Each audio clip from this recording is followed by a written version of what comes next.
everyone. Joe's in here. Good morning. Warren, Russ, Brian. Yeah, shout out to you and your son going to the game yesterday. Glad you had a great time. We love to hear that stuff. Shout out Filthy McNasty and the McNasties. Miss Shout out to the Mac10. entire McNasty family. Yes, of course. Zebra, Madrid, Zabo. Almost World Cup time, people. Thumbs down? Yeah, I'll tell you why in 30 seconds.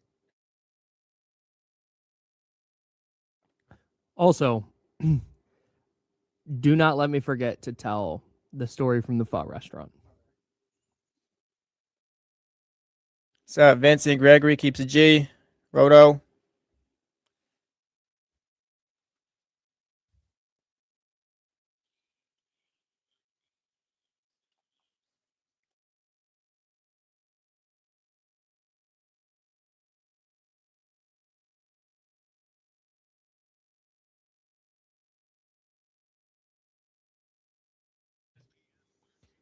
Yes, sir. Where are my buttons? There they are. Let's go. Good morning, everybody, and a happy Wednesday, May 27th. I'm Kyle. That's Jesse. Joe Brazil on the ones and twos, and we are The Jump, and we're hanging out with you until 9 o'clock. Happy Jump Day. Yeah, shout out to you listening on 1320 AM or those of you listening on 98.5 FM HD2. Thank you so much for hanging out with us. If you're watching the simulcast on YouTube or Twitch, hello, good morning. You too can do that at youtube.com/ESPN1320, twitch.tv/ESPN1320. There's also The Jump with Kyle Madson and Jesse Tapia podcast available. Shout out to those of you listening on the podcast. And 5 the stars, Odyssey app. like and subscribe, all that stuff. Yeah, do all that. We've got NBA playoff stuff to get to. Victor Wembanyama's putting hits out on people, and he now? Becky Hammon is catching a bunch of smoke for something she said 3 years ago, 2.5 years ago, and we'll dive into all of that. Are the Western Conference Finals over? Seemed it to me last night, but we'll talk about it. You mentioned earlier that we got World Cup coming up. Yeah, before the show. And I gave it a thumbs down. Why? Yeah, why was that? I wanted to clarify. I'm very much 2 thumbs up on the World Cup. I am very excited. I am not a huge soccer fan by any stretch. I don't have a favorite Premier League team. I would call myself a San Jose Earthquakes fan by nature of they're the team that was in the area when I grew up. First place in the MLS right now. Shout out. Hey, look at him go. Look at him go. My Earthquakes. That's right. My Quakes. Absolutely cooking. I used to own a San Jose Clash t-shirt. That's how far back my fandom goes. Oh, no, you're legit, man. Yeah. I'm out here. Super tapped in. Shout out to my guy Wando. So I'm not a huge soccer fan, but I love the sport. I like watching the sport. If it's on, I'm not gonna be like, look at him flopping around on the ground. I'm not one of those guys. I appreciate the sport. I love the sport. So the World Cup is great. I'm bummed, thumbs down, that it's in the US. Well, it's in North America, Canada, Mexico, yeah. Mexico. Because when it's overseas somewhere, we get games that start at 4 a.m. And we get to come in on a morning show and we just have soccer on all day. Mm-hmm. The games don't start till noon. No, yeah, I got to figure that out. Either I come to work early or I just watch as much as I can at my house, and then the noon Pacific start times are ass. It's noon and 7. Yeah, I think there's some 6 p.m. stuff like that. Ugh, that stinks. Some nighttime soccer. It's prime time. That's fine. No, that's fine. I get what you're saying. I get it. Yeah. But there's nothing better than when you're on a morning show and you're gonna watch Ghana and Uruguay kick off at 7 a.m. Yeah. It's the best. Would also be sick. World Cup. Hey, it's here. It's it's on our home. Kinda. Well, they're gonna be at Levi. It'd be nice. If I didn't have to pay $3,000 to go watch Qatar versus Switzerland, it's I guess I'll just watch it from. No, I'll just watch it from home. It was $50. Yeah, I'm out there. But I was just down in LA in San Diego for my buddy's bachelor party, and I have a story from that I cannot believe I forgot to tell yesterday. But classic case of me not wanting to cause a scene. It's usually the right way to go about things. Yeah, but even like with my neighbor and where they park, I've Oh, told that okay. story. My neighbor gotcha. parks in a spot where Yeah. they block part of my driveway, and I just don't want to say anything because I'm very averse to confrontation. There's a line. Yeah. So I just I'll tell that story in a second. But down in LA, there's World Cup stuff everywhere. Banners, murals, walking through LAX, and they're like, "Hey, buy this FIFA World Cup hat and T-shirt and shot glasses and the works." Like, it's crazy. Yeah. How geared up they are for the World Cup, because like you said, it is a huge deal, and it's really, really cool, and we're really, really excited for it. We'll talk about it here and there on this show, but I just wanted to let you know why I gave it a thumbs down, because I would prefer when it's in a place where the games start at all hours of the morning. I get it. I respect that. But anyways, I'm Kyle. That's Jesse. Do you think that the Western Conference Finals ended last night? Like, ended, quote unquote? No, but I guess the concern meter 1 through 10, I'm about a 7 now with the Spurs. It's about as high as it's ever been. I got the take, of course, Spurs to the finals. Kenny's got Thunder can't beat the Spurs in a series. Right now, it's kind of on the ropes. This team, I'm not going to give them they're young excuse, and that's kind of what they're running into right now. It's more like, this Thunder team is just better, it seems. So, okay, I disagree with that. Great. Because the reason I think that this is, and I'm mad about it. Great. Right, his voice and everything. I think the series, quote unquote, ended last night. Obviously, there's 2 games left. Maybe Oklahoma City wins the next 2. You know, the Thunder haven't lost back-to-back games in the playoffs in like 3 years or 2 years or whatever it is. But I thought last night what happened was the Thunder took control of the series and asserted their will on that game. And to me, I don't think the Spurs kept their composure in the way that they probably needed to. I wouldn't necessarily disagree with that, considering some clips that have been going around on social media. Well, we'll talk about. Yeah, we'll get to that in a second. Maybe you're right. I just think the Spurs team, they won, what was it, 62 games. Thunder finished with 64. At that point, like, you're just a great team at that point. You're one of the best teams in the league. You walk through the Timberwolves, who have been to the conference finals, who have been in these moments, been through that type of experience the last couple of seasons. I mean, Ant was hurt, so I guess that matters. Sure. But again, I'm not sure how much that would have played a part if he was fully healthy. Like, that Spurs, like I said, the Spurs team is just really good. The Spurs were just better. So again, like, you run through a team like that, and it's like, all right, no, you guys, like, kind of, you move beyond the experience thing. You're just a great team somehow, some way. It's just you guys are ready for the moment. And I look at a guy like De'Aaron Fox, Dylan Harper not playing great either, and then Stephon Castle's been what he's been. But it's just, to me, the Thunder are just better right now, I guess. But like, I see your side. There's levels to the experiencing though. Like, the first round is different from the second round, is different from the conference finals, is different from the finals, right? Like, there's. And I mean, just more running into those type of teams too, though. But sure. Last night, the thing that stuck out to me was I'm not a refs guy. I think, the refs is the least interesting conversation on the planet. Like, I just don't. Sometimes something egregious happens, like that Saints-Rams playoff game where there's clearly a pass interference and they don't call it. Like, okay, we're going to talk about that. But I think overall, in general, when like Oklahoma City, the refs, it's not interesting to me.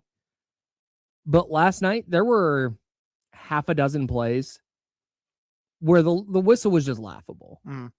And that's not why the Thunder won. The Thunder were just better last night. The Thunder won last night. But I bring that up to say, I think the Spurs let that get under their skin. And I think the Spurs checked out of that game, or certain players on the Spurs checked out of that game. Like, the adjustments have been made to keep Victor Wembanyama out of the paint.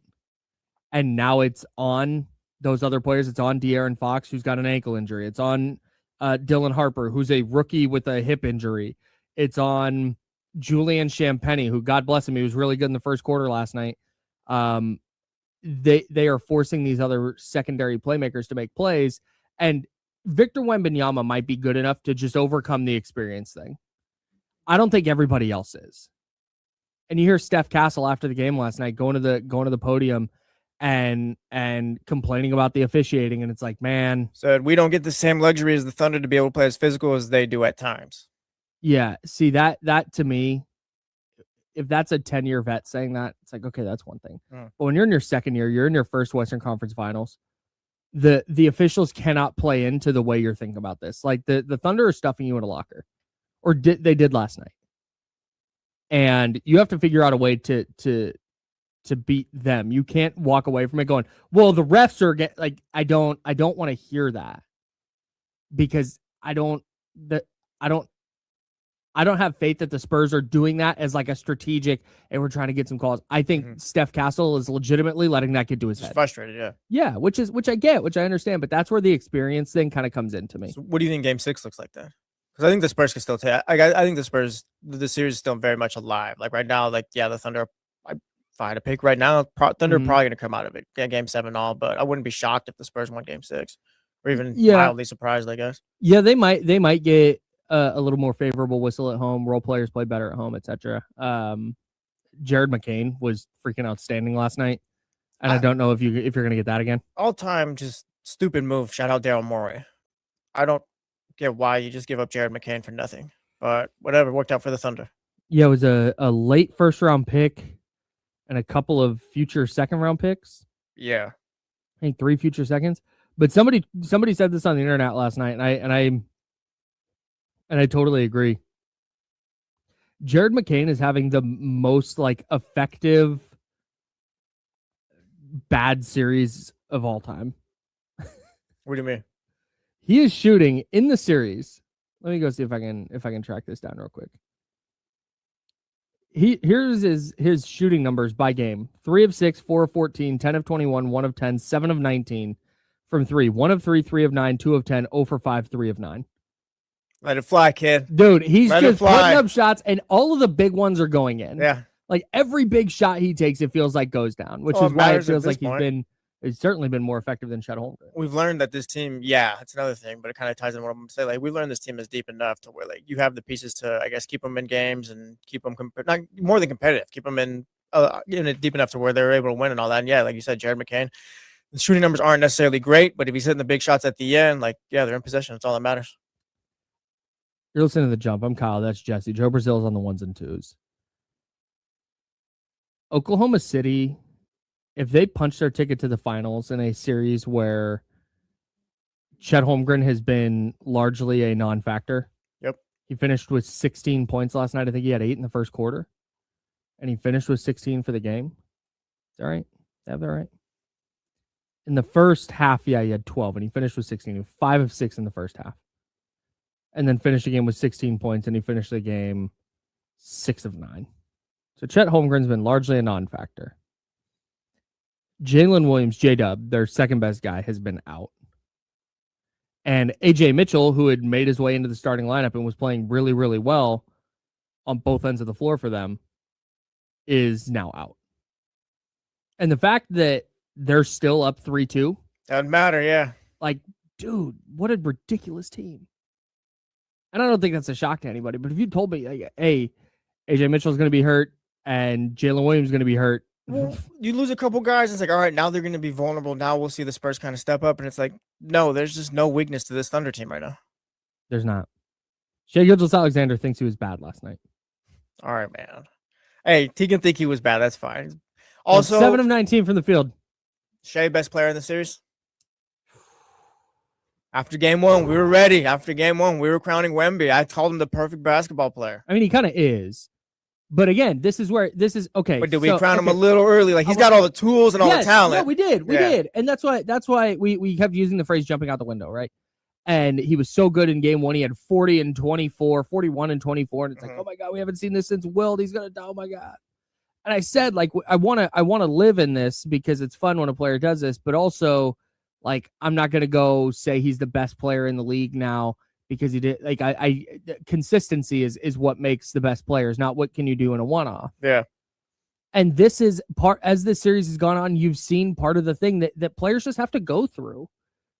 The Thunder have figured out ways to defend Victor Wembanyama and to basically not let him into the paint. I thought NBC and Jamal Crawford and Reggie Miller did a fantastic job last night going through and showing how the Thunder are defending Victor Wembanyama and keeping him from getting to those spots where he's just unstoppable, right? 10 feet and in, he's going to dunk it. And Victor Wembanyama is not there yet as a player to be able to just, all right, here's how I'm adjusting my game. I'm going to do this. I'm going to manipulate the defense in this way. And now we're hitting a bunch of open shots and I'm going to make them change what they're doing defensively. He's just not there yet. And that's not some knock on Victor Wembanyama. He's 22 years old, turned 22 in January. He's in his first conference finals. And the opposing team is warping their entire defense to stop him. That's amazing. He's just not there yet as a player and it's understandable. He's in year 3. He's just not there yet as a player to go, all right, none of this matters. Don't care what you're doing defensively. Here's how we're going to counter it. And I think this is on Mitch Johnson, the coach, a little bit too. He's also in his first conference finals. I think this is part of the learning process. I think it's part of the growing process. And I think at some point, Victor Wembanyama is going to be undisputedly the best player in the sport. Yeah, I don't disagree with you. And also, like, if they're throwing everything at Vic, 9 points, 4-15 from the field, 0-4 from 3, that's not going to cut it if you're De'Aaron Fox. Yeah. I mean, that's another reason why I can't really do the experience thing unless, like, De'Aaron Fox's first round is kind of like, all right, yeah, that doesn't really mean much, but you paid the big bucks, and he's just not cutting it right now consistently enough. Yeah, he's definitely not 100%, but at the same time... But who is at this point in the series? Yeah, but at the same time, 4 of 15, he's just not... That's... You have to find ways, if you're De'Aaron Fox in this spot, you're the guy. You're the vet. You are... There was a whole article about it in... Was it The Ringer? I'm looking at the ESPN one right now. ESPN? Who's ESPN? And the art was very Ringer-ish, though, I feel like. Yeah, no, it's a whole portrait here. Okay, all right. Yeah. So I'm looking at that, and that's all about how De'Aaron Fox is the vet leading this young Spurs team. All right, then in those moments where Victor Wembanyama is 4 of 15, even if your shot's not going down, you have to figure out a way to get other guys' shots. Yeah. Like that's kind of the nature of it. So I do think he's banged up. I do think he's not 100%. But on the other hand, that doesn't excuse... Spurs don't really have much of a chance then if this is what it's going to be. Yeah. Mm-hmm. Like, I'm counting on them winning game 6. Like, he's going to have to step up. You want Wemby to play better, and you kind of expect him to. Dylan Harper, maybe I'm giving him a bit of a pass. He was only 1 of 5 from the field, played 25 minutes. He's been dealing with his hip injury, but he's on his rookie deal. There's a higher expectation with De'Aaron Fox. He is in his rookie year. Yeah. He's in his first season. Like, I'm not...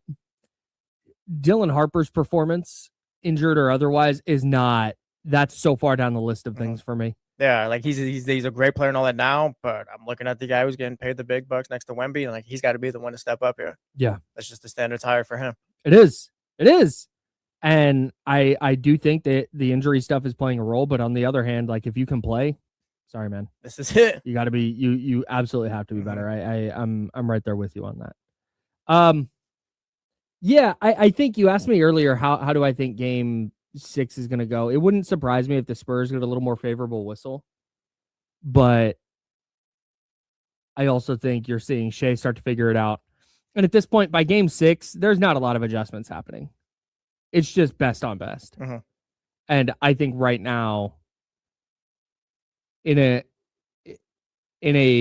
vacuum, and maybe not even a vacuum, Shea's just been okay. He's the MVP. He's been here before. He's done this before. You're seeing him figure it out where you're not seeing Victor Wembanyama figure it out. And so right now, I think you could say the Spurs have the Thunder have the best player in the series. But then, I mean, you go down the list when De'Aaron Fox is struggling, Jared McCain is knocking down big shots.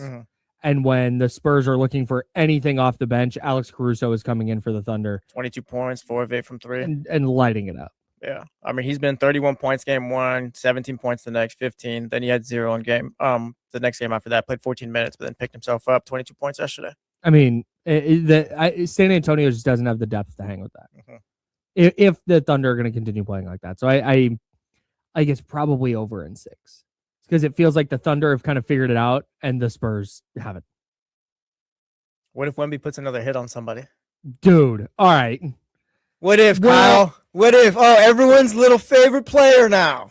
So here's what's funny. I saw this happen, and I was watching live, and I saw this happen.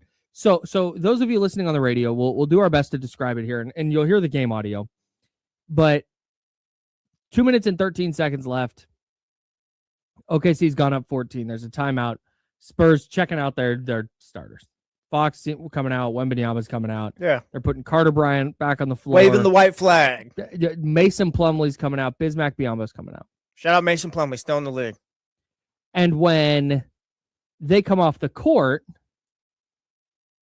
you see Wemby daps up Mason Plumlee and then whispers something to him. Yeah. And then daps up Bismack Biyombo and whispers something to him. Just like stops him so he can lean down and say something. Covering his mouth Covering as well. his mouth with his hand. I mean, face just all up in Bismack Biyombo's ear. Also, hilarious. Bismack Biyombo is what, 6'10"? Yes. And a giant for humans, yes. Just insane. But anyways, Bismack Biyombo looks like a 6 foot tall person next to Victor. Looks like a child. It's insane. But Wemby leaning down saying something. I clocked this when it happened. And my thought, until you brought it up this morning, my thought was, wow, what a good teammate. Like, they're down 14. There's 2 minutes left, and he's still out there trying to, direct traffic and let people know, hey, you're guarding so-and-so. Hey, watch out for this. Watch out for that. Sir. And you alerted me he today. Said, commit order 66. Dude. Yes. If you kept watching. Yeah, press play real quick. There we go. All right, I feel maybe I played this. I made this up in my mind or whatever. I thought like Biyombo kind of gave a little head nod, like, all right, I got you, but no, he didn't really give anything there. Yeah, no, he didn't. He didn't. He kind of said something back, like maybe like an all right. Yeah, he says an all right. Yeah, he does say all right. Yeah. And then, so that's notable because one possession later, Jared McCain goes to set a screen on Jordan McLaughlin, Kings legend, and Mason Plumlee just runs him over. Here's the audio. See if we've got this. On a PA Showtime presented by AT&T. Recap of this one.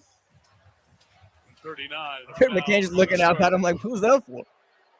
And then on the replay, I mean, Mason Plumlee, McCain is just going, he's standing there, back turned to Plumlee.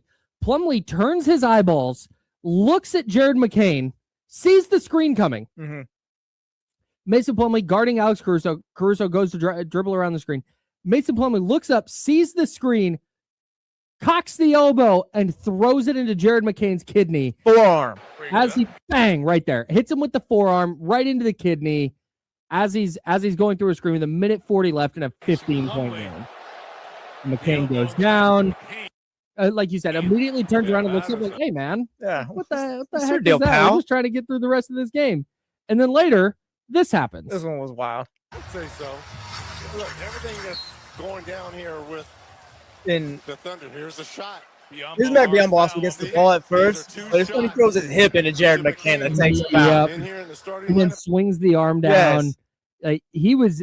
I know McCain felt that one too. So McCain goes up for a floater. Sorry if you're listening. McCain drives down the right side, goes up for a floater, puts the shot up, and Biyombo goes to block it, and then just full body to McCain. Biyombo's like, oh no, I got the block. I got to get something here, and he throws his hip into him, brings the arm down. It's essentially what it'd be like if a wide receiver was running a slant and Ed Reed was meeting him there. It was, like I said, it was very, very clear, and they talked about it on the broadcast. Yeah, it was really clear that there was some kind of something special for Jared McCain. Yeah, and they kept saying he's the only starter on the court. Like, you've got to get him out. Like, it's like preservation. You've got to keep your guy healthy because the Spurs are clearly, like, they mentioned it on the broadcast. Like, the Spurs are going after him. Yeah. This guy who's hit a bunch of big shots tonight. We've all watched sports plenty of years of our lives and all that stuff. Like, we're going to say Wemby went up to Bismack Biyombo, Mason Plumlee, hey, guys, they're running this high screen next to your garden, and blah, blah, blah. No, he told them both, hey, McCain's out there. Make sure he feels it. Give him something. I think that's 100% what happened. Yeah. And it's not, and again, none of these plays were like, it's no elbows to the head. Like super dirty it's or anything. Not pushing him in the back while he's in the air. It's just a little, it's the thing that, remember when the Warriors were kind of just starting out, just going on the start of their run with Steph Curry. in 2014, 15, 16. And he really ascended as a player. And he's doing all this dancing and shimmying and all that. And people would always say, hey, how does nobody like throw an elbow? Yes. This is what they were talking about. Yeah. Like, why is nobody just when he sets a screen, just run through it a little bit. Yeah, you're going to pick up a foul. You might pick up a flagrant, but like make him feel it. That's very much it. Maybe Victor Wembanyama didn't say anything. Maybe he said, guys, we're good on the point spread on DraftKings. Maybe that's actually a larger problem. I'm not going to, allegedly, he said these things, right? I don't know that he did that, but I will say it is very, very clear to me what Bismack Biyombo and Mason Plumlee were trying to do to Jared McCain last night. Sacramento's own Jared McCain. How do we feel if that was the plan? If Wembanyama did say that? Yes. How do we feel if that was the plan? Wemby, everyone loves Wemby. Oh, he's so great and blah, blah, blah. He's also old Dude, school. wait, no, okay. Wemby. That's a villain thing. That's a heel thing right there. Wemby is a nasty ass competitor, dude. Yeah. He's going to not be beloved for very long. Let him win a couple. This is the kind of the start of that. If people would start to hate him, this is the start. The Thunder, people would be kind of annoyed by that. The Thunder are already here, by the way. Mm-hmm. Everybody hates Oh yeah, no doubt. the Thunder now. Took 1 year. Mm-hmm. But no, Victor Wembanyama is very much a villain. He hasn't gotten to show it yet because all we've seen is, oh man, he lost and he cried. Look how bad he wants it. And oh my God, he wants to be the best. Yeah, and also I think he will go to any length to make sure that he's going to win. Yeah, Spencer in the chat house, 916-909-1320, Mojo's local tap and kitchen text line. Hit us up if you want to. Call us as well. Spencer says he loves it. Tyler Jennings says he loves Wemby more now. Yeah, I don't mind that.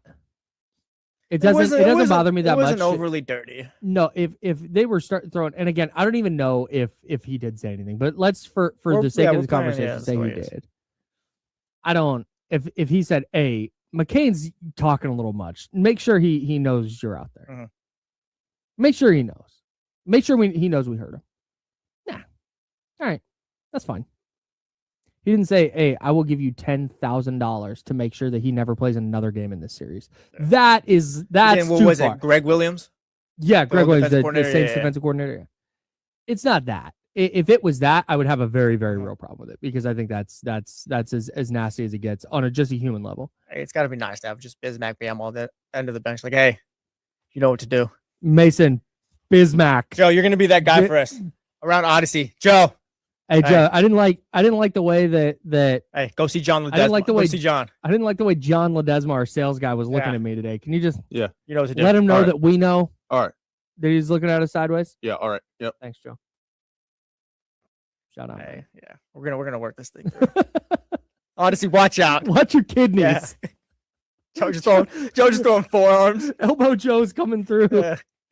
Joe's like, what? It was just a hard foul. What do you want? Well, shoot your free throws. Yeah.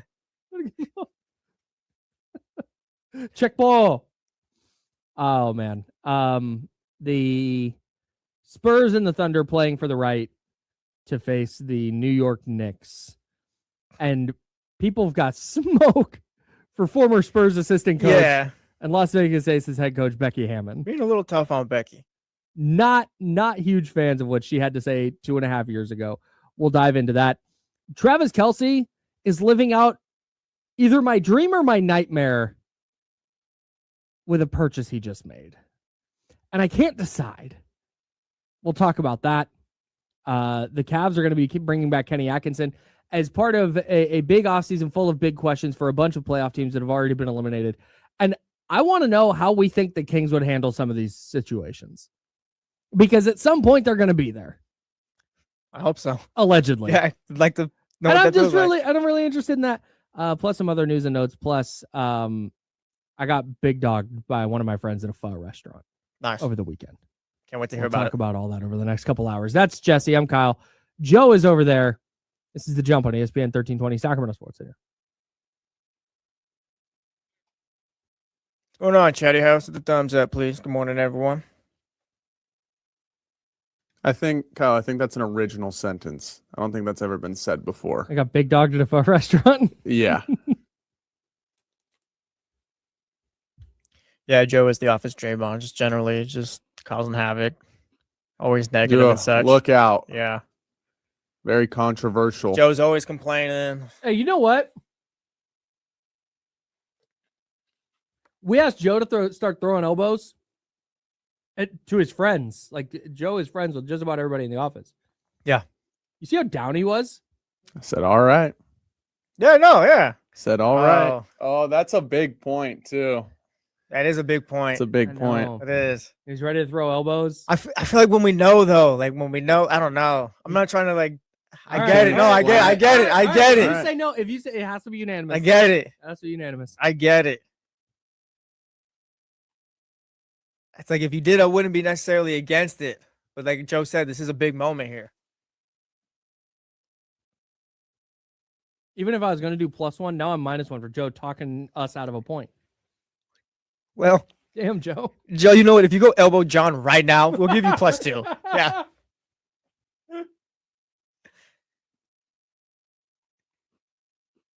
I'm sorry, John, but I have to do this. It's for the points. Oh, we also didn't do the Bryce Harper toothpaste thing. Oh, I dude. would. Bros. Hey, Is we're that gonna, a- we're gonna do this at the break. Okay, We're yeah. just gonna do this right now. This isn't an on-air thing. Because I saw something something vague about it, and what I saw was it was a joke about Bryce Harper allegedly putting toothpaste. Audio off. That audio is crazy. This is worse. Why isn't it pausing? Pause.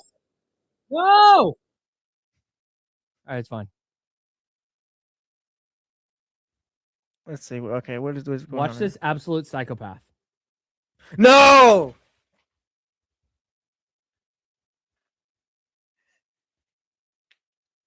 Bro, No.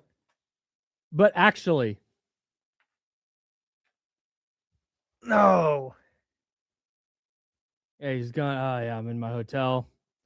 Got this thing. Gotta get the toothbrush. That's way worse than what I thought. Yeah, bro. And now we're just gonna get that toothpaste up, and instead of putting it on the brush like a normal person, I'm just gonna bite off a little bit. Oh my That's worse. gosh. That's way worse than putting milk in your bowl before the cereal. Way worse. Way Not even worse. close. That's like a genuine cringe right there. I don't Oh know. my gosh. He's psycho. It's No. like he thinks the toothpaste is edible almost. That's like dude. Like, oh That's yeah, let me tough. just get a little bite of this toothpaste. Yeah. That made me feel uncomfortable. That's not brushing. Like, how does that? I'm trying to the mouthfeel on that has to be so weird. It's actually making me feel. Yeah. It's actually. It's weird, Dude, dude. Like I'm really uncomfortable right The now. nails I on am a chalkboard. I'm uncomfortable. Oh my gosh. Just Brother, your teeth are gonna fall out in like 2 minutes. the fact that he did that on camera and just there's no problem with it. Like this is obviously he doesn't even say like, hey, I put toothpaste in a little weird. Sorry, everybody. Mhm. Like he just does Bryce Harper think that this is what everyone does? Oh god, he just spit. Oh my god. I didn't even notice that part where he spit. Does he think that's normal? We had bubblegum mint today. Wow, this is pretty good. Yeah, he's got like the kids' toothpaste. Oh edible. gosh. That was way worse than what I guess whatever I thought was gonna happen.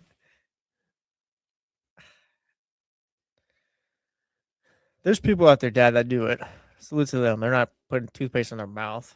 Yeah, Ed Kemper does it. Who's Ed Kemper? It's an infamous serial killer. Oh, jeez. You don't watch Mindhunter? I did, but I don't remember. I didn't remember the name or whatever. Ed Kemper is the big guy from Mindhunter. Oh, the one with the little mustache and the glasses. Yeah. Yeah, I got you now. Yeah, Dude looks and sounds exactly like Ed Kemper. By the Yeah. way. If you've ever watched a regular Ed Kemper, it was a interview, shame that show got canceled after 2 seasons. I agree. There was a lot That's more to do with it. programming. It was just heating up.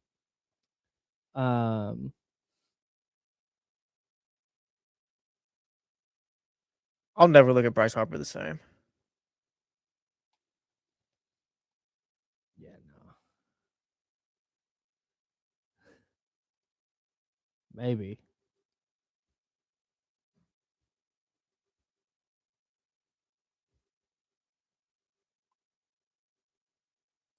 Facts. Yeah, Donovan, that's a thought I had as well watching the show. Yeah.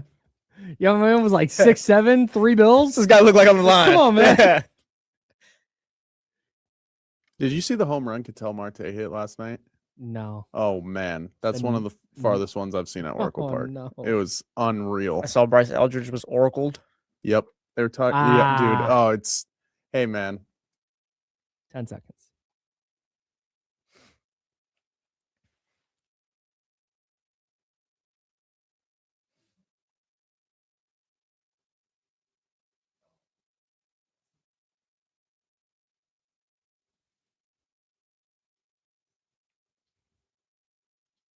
Welcome back to The Jump with Kyle Madson and Jesse Tapia. If you would like to see the most insane dental hygiene video you've ever seen, it's not like gross to look at. Like it's not like a. It might make you feel uncomfortable. It might make you a little uncomfortable, but it's not like gross. It's not like rotting teeth or anything. It's nothing. It's how Bryce Harper applies his toothpaste. We watched that video together at the break. Yeah. So if you would like to check it out, hit us at youtube.com/ESPN1320 and just rewind a little bit until you see the video of Bryce Harper eating toothpaste. Yeah. Scout Recycler brings up a good point. Does he share the toothpaste tube with other people in his home? I hope not. I hope that's like he has road toothpaste, right? Maybe. Like what? No, seriously. Yeah, I guess. My wife and I have like a toiletry bag. Yeah. But I don't know if that's road toothpaste. It just has toothpaste in it. Yeah.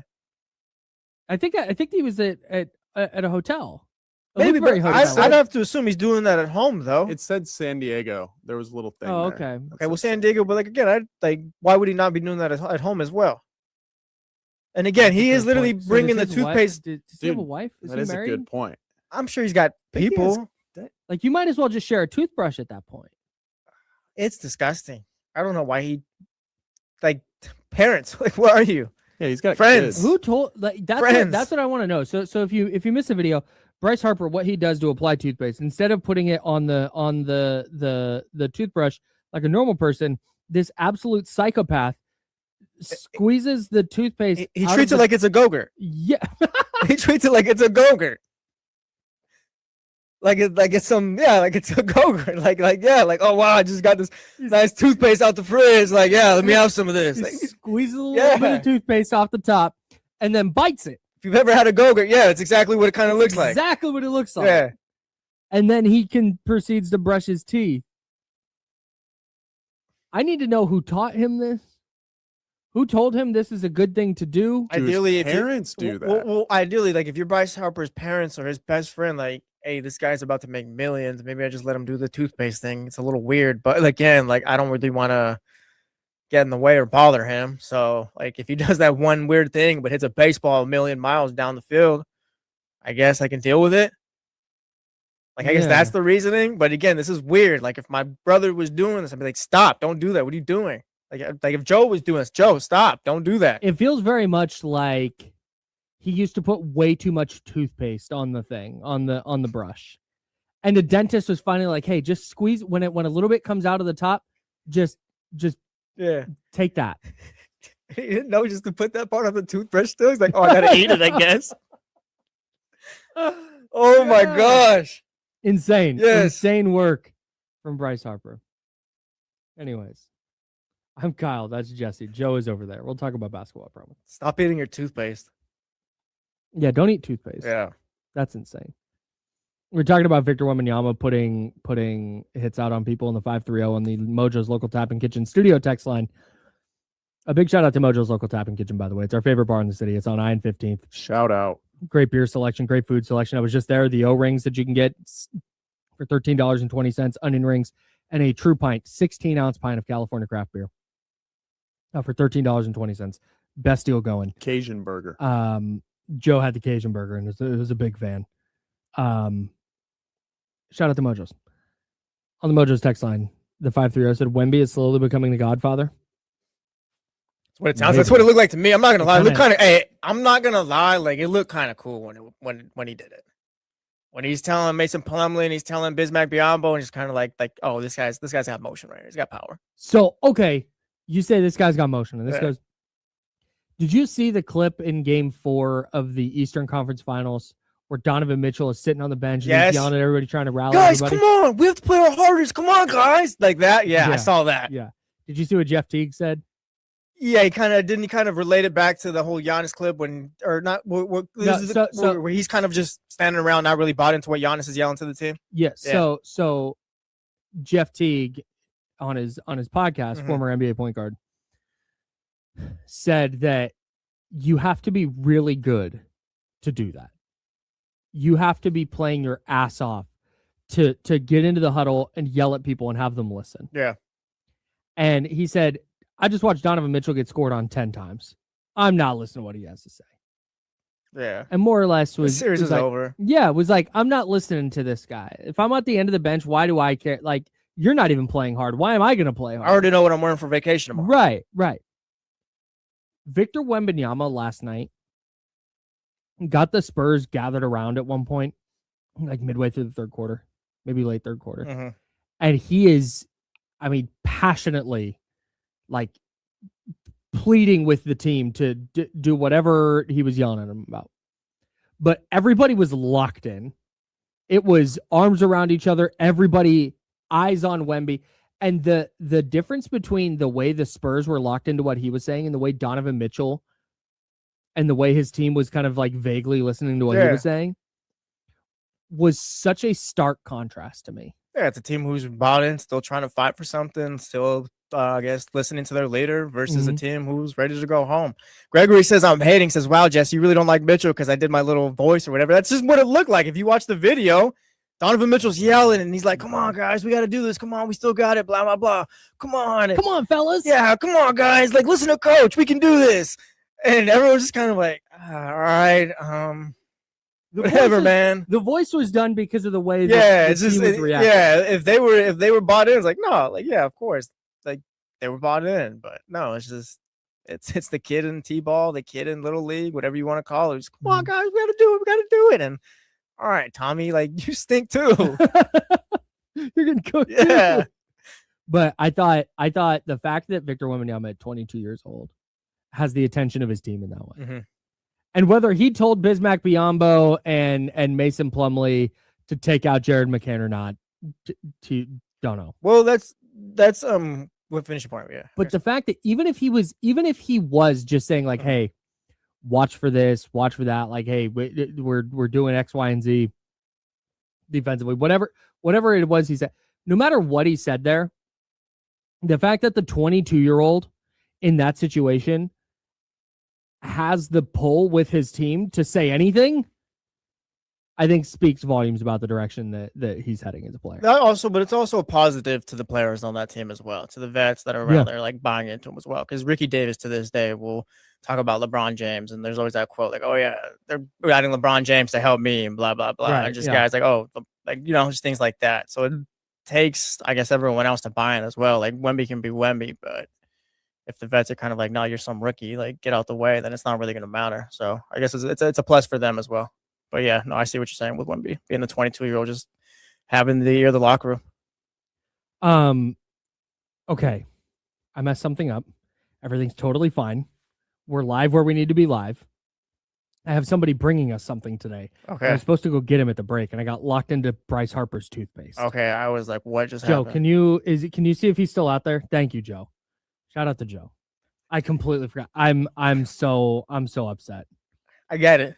I'm struggling. I'm in hell right now because I messed this up. Well, yeah, it's fine. It's fine. Things happen during the show. Joe's running out there. Oh God, he left.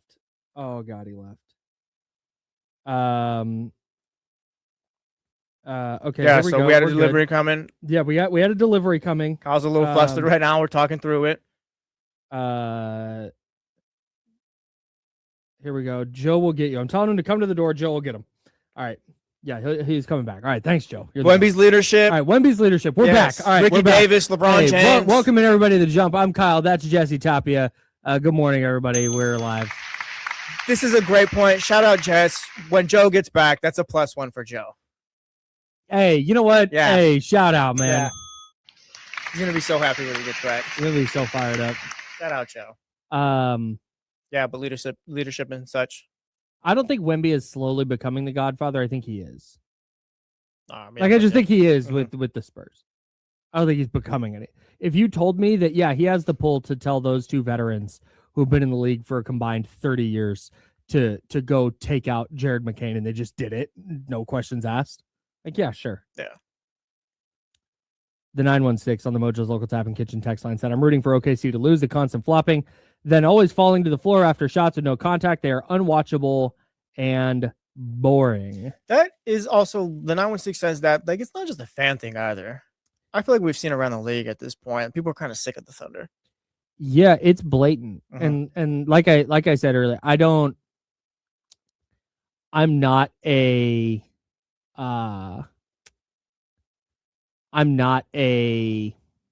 ref. Blame the refs. The refs, they're cheating. You're always getting but forget the officials for Yeah. a second. It's the style of play. Even if the refs never blew the whistle, it's the fact that they're seeking out Spurs players to just run into and then fall down. And like the 916 said, it's all the shots where there's no contact and there's falling on the floor. Like, oh my God. It's exhausting. It is, but it's also like you kind of blame the NBA and the refs at this point because the Thunder are just more so taking advantage of what's there for them. The right thing is for the refs just not to call it, and we don't see it. But like if you're the Thunder, we hate it. It's unethical, I guess, and it's disgusting basketball. It's just ugly, whatever you want to throw on there. But if you were the Thunder, would you stop? No, I'm going to do whatever I have to do to win a championship. And whatever Kyle Madson says in Sacramento, I don't give a damn about. Yeah, I just don't know why the refs and the NBA kind of allows this at this point. That's kind of what it comes down to for me.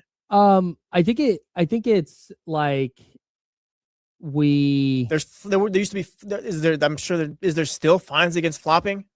Allegedly. Yeah, like, that's why I asked. Like, there's supposed to be, but like there was a point where like, oh yeah, we got to get flopping out of here. And now we got the Oklahoma City Thunder falling down after every shot, and it's like no one's anywhere to be found.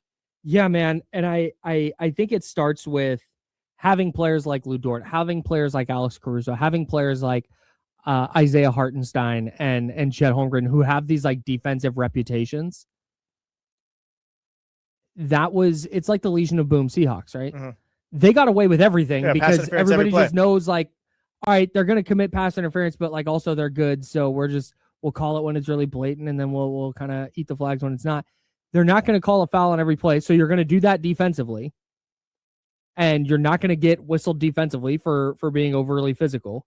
But then on the other end, you have the best scorer on the planet right now in Shai Gilgeous-Alexander, who's really good at generating contact and creating contact. So you're just giving him the benefit of the doubt anytime he falls. And he's now playing into that. I don't know what you do. I don't know what the fix is. I don't think there is a fix necessarily.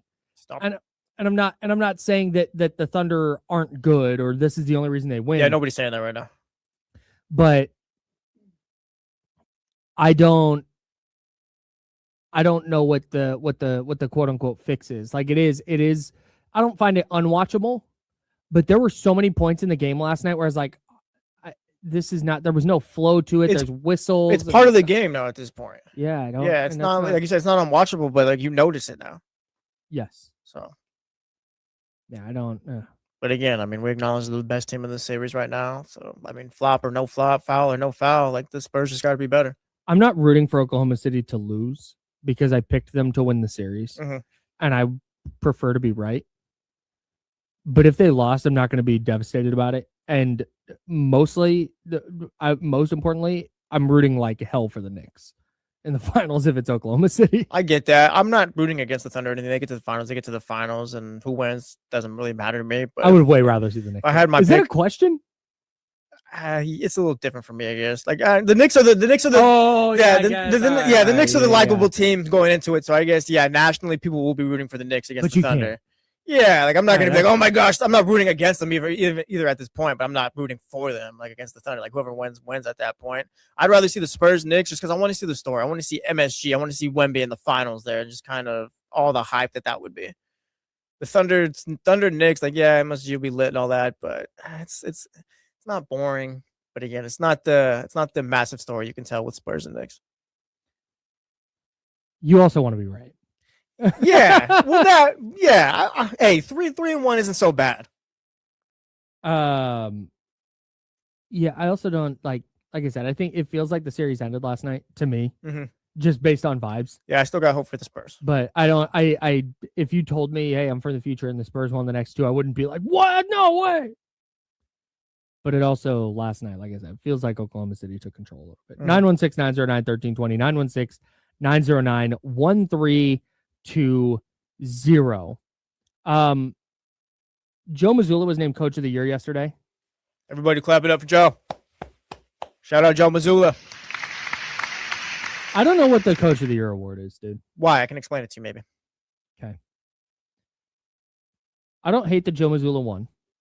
Like I think he's been one of the 2 or 3 best coaches in the league since he took over for Brad Stevens. And what the Celtics did this year was remarkable. They had no business being as good as they were. Supposed to be a gap year, and they wound up being the 3rd seed in the East. Second seed in the East. But on the other hand, I don't know how Charles Lee was so low. I think he finished like 5th or 6th. And then I don't know how Jordan Ott, the coach for the Phoenix Suns, finished outside the top 5. So Joe Mazzulla finished 1st. JB Bickerstaff was 2nd. Mitch Johnson 3rd. What? Charles Lee 4th. Charles Lee 4. Okay, Jordan that's Ott fine. 5. That sounds fine to me. The Hornets were a play-in team. Like, they didn't make the playoffs or anything like that. I don't think anyone had the Spurs being a 60-plus win team going into the season either. So I guess that's where, like, Mitch Johnson being 3rd place kind of works for me. Like, everyone was expecting Wemby to take a step up and all that and be, like, great, but I don't know if anyone expected this from the Spurs. And then you got Jordan Ott finished 5th behind Charles Lee. Like, you can flip those if you want. We both thought the Suns were going to be laughable all season when we saw them play the Kings early on, but I think that's kind of fair. I think Jordan Ott should be 3. And Charles Lee was 4? Yeah, Charles Lee was 4. He was behind Mitch Johnson. Mitch Johnson should go behind both of them. Wow, you're tough. There's No. no. Mitch Johnson did a really good job this year, but he also had way better. I'd have to double check the Spurs win-loss total from Vegas going into the season. I think that was about 45. You got him to about, what was it, 62? Yeah, what do you correct think? me if I'm wrong. Okay. If I'll double check, but like I feel like just Dude, like the height he kind of took him to. Sure. What? That was Victor Wembanyama developing and being healthy. That was Dylan Harper being awesome. That was Steph Castle developing and being healthy. Well, That was having De'Aaron Fox. That's not fair to Mitch, Their though. team is no, and that's what I'm saying. I don't know what this award is. Because the Spurs having a bunch of good players is like, oh, okay, sick. That's awesome. They did have good players, but like I said, Charlotte was had no. Charles Lee got 5 second-place votes and 16 third-place votes. Yeah, and if you want to move Charles Lee above Mitch Johnson, I wouldn't stop you or anything like that. But again, like, yes, you have great players, but nobody expected 62 wins out of those great players going into the season. You exceeded expectations still, despite having those great players. Phoenix made the playoffs. Mm-hmm. You and I think a lot of people, watched them play the Kings on the first game of the season and said, this team is going to be worse than the Kings. Yes, we laughed at them. And then they made the playoffs. And they laughed at us. And their coach got here. This is why I thought they were so far down the list. Their coach got 1 second-place vote and 8 third-place votes. That's nuts to me. I don't think it's nuts for him to have 1 second-place vote because, again, are you going to give him a vote over Mazzulla, Bickerstaff, I guess? Ideally, those would be your 1 and 2s. I mean, I get it. Like the third, eighth place on the 8 third place votes are tough. Getting 9 first-place votes. I get it. I see it. Like, I get it. That's why I don't know what the award is. The award is essentially exceeding expectations, but also you need to be one of the better teams in the league, one of the best teams in the league. Right. Okay. So it has nothing to do with actual coaching. No, these awards have never really, because that's what Kyle Shannon over in the NFL has never won. Okay. It. Yeah. Right. And I'm not saying it's just about this year. Yeah. I think that I just don't know what coach of the year is. It's just like there's no criteria with you have to exceed expectations, but not like with a good team. You have to be a team that people thought would be mid to bad. And then if you have to be really good, but like not people thought you were going to be horrible. And then you made the playoffs. That's not a big enough jump unless you're like the 1 seed. That's the thing, though, because like what I'm saying right now can be wrong because Joe Schmo, who voted for JB Bickerstaff or whoever else, has their reasoning. Like I would have voted for Joe Mazzulla under my criteria, I guess, whatever the hell that means. And someone else voted for JB Bickerstaff. There's no real rules to this. It's just off of feeling, and I guess whatever you think, whatever coach of the year means to you is what matters. And that's what it is. And that's what it is. That's what it is. That's what it is. I'm sorry, but that's what it is. Like, however you feel, like whatever coach of the year, whatever that is to you, and you got to vote. That's what it is. There's no rules. You got to be A, B, C, and D. Like, nah, like I would have voted for Joe Mazzulla because the Celtics were thought to have a gap year. They were 41.5 from Vegas, exceeded that second seed. People thought they were the favorites in these going into the playoffs. First round, flamed out, whatever. But it's a regular season award, so that's why I would have gave it to Joe over JB Bickerstaff. Where, like, yes, getting to the 1 seed is great. But I think people thought this Detroit team was going to trend upwards still. So I guess that's kind of where I go Joe Mazzulla. People thought the Celtics were going to trend backwards. But, again, like, it's just whatever your criteria made up in your mind, like, that's what it is. I don't even know if I would have gone Bickerstaff second. In the way I look at the award. I think so, because like you look at like who's Cade's number 2 ideally. Like Jalen Duren's fine, I guess. Jalen Duren was an all NBA. Third player, yeah, third team all NBA. Like, yeah, but I don't know. You know how I feel about centers and such. But like that's based I wouldn't on the have hated playoffs. It's yes. Yeah, but I don't know. Like, did you think this Detroit team was going to win 60 games though? Did you think they were my Pistons? Yes. Okay, fair, fine. Really Sorry, the only guy who knew the Pistons were going to be good. Excuse me. No, everyone thought the Knicks were going to take over. They did, and the Pistons kind of exceeded expectation like a little bit for sure. JB Bickerstaff did a great job. You know what, Kyle Madson? How would you have voted for this? That's what I'm saying. I think I would go Joe Mazzulla 1. Yeah. I would probably have gone Charles Lee 2, and then probably Jordan Ott 3. And then Bickerstaff 4. Get Mark Dagnall out of my face. This is ridiculous that he's getting votes. Well, I mean, he's playing with an injured roster right now. They're just making it work. Right now. Yeah, I know right now. Well, Jalen Williams missed a bunch of the year. I get it. Like, yeah, like again, you have your rules. You would have put Charles Lee second. I wouldn't have put him that high because they didn't make the playoffs. Like, that's great. Like, you got him to play up to the play. So that's the criteria. Is you have to make the playoffs. For me, at least, to like have a true shot at winning this award. Okay. Like, that's great. You went 41 and 41 or whatever it is. You got to 500. Whoop-de-doo. Not trying to discredit Charles Lee, by the way. I'm talking about coach of the year. Coach of the year. Crazy work. Like, come on. We got to have some standards here. That's crazy work. Phoenix's over-under was 30.5. Yeah, like I can hear the argument for Jordan Ott if you wanted to make it. I don't think you would have won it, but I could hear the argument if you want him to be higher. Yeah, I think I would have put him third. That's fine. Charlotte's preseason over-under. Charlotte won 44 games. Their preseason win total was 27.5. Pretty good. It's great. I'd say it's great. Pretty good. But again, didn't make the playoffs. We have to have a bar. We have to have standards, people. You hate Mitch Johnson. I don't hate Mitch Johnson. You think you can do his job. He's got great players. Yeah. Anyway, that doesn't mean I hate Wemby, go talk to Bismack. Just as good as he could. Wemby, go do stuff. See? Wemby, go be amazing. I did it. Talking to the coaches, hey, this is pretty sweet, huh, our gig? You guys, nice job. Yeah. Nice job down there. Cast Media in the chatty house has a great point, too. Joe Mazzulla is definitely throwing that trophy in his basement. Joe Mazzulla couldn't care less. Yeah.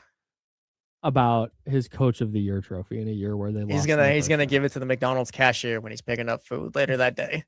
1,000%. Do you want this? Can I just give you this for my meal?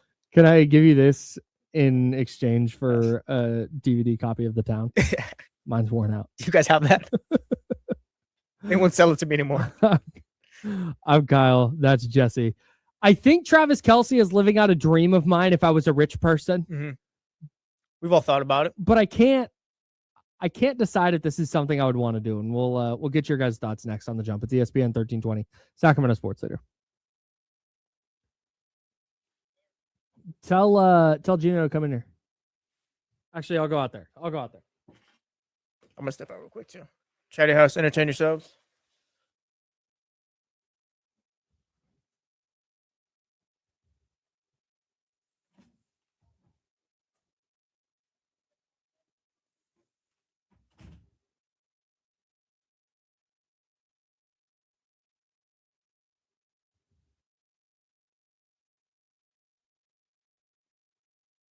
Guys, don't worry. I'm still here.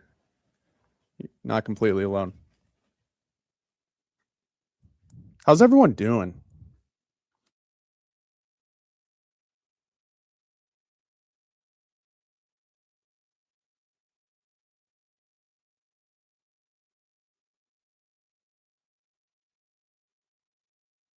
I hope everyone had a good weekend. Little, long weekend. You had Chatty House unsupervised. I'm here, dude. I'm here. I gotta let y'all know. I'm absolutely still here, keeping an eye out. Dude, I went to 2 barbecues over the weekend. You kidding me? Both of them were good too.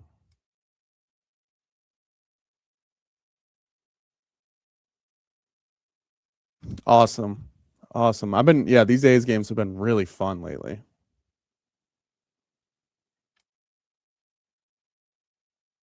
It is Wednesday already, right?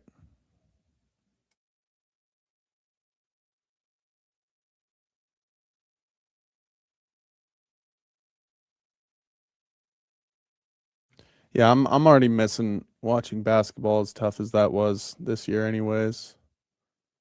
I will not be at the A's game today, especially if it's at, what time is it at? I'll be around there. I gotta go. I got a bunch of other stuff I gotta do today for work. I'm going down to the it's at 12:05. I'll be in the area. Going to DMV for work. What's going on, people?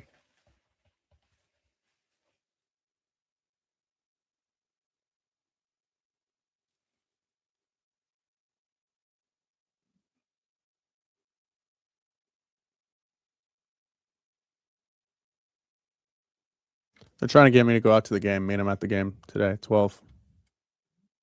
You got nothing going on? Why not? Yeah, dude. I would have, but I got dealing KC, so it's tough. Yeah, I gotta go. I'm headed to the Sacramento Business DMV. Hop on that other one right there. Joe, any relation? No relation, but I love that we are talking about him already, and I will buy a jersey if we draft him. Absolutely. What's going on, Buddha?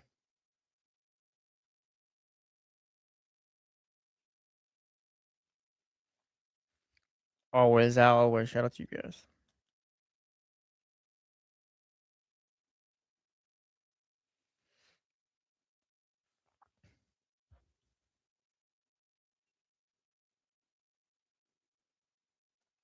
I think my next day's game is going to be when the Pirates come to town. I'm really hoping Paul Skeens is pitching. Ooh, that's a good idea. Yeah, I've had that one circled for a little while.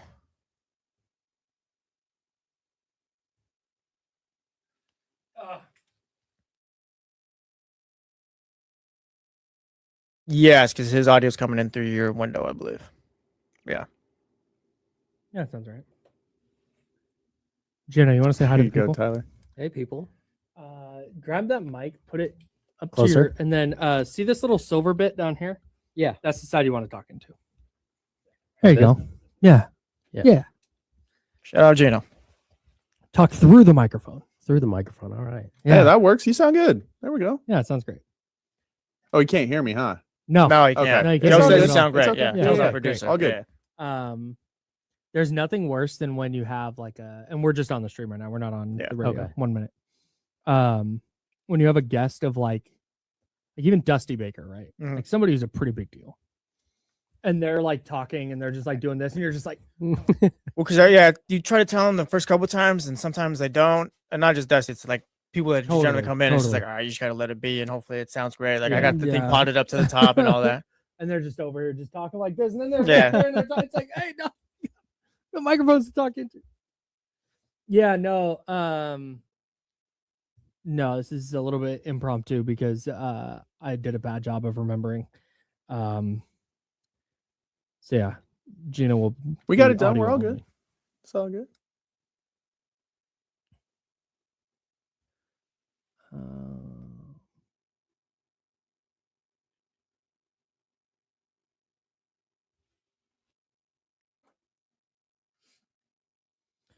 All right, 10 seconds here.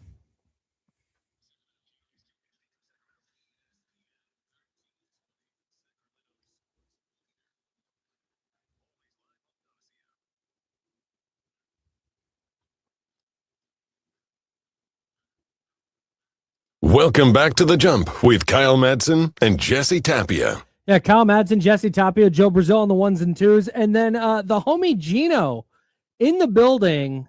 Stand by. Here we go. We've got applause. We've got air horns. All that jazz. Gino, how's it going, man? I'm doing well. How about you? Doing great. Really appreciate you stopping by. We won't take up too much of your time here. We've got to yap about Travis Kelce buying a baseball team. But you are a buddy of mine from college. Yep. Shout out to you for still liking me.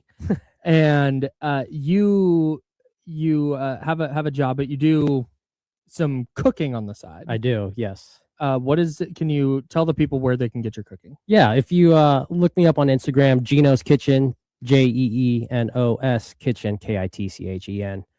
You can find out. I'm doing kind of just like weekly things right now. Yeah.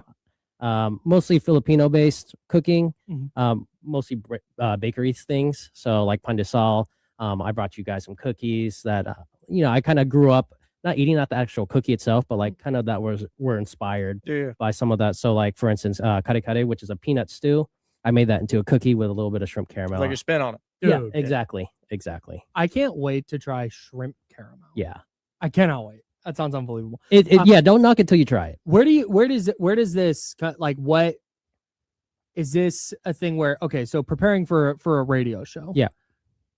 Jesse and I will text back and forth, but then also there's times I'm driving and I'm listening to music or whatever, and I'll like, oh, that's something. I'll listen to a lot of D-Lo and KC. Yeah. And when D-Lo and KC are on, I'll text Jesse like, oh, hey, here's a thought I had about this. Is it something for you when you're cooking? Do you just wake up in the middle of the night and you're like, oh my God, shrimp caramel? Yeah, exactly. That's exactly what it is. Sometimes I'll just wake up or I'll be watching. So I watch obviously a lot of YouTube and stuff. And when I see, stuff that I'm inspired by, I'll just write it down and put it in my notes. And yeah, it's something that just comes up. I'm like, oh, that sounds good. Maybe I'll try it out. Okay. So when you try something called a shrimp caramel, how many iterations of that do you go through as you try it and you get the flavors right? If I'm lucky, one, which never happens, but but it could be, hundreds really, until I really get what I want and what I think people would like. But again, I could think it tastes good, but if no one likes it, but I do, it doesn't really matter. What you guys like? So you do right now you do special orders. Yeah. At what point? So we ordered some of the banh mi's that you made. Yeah. The banh de sals, I yes. believe you called them. How long from the conception of this idea to the like, okay, I'm ready to throw it on Instagram so people can buy it, I'm going to sell these? Is that a day, a week? Probably about a week, and then I have people like you guys, thankfully, to test out my batches. Yeah, testing things out. Yeah, exactly. Drop off food, it's good and eat. Yeah. Dude. Yeah, this building don't turn down food at all. Yeah. So maybe, you'll probably see me a lot more often. Hey, you guys want to try this out? Like, let me know what you guys think. But yeah, usually about a week or so. Okay. I have some coworkers that they're either they love me or hate me from all the stuff that I'm giving them. Yeah. All right. Well, hey, man, really appreciate you dropping by. Thank you so much for dropping this stuff off. Yeah, I'm going to post photos if you guys want to check it out. Again, Gino's Kitchen, JEENOS Kitchen. I'm also going to post photos on my Instagram as well of what you brought by today. Got some cookies, got some focaccias. Yep. I'm really, really excited to eat it. Can't wait. Yeah. Thanks. Appreciate you dropping in, man. Thank you. Thanks. Appreciate you, Gino. Yeah. Gino. There you go. All right. And then if you want to go, Joe, if you could help Gino, that'd be great. I appreciate you, man. Yeah, we'll see you again soon. That's Gino's man. Kitchen. Good friends in college. Yeah, man. Yeah, I think we had public speaking class together. That's a heavy door. Sorry. Yeah. I took public speaking, I think, my first semester at Sac State. So I didn't know. Terrifying experience. I think it would have been a terrifying experience for me in my first year. Mm-hmm. College, my first semester was a whirlwind. I did not know. The freedom that hits you, let me tell you. Bro. The freedom that hits you. Kids, if you're going into your first year at college, please, start a schedule for yourself. Do that. Go to class. This is what I go to class and go to bed. Mm-hmm. Whatever your bedtime is now, keep it. And there's going to be Friday night, Saturday night. Stay out late. Do college. I'm telling you're going to want to stay up till 5 a.m. Mm-hmm. And you're going to take a class at 7:30 because high school started at 8. I could just do that. No. Those two things are not going to mix. Yeah. No, those two things are like James Harden and Donovan Mitchell. They're not going to work together. What did I just see? I was like, right here. The word for your first semester is structure. Give yourself some form of structure. Otherwise, oh, buddy, you are going to be scrambling. And the worst, what happened to me was at orientation. Mm-hmm. The orientation person said, hey, the way you should do your schedule is you give yourself a couple of days off during the week. And I said, what? You can just do that? And they're like, yeah, you can schedule all your classes for Monday, Wednesday, Friday. Or you can schedule all your classes for Tuesday, Thursday. There's nobody saying that you have to go 5 days a week. So I said, bet. Here's all my classes on Tuesday, Thursdays. I've got 3-day weekends now. Mm-hmm. 4-day weekends. And that was just it. That was curtains for me. Oh, yeah. Nah, when it came to schedule time at Sac State, that was like my Super Bowl. We're locked in. We had the perfect one. We were always good to go. Of course, after the first semester, but yeah. College, shut up. We got dialed. We ended up with like a 3.6, 3.5, something like that GPA after having a 2.189 after my freshman year. That's great. Dude. I got my diploma. Shut up. Look. You know what's funny about that is I stress so much about it. Yeah. Not one person has ever asked, like, what was your GPA in college? Yeah, it's even when I was like younger and closer to college, like now nobody cares. I'm 35 years old. But when I was first grad, not one person was like, hey, what grade did you get in geology 77? I was like, oh, you survived college? Congratulations. Nice work, man. Stingers up. Yeah.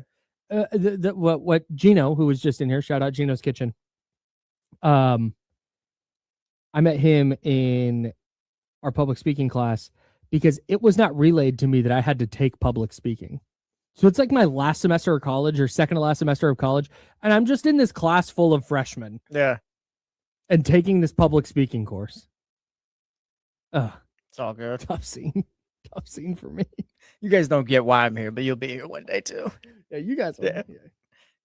It's fine. We had a good time. Maybe one day we can use our college educations to buy a professional sports team. He's a radio pro coach. Yeah. So Travis Kelce bought an ownership stake in the Cleveland Guardians. And if I was rich enough to have a small ownership stake of one of my favorite teams, because he grew up rooting for the Cleveland Guardians, and if I had the money to have a small ownership, yeah, sure. But then again, I don't know that I'd want to own part of my favorite team. Why? Because I feel like then it's my fault a little bit. Like, yeah, right but now, like now you right can control it. Like, now you're in the driver's seat. No, but yes. no, don't do that. Why not? Don't do that, because that's why we had a whole conversation yesterday about if the Kings owner should apologize for that exact same mindset. Look, if I got enough money to buy a stake in the Red Sox, I'm gonna let the front office do the thing. I'll hire someone to do that. If I got enough money to do the Celtics, whatever, Brad Stevens, go ahead. Yeah, you can run it. If I got enough money to buy the Miami Dolphins, I am Vivek Ranadive this whole thing. I need total control. I'm Jerry Jones. I need total control over the draft. All right, I can work with you guys on trades and such like that. But again, like, no, I need control. So I guess, yeah, what we were talking about yesterday, throw it out the window if I get my team. I can't. You guys couldn't get it right for so long. My whole life, I'm here to fix it. Like I said, Celtics, Red Sox, you guys don't need me. I get that. I get the hubris, and I understand the, like, I can do this. Mm-hmm. The thing is when you don't, or if you don't. Oh, I'll probably fail. Right. Realistically, chances are I lose my team. I don't even get to sell it. I probably just lose my team because I never made a profit or anything like that. That's the things I never learned how to do. That's the thing. Your sports team's going to make money hand over fist. Yeah. So, like, you're fine, right? Yeah. I can't have it be my fault. Right now, bad thing happens to one of my favorite teams. I can go, the coach, the GM, and eventually, God, this owner just can't get it right. Yeah.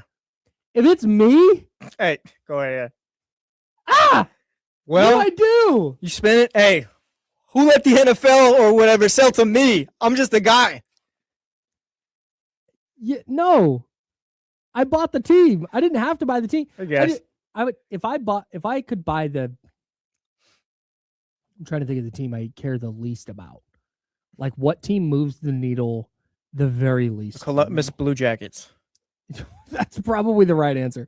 It's always if I could buy the Jacksonville Jaguars, be like, sure, man. Yeah. And if the Jags suck under my guidance, hey, guess what? I'm getting rich. But if it was the 49ers, and I bought the 49ers, and the 49ers were ass. You'd be like Kyle DiBartolo. Under my guys, like, I got to sell. We're not good enough. Someone's got to make a change around Kyle, here. because you know what? We know what it takes. We watch games 1 through 17. Some of us are lucky enough to watch more of the games in the playoffs. And dude, I have this. We know what it takes. I have this need to be liked. Every interaction I have with a person is like an opportunity to be liked. And it's a flaw. I think that's a bad thing. That's not a good thing. And the idea that I could be in a game and the team is bad and everybody in that stadium hates me. Oh, I'm sure. Yeah, the first Kyle, sell the team, you crumble. Dude, this I'm trying my best. No, I don't do it. Yeah, I'm trying my best. Who wants to buy it? Yeah. Take Venmo. I got Zelle. Yeah, man, I couldn't. Again, minority ownership stake where you're just there's a ton. Most teams have a bunch of owners. That have like there's a principal owner. This is the Kings. They have like a principal owner, but then there's like a bunch of people who have minority stakes in the team, and they have varying degrees of say in what. Most people, it's just an investment with some perks. And yeah, hey, I'll buy in $10 million, and that gets me this level of access, right? If I could do that, I think great, cool. And I'm just over here, and that means I get in a suite every now and then, and I'm part of some email chains about whatever. Some gala that's going on. Cool. I don't want any responsibility because right now I can separate myself from it. If the A's lose a game or the A's lose in the playoffs, damn, bummer. I go out, I have a beer, on with my life. If the A's lost a playoff series or were bad for consecutive years, You might have to fire somebody. I might have to fire someone. Yeah. I have to sit somebody down and go, hey, man, it's just not getting it done. Mark Kotze just enrolled his kids at this new school.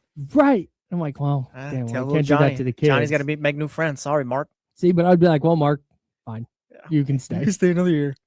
How many more years does he have in high school? But I wouldn't be able to separate myself from it. Like right now, I can even though this is my job, I can separate myself from sports when need be. If I owned the team, I can't do that. I don't get to separate myself because now it's my job. I get it. Yeah. Because even if you say like I'm gonna hire a GM, I'm gonna hire Theo Epstein, and I'll be like, Theo, you're the guy. You take over this team. You run this franchise. Assuming he wanted to. And he came in and was doing Theo Epstein things. I still have to pay attention. I still have to be concerned about it. Could also hire the wrong guy. If they lose 10 in a row, I've got to start asking questions. Theo, what's the deal? Yeah, I don't want to do that. I want to yell about it on the radio and then turn the radio off. I get it. Or turn the microphone off. That's fair. I understand that. Shout out to Travis Kelce, though, man. Yeah, he's living the life. He is. What a time. Goes from sitting courtside at a Cavs playoff game to buying a stake of the Guardians. Man, this is the jump. I'm Kyle. That's Jesse. Joe Brazil's over there. Becky Hammon is catching a lot of smoke. Yeah, she is. For what she said about Jalen Brunson 2.5 years ago. And if you missed what she said a couple of years ago, this is the clip from December of December of 2023. The Knicks are 16-11. They were 6-4 in their last 10. They were 7-3 at home, 9-8 on the road. And here's what Becky Hammon had to say about Jalen Brunson. How stuck do you think the Knicks That's Malika Andrews are here in the Eastern Conference? Well, I certainly agree with you. They're not getting into that tier. They don't have enough personnel. They don't have the manpower that they need to hang with those guys. I think you're going to get a consistent team like they've been. They're a pretty good team. They're well coached. They're going to be on their defensive game. But at the end of the day, they don't have a dude. You got to have a dude. You got to have a 1A dude. And they're missing that at the end of the day if we're just getting down to brass taxes. Sorry. I didn't want to disagree with Becky today, but they do have that dude. Who? Jalen Brunson. No, he's too small. But here's the thing, and that's Didn't they say about you? But you know what? Say that about you. You're a Hall of you know Famer. what? I got a philosophy. Can I say my philosophy? Go ahead. If your best player is small, you're not winning. John Stockton, Allen Iverson, Steve Nash. You could go down the list. Steph Curry is the only. But he's not that small. He's not that small. He's like 6'3". But also, though, I mean, he's the greatest shooter to ever walk the planet. He's in an outlier class. Okay. She is right. History says she is right. Okay, but we're living in a new age. Okay, new day. She got to hold an L on that. The way she words it, no, only because she said like she's really just chalking it down to winning a title. Yes. So, yeah, we don't know yet because if it's by her standards, yes, the Knicks have not won a championship yet, and that's kind of what she's the standard she's holding it to. I think that's a tough standard to hold it to. For me, like the Knicks are in the finals. You're a championship level team if you're in the finals. Like if you run into a team that wins 4 against you in that series, then so be it. Like there was just one other team better than you. But I think just the premise of it, like you can't really win or be a true title contender with a small guard. Like, yeah, Jalen Brunson has proved her wrong. They're title contenders. Again, she's holding them to the standard of you have to win a title, I guess, to prove that. Me, it'd be more like, no, they're already here. Like we're talking about 4 more wins. That's not really much there. Like I think it's good enough at this point. Talking about as far as being that type of team. But I mean, yeah, she's been catching a lot of heat for it. I think she's wrong. Brian Windhorst was right. Generally, I guess she's been, if we're talking about just winning titles, like she's been right for the most part. Over history, it's not really been something that's happened. Yeah, and we've talked about this a lot with Jalen Brunson. Brunson's scoring is actually down a little bit this year. He's being more efficient, but his point totals are down this year. Or his per game totals are down this year in the playoffs. You can get it done with a player like Jalen Brunson, but it requires a lot of OG Anunoby, Mikal Bridges, Mitchell Robinson, Josh Hart playing out of his mind. Like there's all these things that have helped elevate him to that level. That said, just because he's listed at 6'2", I don't buy that he's 6'2", but he's listed at 6'2".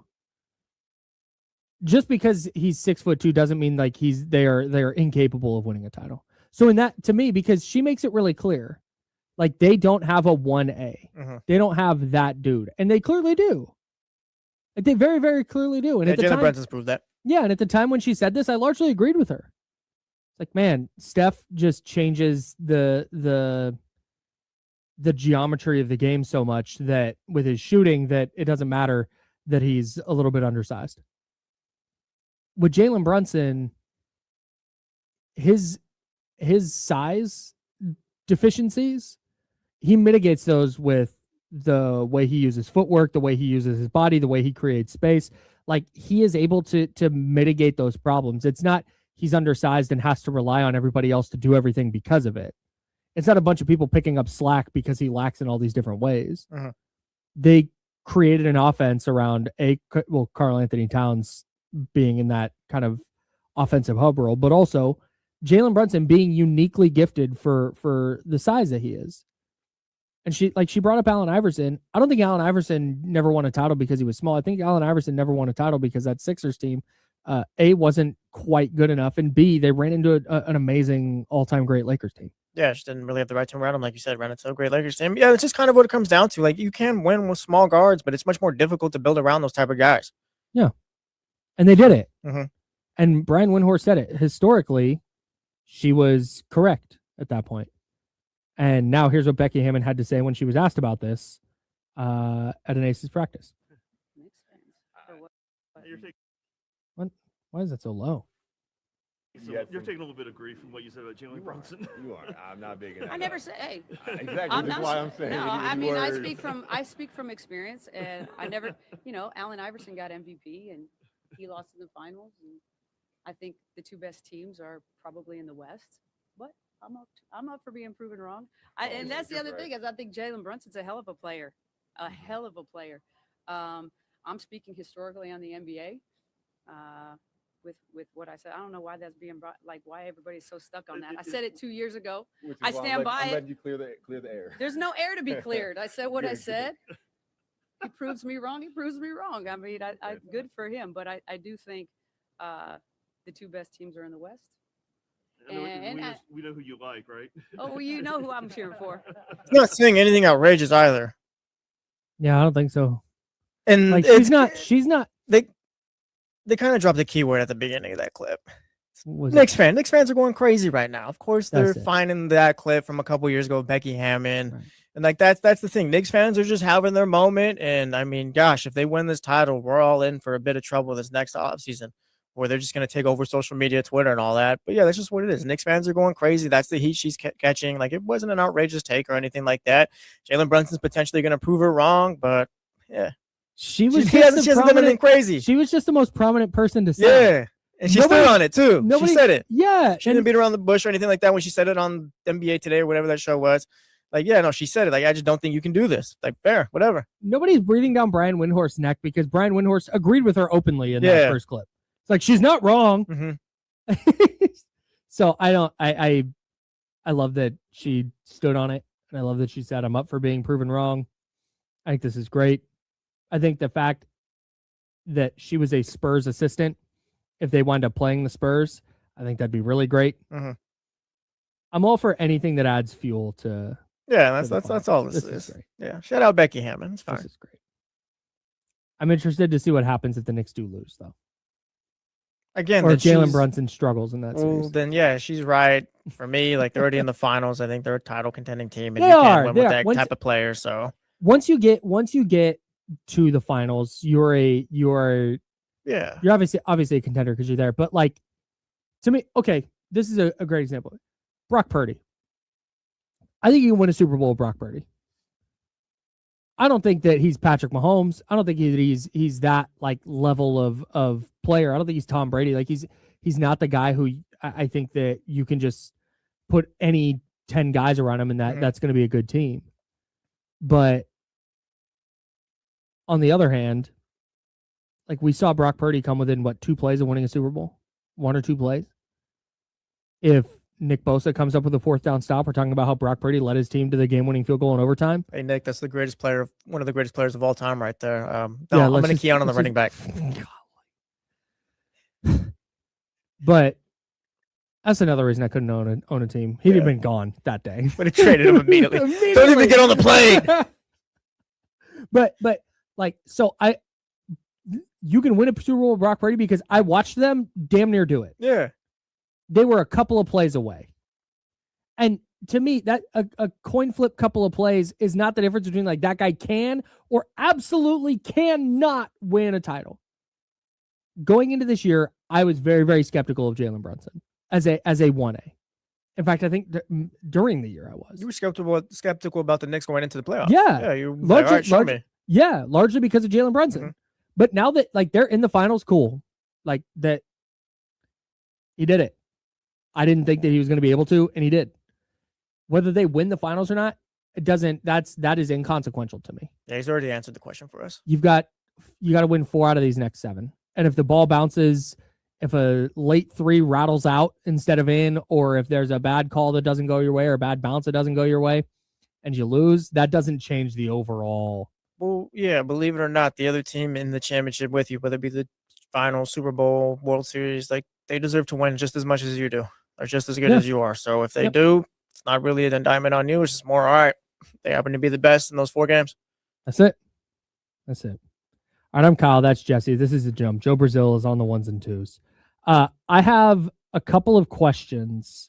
We've talked a lot about the Cavaliers. I want to tie the Cavaliers into the discussion we were having about the Kings yesterday. And I want to know how we think the Kings would handle it if they were in some of these spots that these teams that have been eliminated from the playoffs are in. I think it's going to be an important thing in the future. We'll talk about it next on The Jump. It's ESPN 1320, Sacramento Sports Leader.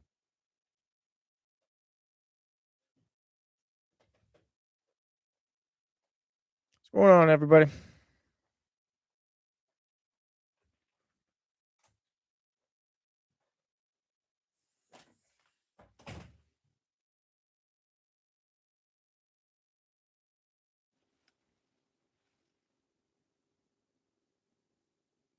What's going on, oldie?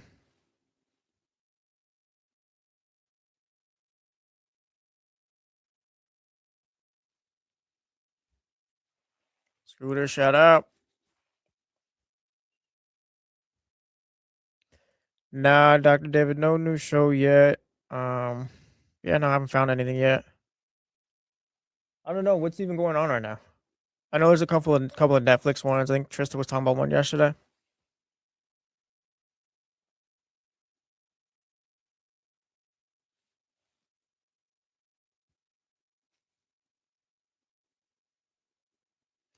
Scooter, I need to start this one.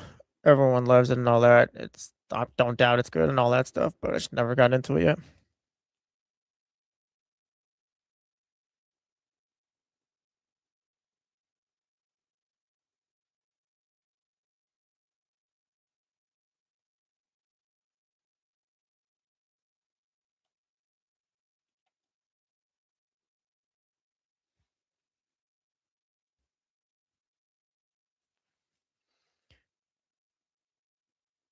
I haven't seen too much about spin-offs or anything like that. Is this supposed to be like one where they go back with Soldier Boy or something like that?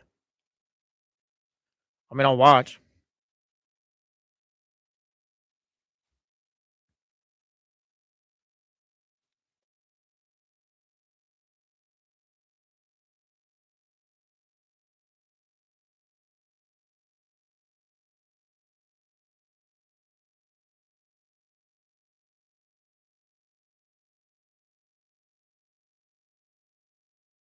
I know Amazon the Spider-Man Noir dropped today. I'll be watching that.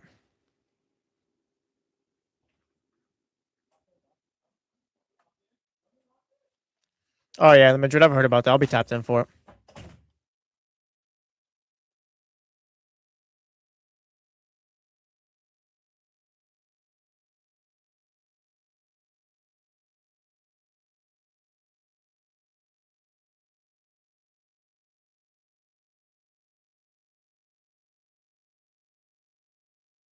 They did TCG, but I feel like the dude was untouchable for about the entire every episode up until that point. So I guess I kind of get it. He goes from the very top to the very bottom.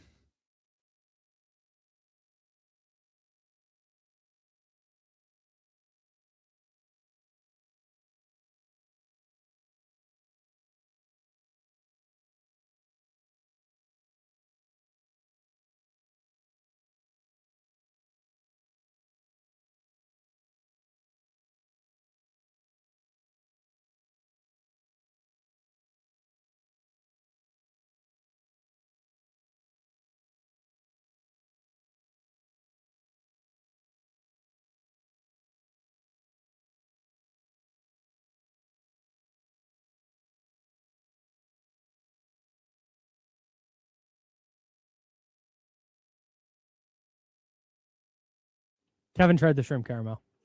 He said it was good. bomb. Said it was bomb and doesn't taste like shrimp.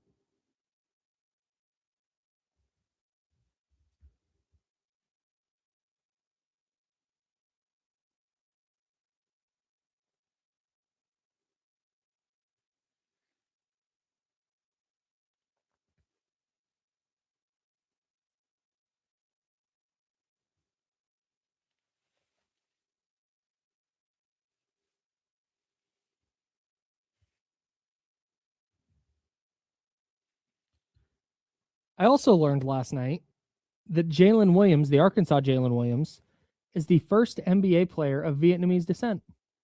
Did not know that. The more you know.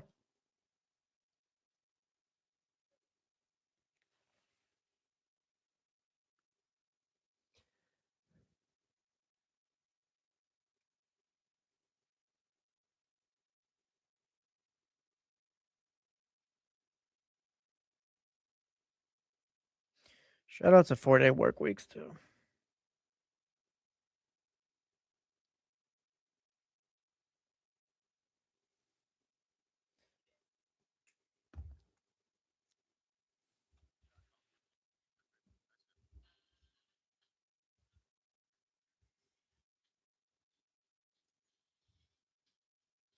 Welcome back to The Jump with Kyle Madson and Jesse Tapia. I'll tell you this story real quick. Nice story time with The Jump. Tap in. We'll talk about the Cavs and Kenny Atkinson and my Kings tie in here in a second. So I'm at this bachelor party in San Diego this weekend. Of course. And Sunday morning, and then we'll get to your phone calls as well at 916-909-1320, 916-909-1320. That's the phone line. That's also the Mojo's Local Tap and Kitchen studio text line. So the bachelor, at this bachelor party, we wake up on Saturday, and he goes, hey, I want pho. I need some pho in my life right now. So we find this spot, 4.7 stars, like 15-minute drive from the Airbnb. We pile into our 2 cars, and we all go. 9 dudes. And we go in there, and they're like, yep, we got tables for you. We sit down. I ordered my pho. I ordered some Vietnamese egg rolls. Great time. Had a blast. Just a really good group of guys. And I ordered a beer and an iced coffee. Wow. Because balance. And I get done, and I'm like, hey, my egg rolls never came out. And the guy, when he dropped off my soup, he said, and your egg rolls will be right out. Mm-hmm. Egg rolls never came out. Which is fine. Like that happens sometimes. I get it. We were a big order. Something got lost. Totally cool. But I'm sitting there and I'm going, guys, you have no idea how excited I am to order these egg rolls to go. I cannot wait to get these egg rolls to go and eat them when we get back to the crib. I'm fired up. Made this announcement like 3 or 4 times. Of course. My plan, the type of person I am, is when the guy comes in and says like, hey, you guys ready for the check? I'm going to go, yeah, hey, real quick. I ordered some egg rolls that I can get them. Can I just get those to go? Like just real like low key, not a huge deal. Appreciate it. Thank you. We move. Yeah. Like what I ordered. Right.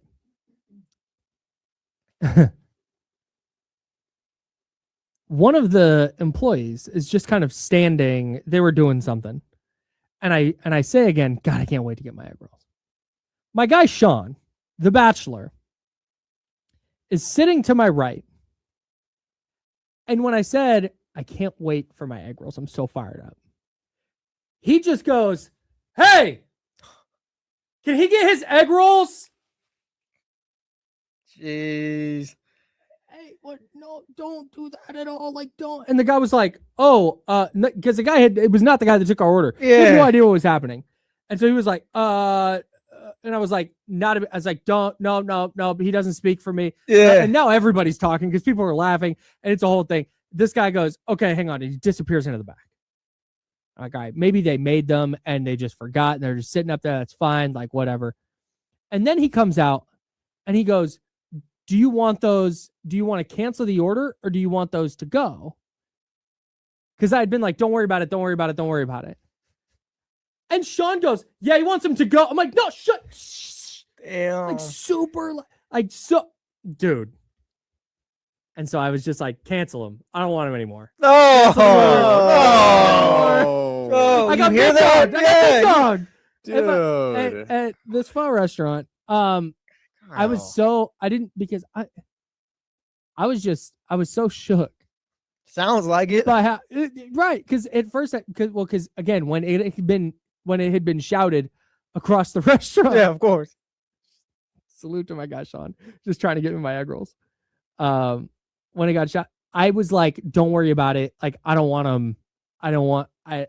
Because I didn't want to be seen as part of this. Like, I'm not yelling. Yeah, you're like, trying to leave the scene. Yeah. Yes. It's like, because this was not my plan. Yeah. It's not part of how this is going to go in my head.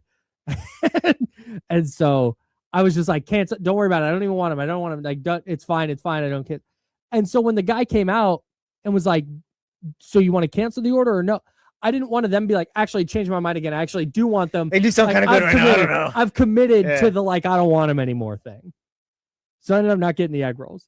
So then the guy goes and he cancels it. We're sitting there quietly for a second. And one of the other guys goes, man, you know what? I was kind of really looking forward to those egg rolls. Like, what the? Yeah. It was on me to get egg rolls for the table? It was your order. I was excited for my egg rolls. Well, yeah, maybe he was going to take everybody he was going to take one or whatever, and they were kind of counting on you. Yeah, everybody was like, yeah, we were kind of, I wish you did some egg rolls to take back to the house. Like, then you order them. Or you get loud and say, hey. This thing, I think it's more just them. You got big dogged. Shout out to my guy, Sean. I should have just gone with it. Yeah. Like, at that point, we're in too deep already. I mean, you don't know those people, whatever. Get your egg rolls and get out. Yeah, what are they? But then I'm worried. Like, I don't mess with the people who mess with who make my food. Yeah. I didn't want to seem like I was like demanding that because I wasn't. Well, I was. How long were you waiting for these egg rolls? I mean, the entire time we were there. And then you asked multiple times? No, that was the thing. Is that it never come because the guy had never come by. Like I said, not that big of a deal. When he comes by with the check, I'll just ask for him to go. And then it turned into a whole thing. Yeah, sorry. Should I get more control of that situation next time? Yeah, I know, and I gotta be more proactive. Yeah. Sean did it the right way. He was proactive, different than I would have gone about it, but he was proactive. Like that's the right thing to do. It's all right. Next time I just need to go, hey, can I get a quick minute? Yeah. But I was eating fun and was having a good time. Next time get your food, all right? I know I will. Yeah. I will. We'll work on it. Yeah, we will. We'll work on Shout it. out, Joe. Hey, you know what? By the way, disappointed in you. By the way, big ups to Joe. Thank you. Joe gets a +1 today. Let's go. Joe gets a +1 for going and getting my guy Gino after I forgot about Gino. I was flustered. Joe's like, nah, I got it. Oh, yeah. So for those that have been following the situation, as you have, Joe's at 0 right now. Let's go, dude. Back to 0. Yeah. Let's wow. go. Brand new dude. day. Man. What great work by you, Joe, to get back up to 0. Thank you. The Thank Joe you. pointer. Yeah. Could very well go back to -1 though at some point tomorrow. It's all temporary There's expectations some here. point today. Yeah. We I still act like we've been there. 15 minutes left. Yeah. Shout out, Joe. I'm Kyle. That's Jesse. Joe is our esteemed producer and promotions extraordinaire. Here on The Jump. It's ESPN 1320, Sacramento's sports leader. Okay. I have a question. The Cavs are bringing back Kenny Atkinson. Yeah, they are. And they're working on an extension with James Harden. We can talk about what that means and such. Do you think the Kings would keep their coach in this situation? It's the $1 million question, I guess. I mean, you fired the last one. That guy supposedly lost the locker room. It's just, I don't know. That's kind of, we're all walking on eggshells at this point. You're doing it right now with Scott Perry, and the team is in the dumps.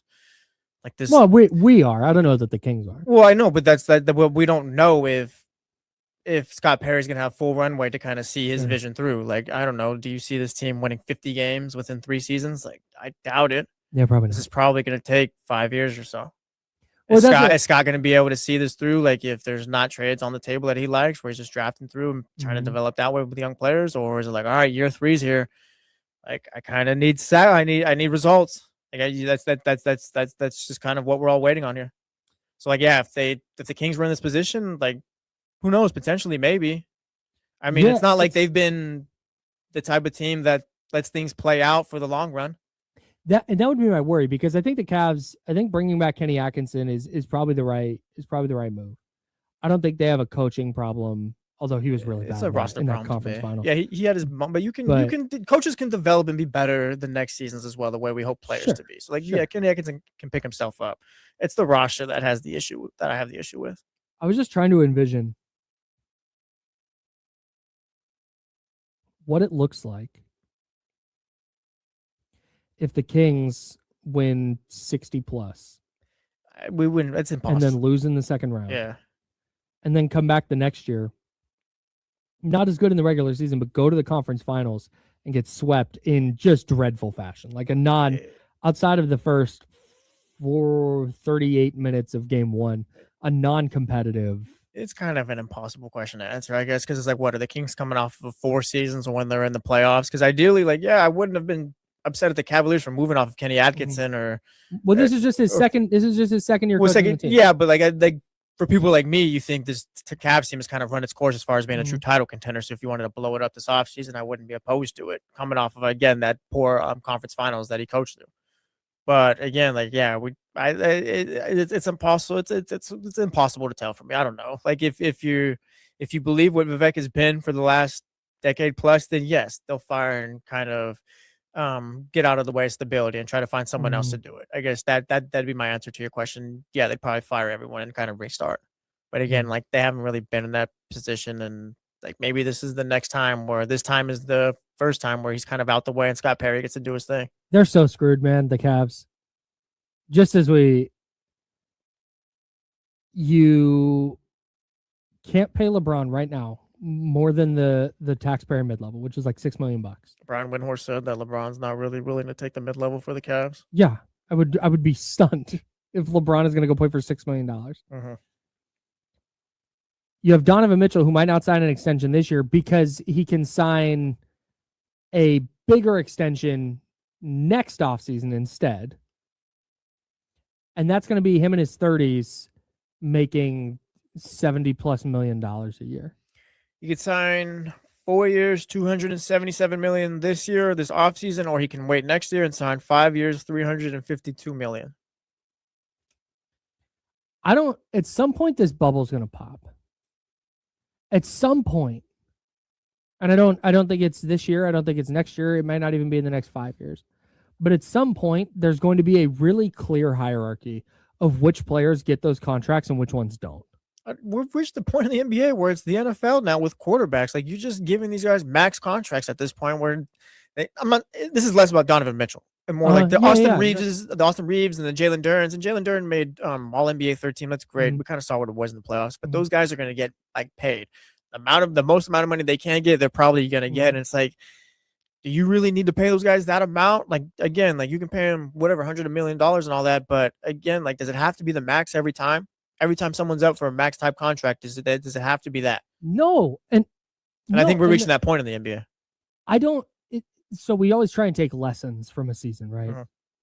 Team building and the way the league is going. And I think the number one lesson you can take away from, we just talked about Becky Hammon and saying that the Knicks need a 1A, and it turns out actually you just need to build around the 1A that you have, and you need to maximize that player's skill set. Jalen Brunson, if Jalen Brunson had taken the full max contract from the Knicks, they would not be in the finals right now. Because they would probably not have Karl Anthony Towns or OG Anunoby or Mikal Bridges. Like, they would have some combination, but they wouldn't have the roster that they have. The reason they have the roster they have is because he took a $113 million pay cut. Yeah. He's making like $40 million a year. All right, $40 million a year? I can look that up. A little less than $40 million a year. For our purposes, we'll say 40. You can't just say, well, Donovan Mitchell's a good player, so we have to give him a max extension. Like, no, you don't. You don't have to do that at all, actually. Jalen Brunson, real quick, is going to be he made $35 million this season. Come on. 37 next and 40 the year after that. Finishes off with a $43 million player option in 28-29. Which I think for a player like Jalen Brunson, and I think there are way more players like Jalen Brunson in this respect than not, making 35 to 40 million is probably the sweet spot because A, you're getting paid. Like, that's so much money. But B, you're leaving your team the wiggle room to make the maneuvers they need to make to maximize that roster around you. He's making $7 million more than Derek White next season. Put that in perspective. That's insane. He's making how much more than Keegan Murray next season? 9. Keegan Murray averages about 28 per year. Jalen Brunson, the next 1A, is making 9 more. Like, this is Spicy P in the chat house brings it up, making about 10 million less than Domas. And this is a perfect illustration of what we've talked about with Domantas Sabonis, with Zach LaVine. Like, hey, if these contracts were more workable in terms of being able to add players around them, being able to add the right level of player around them, not just a type of player. You can't just say, oh, we need an OG Anunoby type. Like, no, you need OG Anunoby. Mm-hmm. Like, you're not just going to go find a lot of those What guys. is an OG Anunoby type even out there in the league right now? Of awesome wing who can defend 1 through 5 and handle a little bit. And it's just the one guy that's available. Yeah, that's right. there. So that's where I think what we're going to see over the next decade or so is, all right, man, a team like the Cavs saying, cool, Donovan, if you want to sign a supermax deal somewhere, you can go do that. We're not going to be in that business because we think that now they've traded Darius Garland, but follow me. We think that Darius Garland at $30 million a year with the added funds that we can use to build around him is a better way of building a team in the current environment. Yeah. And I think at some point, and again, players, I'm never going to blame a player for not taking a pay cut.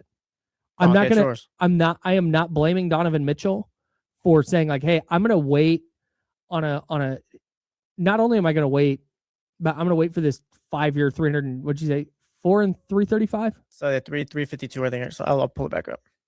I'm going to wait on this suit because, you know what, I'm going to make salute, man. 5 years, 352 million total. 5 and 352.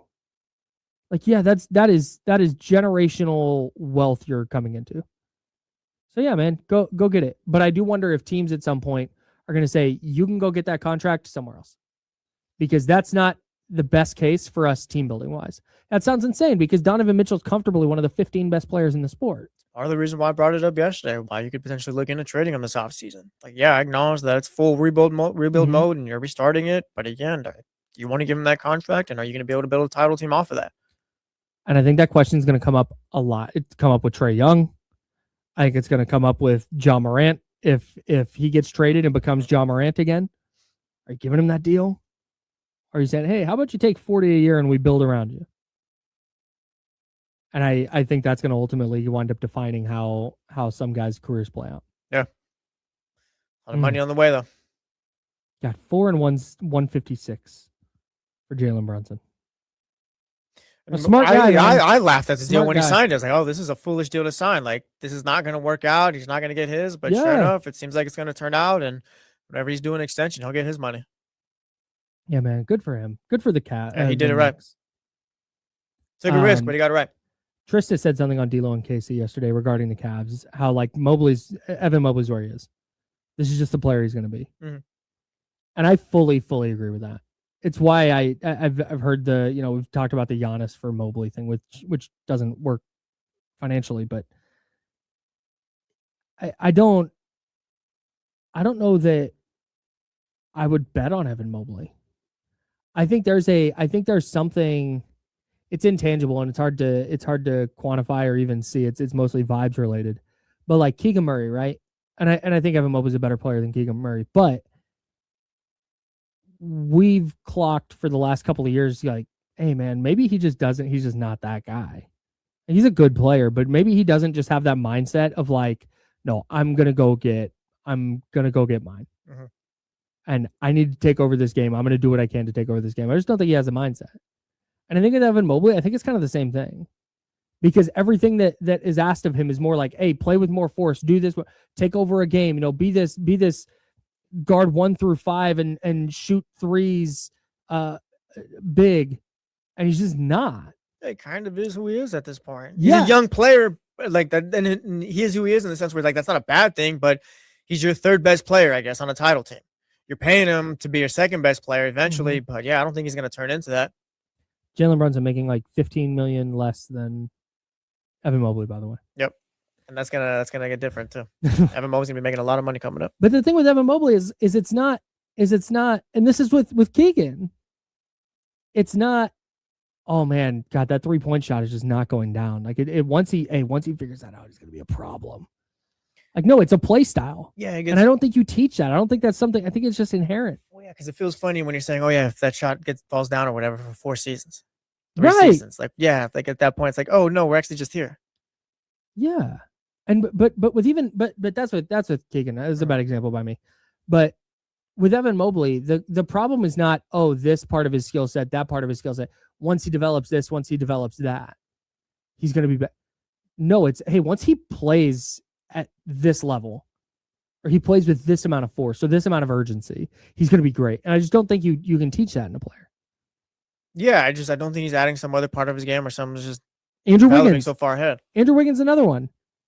Andrew Wiggins, the game was never a question. It's like, is he ever going to take this seriously? Mm-hmm. And he hasn't he did for 1 playoffs. And for the most part, he's just kind of been Andrew Wiggins. Which is fine. Evan Mobley's a fine player, but like if I'm the Cavs, like I don't know if they are, but I'd be kind of giving up on the idea of him being my second best player right now going forward. They're in a hard spot, man. You realistically do need it. If you're not going to, I don't know, running in the back with this roster will be kind of tough. Like you do need to do something this offseason. I think they have to though, because they're a second apron team. They can't aggregate salaries. It's going to be really, really hard to make trades. And they're going to extend James Harden on purpose. Well, because when they just need time to gel. Whatever, man. All right. I'm Kyle. That's Jesse. Joe's over there. We're done for today. This has been The Jump. Thanks, everybody, for hanging out. Sorry to TC and Mitch for not taking your guys' calls. Talk to you guys tomorrow. Yeah. Give us a buzz tomorrow. Our good buddy, Rich Eisen. Rich, please answer my call. That's, you know what? He actually did. Jesse, it's Rich. Call me back. You're my favorite coworker. Where are you? All right. It's the Rich Eisen Show. That's Rich, next. I hope I can answer your call.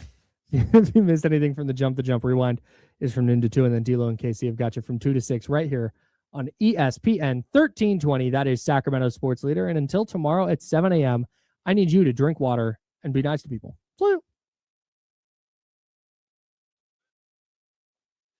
Good.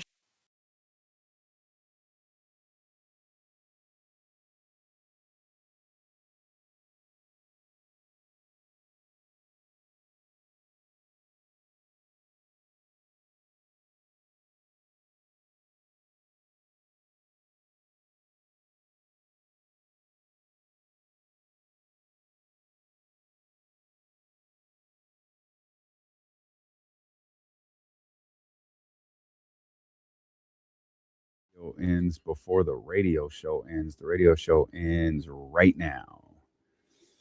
Right now.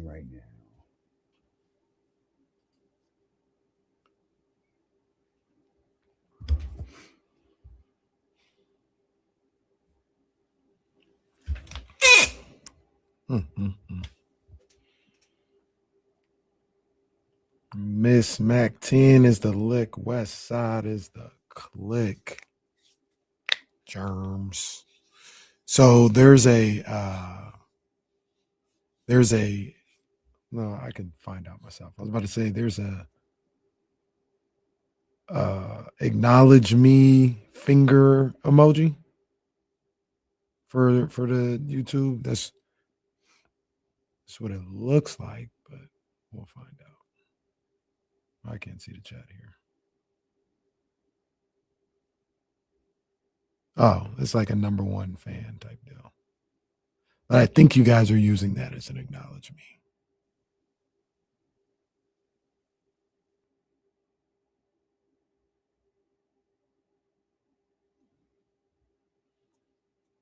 Russ Dog definitely is a wrestling guy.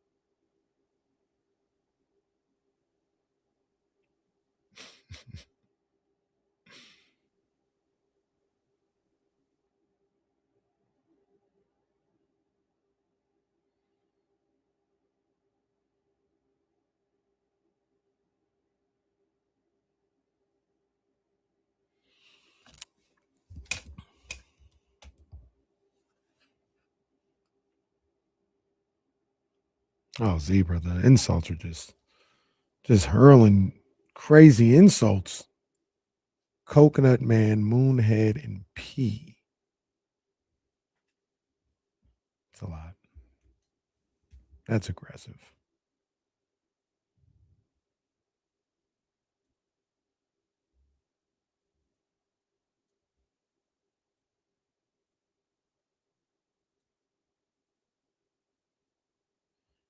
Damn, bro. It's all bad for the A's.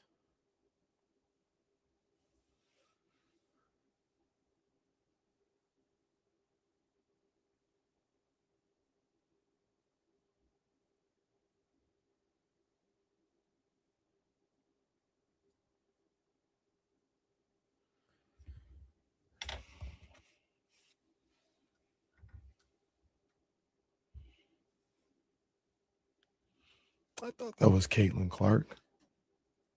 Caitlin Clark at the Giants game.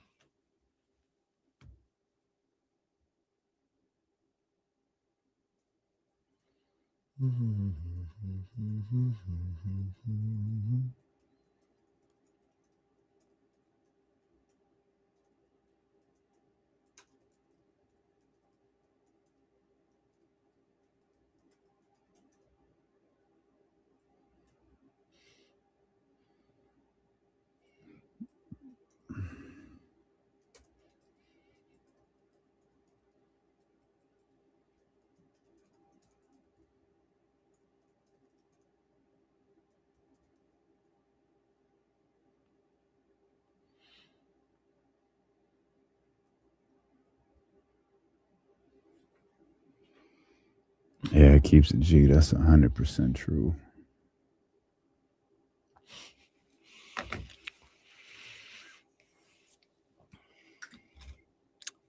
The Mariners looked at this as an opportunity. They took advantage of it.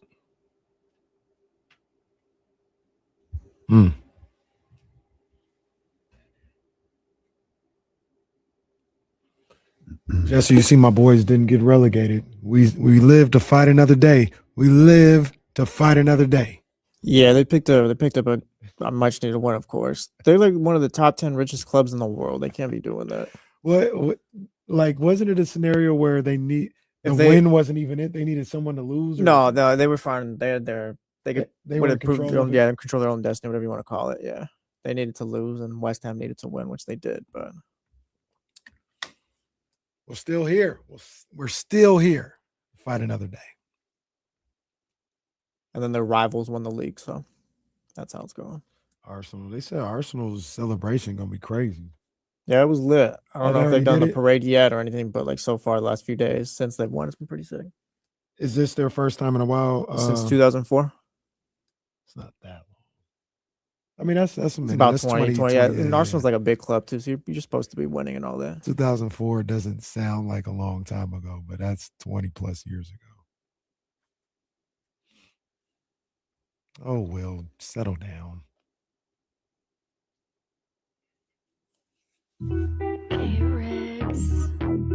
Yeah.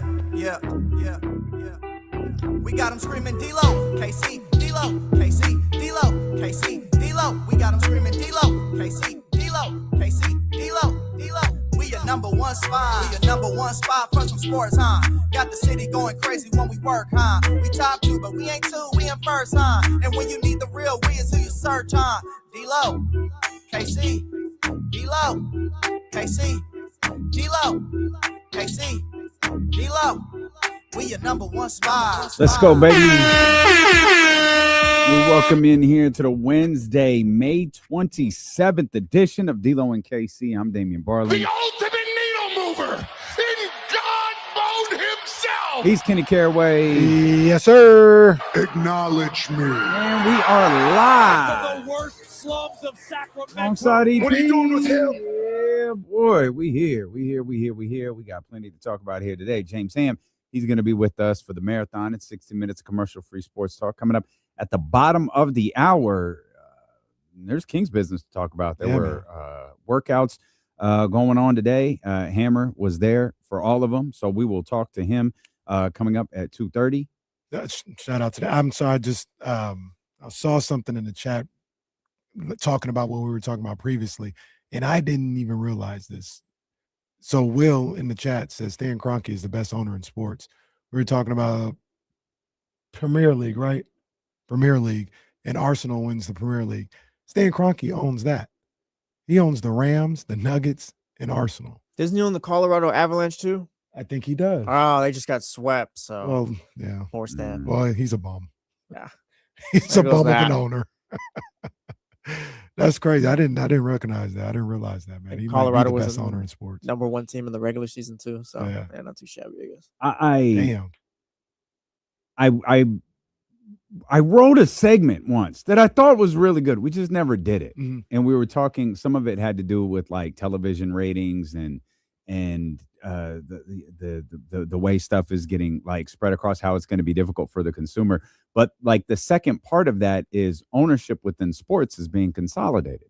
Like you have more group. Stan Kroenke's not new. Like Stan Kroenke has owned, several sports teams for a long time, but now you have like the Josh Harrises who now he owns multiple clubs across multiple sports, across multiple continents, and it's becoming a thing where you're already talking about a teeny tiny percentage of people who could own professional sports franchises, and the cost of these franchises has ballooned so high that number is getting even smaller, because the people who are making money from a Major League Baseball team can now use that money to purchase an NFL team, which they can use to purchase a Premier League team, which they can use to purchase an NBA team when it becomes available, or an expansion team or whatever. And it just becomes this it's the ownership in sports just becoming more and more and more consolidated. Yeah, not for real, man. And it almost, I know this isn't the truth, but it feels, to your point, like every owner owns another franchise in another sport. Yeah. And it's just going to keep going like that because obviously there's a certain number of billionaires in the world, and the sports owners aren't the only billionaires in the world, but the ones interested in owning a major league franchise, if they haven't done it already, it doesn't feel like they're going to do it. So it's going to be these billionaires who already own teams, and they're the ones that can afford to get involved with that. Who's the I know there's one point guy, but it's the Time Warner Group with the Lakers and the Dodgers. You know what I mean? Little stuff like that. No, it's the investment group. Yeah, it's not Time Warner. Right. Time Warner, I don't even think exists anymore. But it's the group that it's like billions, but like an investment, a hedge fund type thing. Yeah. And then the main guy is the guy who I guess is the principal owner of the Los Angeles Lakers, even though Jeannie is the governor for the next 5 years. Like I'm not sure, but like that's the level of money you have to have now for this. Right. What I couldn't figure out as I laid this out is like what impact that has on the fan, because that was like when you talk about Netflix and Peacock, and this will come into play with the conversation we'll have later, that Jason Kelsey kind of brought to the podcast a couple of days ago. But when you talk about all these different streaming services and everything that it costs us to be a sports fan now, it's the bottom line is for these guys, even though it's it's a club, right? For lack of a better, it's a club. It's still a business, and they're trying to earn money with that business. And if it's Netflix offering $1 billion for a week of football, they can have a week of football for $1 billion. Yeah. I don't care what Kenny, the San Francisco 49ers fan, thinks. I don't care what Roddy, the former Las Vegas Raider fan, thinks. I don't care what any of you guys think. That's $1 billion that's going to go on our money to get back, because I need to make this money back because I want to buy the Premier League team, or I want to buy the Las Vegas basketball team or whatever. And it's something that I feel like has really started to take shape over the last decade or so. Yeah. I think the more we get into these type of situations, how it affects the fans is it's going to remove the ownership group or the person, whoever, more and more away from the fan. And what I mean by that is like Kroenke, I think Kroenke cares about the team winning, whoever it is, the Rams, Avalanche, whatever. He cares about that. And he's still kind of connected. The group, the Charles Johnson group that owns the San Francisco Giants, I don't think they care at all. Like this is an investment opportunity. Owning the Giants and having that real estate area around that on the other side where McCovey Cove is and stuff, this was just an opportunity for them. And they operate that franchise like a business, not cost down. Yeah. Not like cost meaning players, cost meaning big contracts, cost meaning big manager contracts, cost meaning all of that stuff to what you put in on the field, because we know. Yeah. And it's further and further removed from just the connection, whatever connection an ownership or an owner has with the fans. Like I look at Jed York, and I know Roddy probably disagrees. Mark Davis. I think Mark Davis loves the Raiders. He's got a business to run, but I think he loves the Raiders. Like he wants to see the Raiders be successful and win. Yeah. Jed York wants to see the 49ers win a Super Bowl. It's in his blood because of where it comes from. See, that's it. Those guys are the rarities. Right. Because and I think Al Davis, Mark Davis, he is the Raiders. Like I used to joke, it's very much not true anymore. Well, it probably is, but not like it was before. Mark Davis was very obviously the poorest owner in the NFL. Like they looked at Mark Davis as a joke. This move to Las Vegas and the current valuation of the Raiders and him selling off very small pieces of that franchise has made him a billionaire. He was not a billionaire before. Right. But his business is the Las Vegas Raiders. And while it was absolutely damn Oakland and damn Raider fans in Oakland, we're moving to Las Vegas, that was a business move that put him in the position that he's in. Yeah. Yeah, for sure. For sure. And those two guys. Steve Ballmer, I think, is another great example. Steve Ballmer is agree. the richest,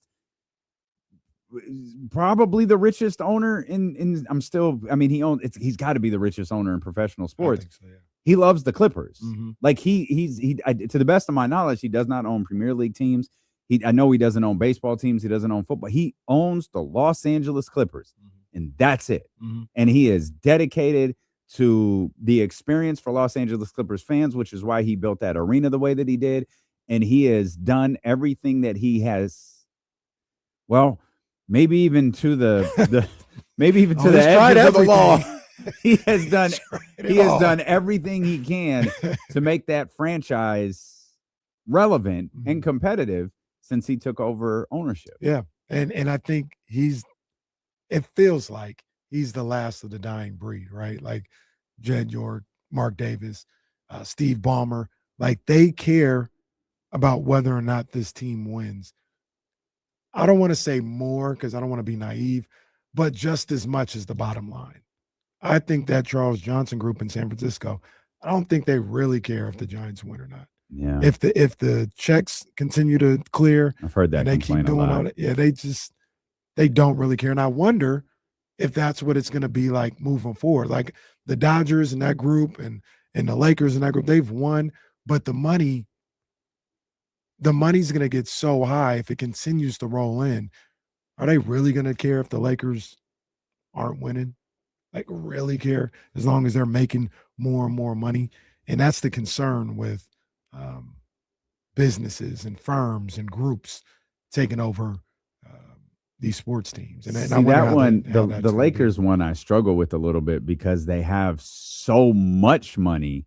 Why would you buy the Los Angeles Lakers if you didn't want them to be successful and competitive, and you didn't want the bragging rights of being able to say, like, we're the team that brought back the Los Angeles Lakers? Like Jeannie was a lot like, and we don't think about this because the Lakers were never as publicly a train wreck as it appeared Mark Davis and the Las Vegas Raiders were. But that was, and we've talked about this with Trista Crick on a number of occasions. We talked about this with Jason Jones and a number of different NBA people. It was like a mom and pop shop. Like it was like a real high end one because they made money. Like they made money within the Lakers world, but all of their money was in the Lakers world. And to become as truly, I would love to know what Jeannie Buss's net worth became at the end of this sale. What was it before? Because she's on the hook for the expenses. She's on the hook because that's not their arena. That's an AEG arena. So you're on the hook for that. You're on the hook for I don't know if the Los Angeles Lakers or any version of their parent companies or subs, if they own LA Live or anything around that. And which it all leads me to believe that Jeannie was kind of she was like a paper champion. And now she's a, billionaire. God knows how many. I got to think at minimum 5 to 6 times over. The AI says, not Allen Iverson, but AI says Jeannie Buss has an estimated net worth between $1 billion and $1.2 billion, primarily driven by the Buss family's sale of the Los Angeles Lakers. So that means after, now she's at $1 billion. I don't know.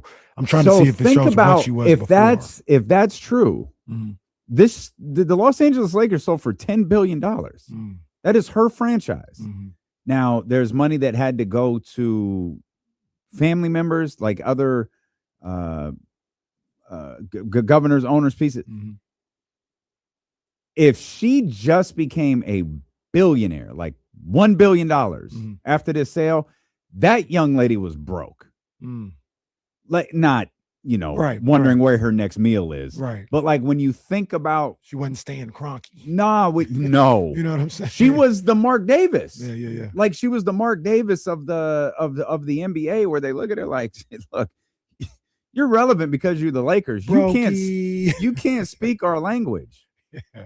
And that's fascinating. Yeah, I can't. And we know AI. Find what it She's was never before. wrong. No, Yeah, never, she's never never. wrong. The answer. This is literally the answer. It's very, very, very literally. Yeah. Not so, sorry.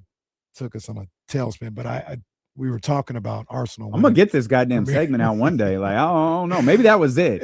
Yeah. Maybe that was the segment I was trying to communicate. What to answer your question? I hate when you use word segments. That's not a real word. That's the conversation I was trying to communicate to people. Maybe, and I don't know. Maybe they, I keep wanting to say Time Warner, but it's not that. But the group that owns the Lakers now, Right. Maybe they, how do I put this? It's like you have so much money. Why wouldn't you want to bring them, back to relevance or be champions or anything like that? Maybe it's just a power play to say we own the Dodgers and the Lakers in the city of Los Angeles. Oh, sure. We're the Kings. Sure. Not the literal Kings, but you know what I mean? Like we're the Kings of LA. And maybe that's the motivation. Not even Well, like, maybe they're hey, next. Who owns the Kings in LA? I thought AEG did. Oh, yeah, But I you're not. could be If wrong. that's the Yeah. case, you're not getting them. The- It's TWG, by the way. It's a global TWG. investment firm. There we go. But like, of course they want to win, but it's like we ain't really tripping off that. Like we just want to go around and go to these power meetings and everything. And Oh be my able to God, say you're that right. It's AEG AEG. does? AEG owns the Los Angeles Kings. So I did the not know Kings that. are the That's main crazy. tenet of crypto. Yeah, It's crazy. that's crazy. Wow, I did not know that. That's crazy. Yeah. So maybe that They're was the their only ones who don't motivation. have to pay rent. Right. They got their did they the Lakers got a championship. I'm about to say the Kings had the most recent championship. They're Stanley Cups. What is the rent?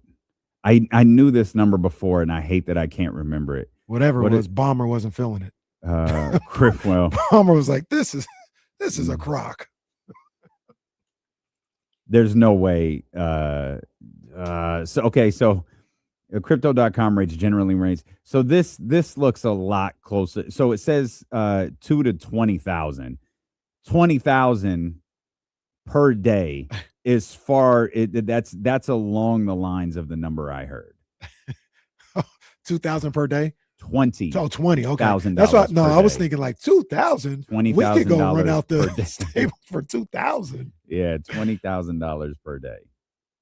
20. I'm gonna bring out the calculator. Because no, so so this is there's a reason that Michael Jackson was rehearsing "This Is It" at the Staples. Forum. Oh, he was at Staples. He was I at thought it was the Staples. Forum. Okay. No, he was at Staples. Got you. Why? It's an AEG arena, Yeah. and who were the sponsors for the promoters, I should say, for the "This Is It" tour? Yeah, it was AEG. AEG. Who was subsequently sued by the Jackson estate for what? For what? Well, in short, murdering Michael Jackson. I didn't know that. Well, Oh, the like overworking them and stuff like that. Yeah, or- because remember, Michael signed on for 10 shows. Mhm. 10 shows, I believe all of them, if memory serves me correctly, were at the O2 Arena in London. Mm-hmm. Somehow, those 10 shows became 50. Jesus. And Goodness I think gracious. somewhere around there is the basis for the lawsuit that the Jackson family estate filed. Wow, that's crazy. I went to the calculator for the Lakers. $1.6 million a year to host 82 games at crypto. It's not that bad. Yeah, I guess not. If we're just going by like the 20,000, if that's the accurate thing. I just did 20,000 times 82. AEG was cleared of any liability in the wrongful death of Michael Jackson. Not in my mind. We had that man doing 50 shows. Which is crazy because AEG did hire the doctor that killed him. Come on, man. The doctor that That's killed what I him. said, not in my mind. No, it gets better. The doctor that killed him was ruled unfit. Oh, and they All right, but man. not at the time of the hire. AG out here handing out $2 million to Fernando Tatis, getting away with it. Mm, They're just doing some crooked business. Mm-hmm. Man. Big league advance over here. Jeez. But the LA Kings don't have to pay for their games. Good for them. Yeah. Good for them. The bar was set really high after game 1 in the Western Conference Finals. No game has quite approached that. They had nothing. We thought we were in for perhaps the greatest 7-game series we've ever seen. And while we may still be headed towards a 7-game series, the Thunder are currently 1 win away from their second trip to the NBA Finals. This conference finals has not quite measured up to the expectation that we put on it. One all season, because we have been waiting for this all season. And it has been fun to watch teams adjust on a day-to-day basis, game-to-game basis, excuse me. But it is games 2, 3, 4, and 5 are a far cry from that instant classic we got in the first game. Yeah, and like you said, the bar was almost unattainable. For a series standpoint, yeah. Almost unattainable. Yeah. But to not, would you say we've gotten any good games since one? No, not really. 2 wasn't bad. Yeah, 2 wasn't bad. It was like Rocky 2. Yeah. Like I don't remember Rocky 2. Yeah, it was. What the hell happened in Rocky 2? Didn't Adrian go in a coma or something like that? Was that Rocky 2? Yeah. Oh, I don't know. Because he wasn't able to work. Adrian's train. a she. No, Rocky wasn't able to train. Well, what was the because fight? He was at Adrian's side. Did he fight Apollo again? Yeah. No, he didn't fight Apollo again. Yeah, in 2, and he beat him this time. Okay. In 1, he lost. He beat Apollo. In 2, I think he was training for the rematch, and I thought something. Well, what happened at the end? At the end of 3, they're by themselves, and they say, "All right, we need to see who the one is." And when they're about to fight, it pauses. Okay. And Apollo dies in 4. They kill him off after he was like, "Hey, come on, let's see what we got to do." And then they just kill Brock Lesnar from the Soviet Union came through and wiped out Apollo Creed. If he dies, he dies. But yeah, game 2 was like Rocky 2. It was good. I liked it, but it wasn't 1. And then 3, 4, and 5. 5 had a lot of. Tommy 5 had Morrison. a lot of drama. Tommy Morrison. Game 5, not game Rocky 5. Okay, got it. Game 5. Game 5. Rocky 5 had the fake Don King, Tommy Morrison. So bad. I was a young boy, and I was like, "No, that's Don King. That's him in the movie." My mom was like, "That's not Don King." I said, "No, you're wrong. That's Don King." What's my man's name? Deion Cole. Yeah, as Don King, and Michael was tremendous. Plus, I didn't know that was a thing. So it caught me completely off guard. Yeah. He shows up on the screen, and it's one of those like head tilt things, like, oh, damn, go right there. I did that probably like 3 times in Michael Jackson movie. Hold on, Jesse got a video. What's this? Oh yeah, this? We're going old school. Okay, we're going old school. Well, okay, I'm not mad at it, Wemby. This video was making the rounds on social media both last night and this morning. Victor Wembanyama checking out, whispered something to our Lord and Savior Mason Plumlee. Bismack Biyombo tell him, all right. Yeah. Whisper something to Bismack Biyombo, and Bismack, neither one of their oh God. Takes out, runs through McCain. Man. And that's Mason Plumlee that does that. He knocks Jared McCain flat, stares at him. Did you hear what happened? The exchange between them afterwards? Between McCain and Plumlee. No. Allegedly, McCain said he shot the free throws or whatever, and he was like, "Hey, bro, why you do that?" And Plumlee said, I got another one for you. Oh, I did hear that. I'm sorry. I did. Yeah. I did hear that. Oh, man. I did. Hey, this one knocked the wind out of my thing. Little JoJo English action. We letting that ride in We letting that ride in Sacramento? Who's going after Bismack Biyombo? I got him. Who's going after Bismack Biyombo? I got him, bro. Ball first, though. Yeah, I mean, right to the rim. Yeah, actually should have been a play on. He's got a lot of plausible deniability on that play. A lot less than Mason Plumlee has on the other one. Plumlee just ran into him. Mason Plumlee says, "Yes, sir. I will do as I'm told." Just runs his ass over. That dude. So what do we think that was about? About sending a message. Yeah, so this is what I know. So I'm sorry, Victor Wembanyama's Tony Soprano? Yes, yeah. On the jump, we said he's the Godfather. He put out a hit yesterday. I know you don't like these things. He's far closer to Michael Corleone than Tony Soprano. I haven't seen The Godfather yet. That's a good call because Michael Corleone is very calm. He's very cool. He's very measured. Tony was a hothead. Tony was a lot closer to Sonny in The Godfather than Michael Corleone. If he was Tony, he would have did it himself. What's that? I said if Victor Wembanyama was Tony, he would have just did it himself. That's right. Michael would never do it himself. Or he would have yelled at Plumlee and Biyama. I'll be like, you know what to do. Handle your business. Yeah. That's absolutely. So there'll be a time, and you talk about the evolution of Victor Wembanyama. There'll be a time in like 2 years where he doesn't do he just looks at him. It's just a look. Just a nod. Look, that's all it is. And Bismack Biyombo gets off the bench, or some version of Bismack Biyombo. It's like Pedro Martinez and Jorge Posada. He's pointing at his head like, yeah, you're next. That's exactly what it is. Okay, so again, what was the point in this? Well, like I said, I know you don't like these things, and I know why you don't like these things. But Wemby might be a little old school, and in the old school, it'll be like, hey, that McCain guy, he's running around a little too comfortable. He run around a little too comfortable. We ain't trying to hurt him, but he needs to know, like, you can't just run around all comfortable, coming to the lane, hopping around. Make him think about you next time. Yeah. I get it. You really hate this, don't you? So no. We're gonna test his heart. Yeah. We're gonna test his heart. And he may have the heart to say, knock me down, I'm coming right back. Okay. We're just gonna test the heart. We're gonna see what he made of. I get it. So do we think that McCain is going to have reservations about going to the lane tomorrow night when Victor Wembanyama is in there and not Mason Plumlee or Bismack Biyombo? I don't believe he will. I don't think he's made that way. But back in the day, you would do these things to say, who is made that way? Who is is McCain built to say, I'm going to just keep coming to the lane, even though they're going to take my head off, and I'm going to focus on making this layup. I'm going to focus on doing what I'm supposed to do, and I'm willing to take the hit.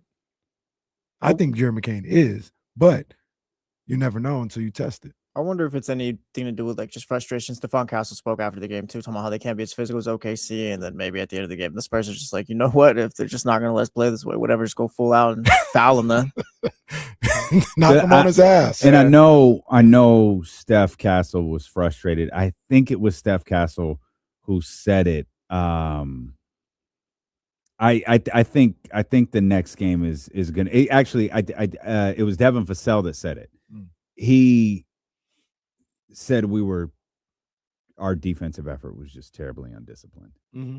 Yeah, and that's what I thought. I thought they just weren't playing good discipline. I have Vassell's stock with me has just skyrocketed, and I know how valuable that is to Devin Vassell and all professional athletes. Their stock within me, it has skyrocketed in this postseason. Like, I think he's been absolutely fantastic. And listen to him speak so frequently. Of course, he was available last night because Victor Wembanyama wasn't. And I just need to know what happened there. He left. Yeah, I don't like that. I don't like that, Wemby. Yeah, he left. I don't like that, dog. Come on, He just man. left. He put the hit out and left. Like, you don't stick around. Like, Michael shot the cop and the Don and went to Italy for 2 years. Like that. Like you don't hang around and wait for the investigation to stop. 70 free throws in that game combined. Yeah, 70 free throws. The game got a little out of hand as far as like the flow. Yeah. This show started a little in a way we didn't exactly intend in talking about owners and ownership, but there's a lot more to break down with this game, and the importance of De'Aaron Fox right now in the present is glaring. It is absolutely glaring, and I don't want to beat him up too much because he's very obviously injured, but I don't know, man. Mitch Johnson might have to make an adjustment if this is the version of De'Aaron Fox that you had. Also, Jared McCain, a conversation here to start this show for the wrong reasons. Daryl Morey should never see another front office because of the way Jared McCain is playing. Don't even walk past it, Daryl. Oh, but we will get to all of that. Also about the game. Do we owe Cole an apology? Just think about it. Well, the answer to that question is always no, regardless of the circumstance. But I am curious what you're talking about because I'm not positive I know. So we'll talk about that. But when we get back, James Ham, our 1320 Kings insider and host of the Locked On Kings Beat podcast. Nope, it's the Locked On Kings podcast and the Kings Beat podcast. He will be with us to talk about those draft workouts today and some of his thoughts on both Darius Acuff and Mike Brown. That's next year on ESPN 1320. Why not talk more when you could just say we're coming back with James Ham next? Jesus Christ. That's why you're a legend, man. That is not the word I would use for that throw to commercial. Scooter, I had to take that goddamn door off yesterday, man. It was just a mess. Thankfully, it has the 2 doors, but I told the girls, just bear with us a couple of days. Scooter's coming to the rescue.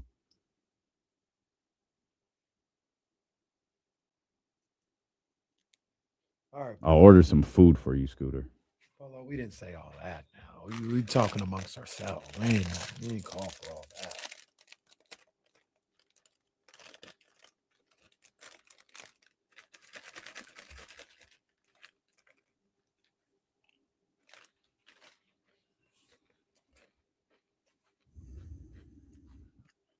RP, he does. No, Scooter, don't do that. Let's stick with Saturday. You're good. You don't have to do that, Scooter. RP, I don't think he can move very well. That's why I think Mitch might have to.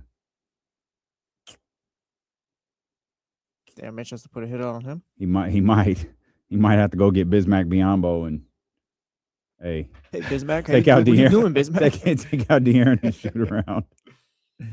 Check this out. I'll leave the names out of this because, I ain't in the business of putting nobody's business in the streets. But I know somebody that has season tickets to the Knicks. Mm-hmm. They said the face value for Game 4 is at $1,300 a piece. He said he could sell them for $8,000 a piece. Mm-hmm. That's great. $14,000 to $16,000 to not go to one game. Mm-hmm. I get it. I'd do it in a second. I get it. I wouldn't even go think to one about game and sell the other, right? Yeah, I wouldn't even think about I get it. I mean, that's isn't that not, kind of the point of season tickets? yeah, like I don't Not know. the main point, but like there's ways to get your money back, I guess. Yeah, like you could make that much money back. Yeah. Wow. That's for a ticket or for both? For $8,000 a piece. Oh God. Yeah. So total, he was saying like $14,000 after taxes or whatever, I guess. 14 racks. I'd make sure I was at a game, but I'd absolutely monitor the market if it looked like that closer was going to be at the Garden. Because what do you think that number is if the closer's at the Garden? If it's 8 now, what do you think that number is if they have a chance to win the championship? It's got to be. I put it at just conservatively 12 a piece. That's the exact number I was thinking. 12,000 each. Yep. I'd go. You can have it. I'd go. If I had already sold Game 4 and I'd already made $14,000, I'd go to Game 6. But you could make $40,000. What did we say it was? 12. That's 24 plus what was the other one? 14 total. 24. Oh, so 38. 38. And he got good. And it cost him. It cost him roughly 1,000, 2,000. It cost him roughly for about $5,000 for those tickets. So a net profit of $30,000+. But I guess if you, what's up, Hammer? Lifelong. What's going on? Lifelong, like he's older than me. He's probably. Oh yeah, maybe you have to do that. maybe you have to do that. It's a little standard definition on your end. So I just want to give you advance warning. It's a little standard definition. Oh, let me check. Oh, yeah. Hang on. I got to switch. 2008 James Hammon. Yeah, in 2008. I'll move James Hammon out of here while he makes the switch and brings him back. I would say it sounds like someone's doing yard work at James' house, Yeah, but he that was doesn't have. definitely that was a blower right there. Hey, do what you got to do. Bro, what? I said do what you got to do. But James doesn't have a yard. James has a lake. Well, I'm sure Is there yard work happening outside your house? There is the guy next door. They're using a blower and just keep going and going. Like, what are we doing? Yeah. What's going on here? People call it. There's gonna be 70 free throws in this game. Literally a leaf blower. What am I supposed to say? James, children. No, say the leaf. Say leaf. Hold on, James.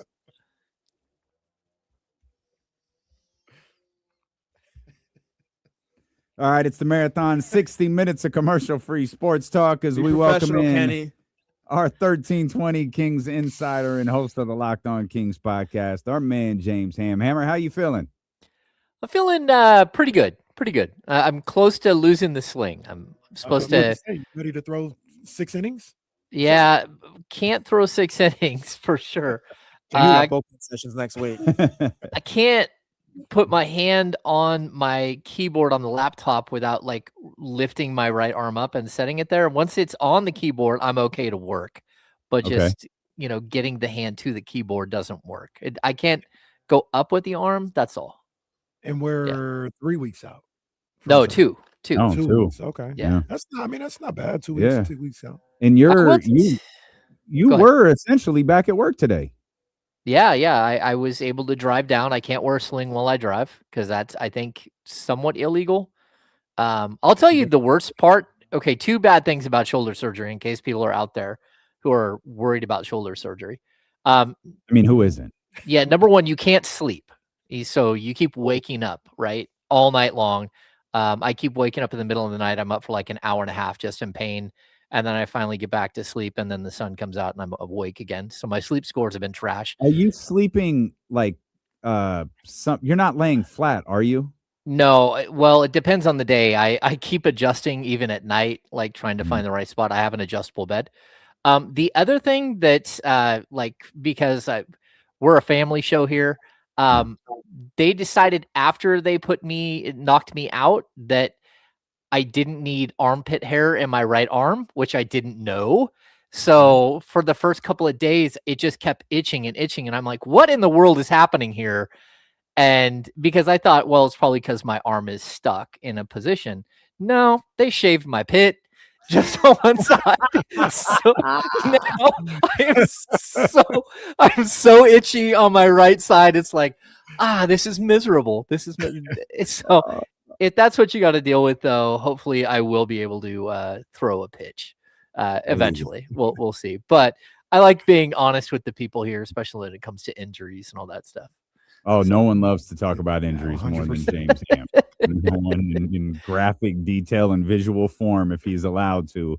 Our 1320 Kings insider, James Ham, with us. So let's talk about going back to the office today. You were at the Golden One Center. Some prospects came through Sacramento the last couple of weeks. I think we're up to 12, maybe. This was the first one I think you were able to attend. Anything catch your attention today? Yeah, I mean, like, look, I've been super upfront with like my infatuation as a prospect of Trayvon Brazil. I just think, like, first of all, when you're watching a cuff video, which I know a lot of us have been watching a cuff videos, he just stands out. I mean, you're watching a player that you're like, why is this guy not being talked about? I mean, he's so long and athletic, and he can be a rim runner. He shoots the corner 3 ball really high proficiency, top of the key 3. Great defender. He talked about defending 1 through 5 today. I don't know if that's the case. We'll see.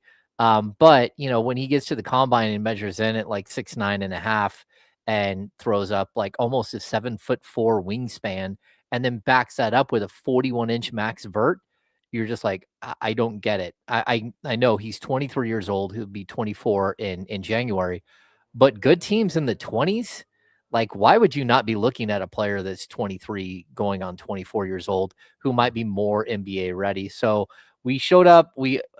As we're walking down the tunnel, I can see Brazil shooting corner threes.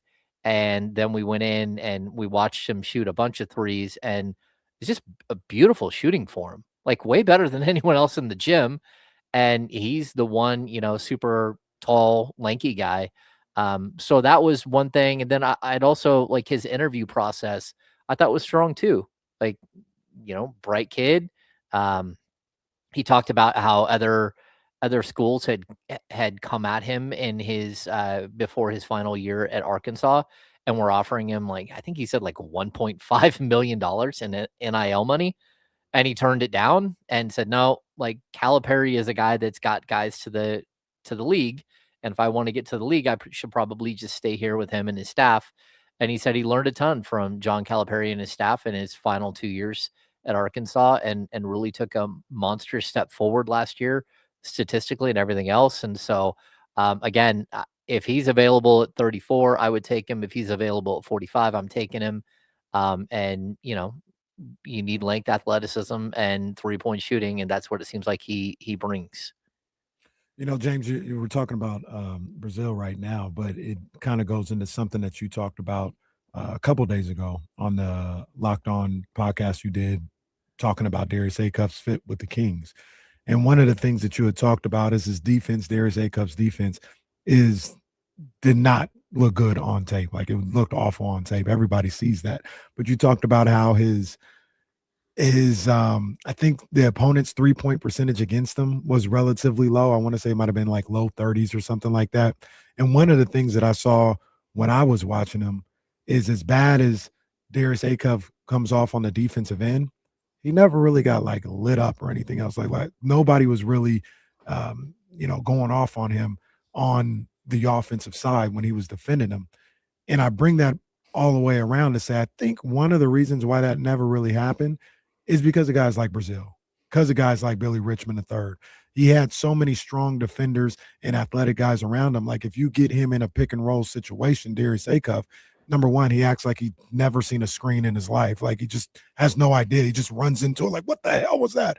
It looks crazy. But yeah, the guy's switching off onto Brazil, and this is a potential elite defender on the college end. And I think the way that team was built around him, and this could be something that could happen in the NBA with whoever Darius Acuff plays for, that's the way to make up for his deficiencies. Put the strong defenders around him where he doesn't really become a liability with his lack of defense, because there's so many other guys around him that can kind of pick up that aspect of the game. Yeah, I mean, realistically, Acuff, I keep saying this, he's the guy that you have to build around. He's not the guy you build with. He's the one that you have to center your entire team around. And if you're going to do that, you need the length and athleticism at every position around him. And, even when I broke down the Acuff stuff the other day on Locked On Kings, like, maybe Neat Clifford next to him makes sense as like a bigger, strong defender, secondary ball handler playing the two, but also like a full grown man. Like, Neat Clifford is actually built, and he's got a really stocky frame. So it's possible he could take on sort of the tougher cover in the backcourt. But what you can't do is you can't run, again, a guy like Zach LaVine with Acuff and think that you're not going to give up 125, 130 points every single night. And so you have to build around him. And that's why, again, I think Brazil was absolutely perfect. You watched the like really clever pick and rolls that they had together. Also, sort of the baseline back cut that Brazil would do, and Acuff would find him as, he would get to the lane and then flip the ball up to Brazil, sort of cutting baseline.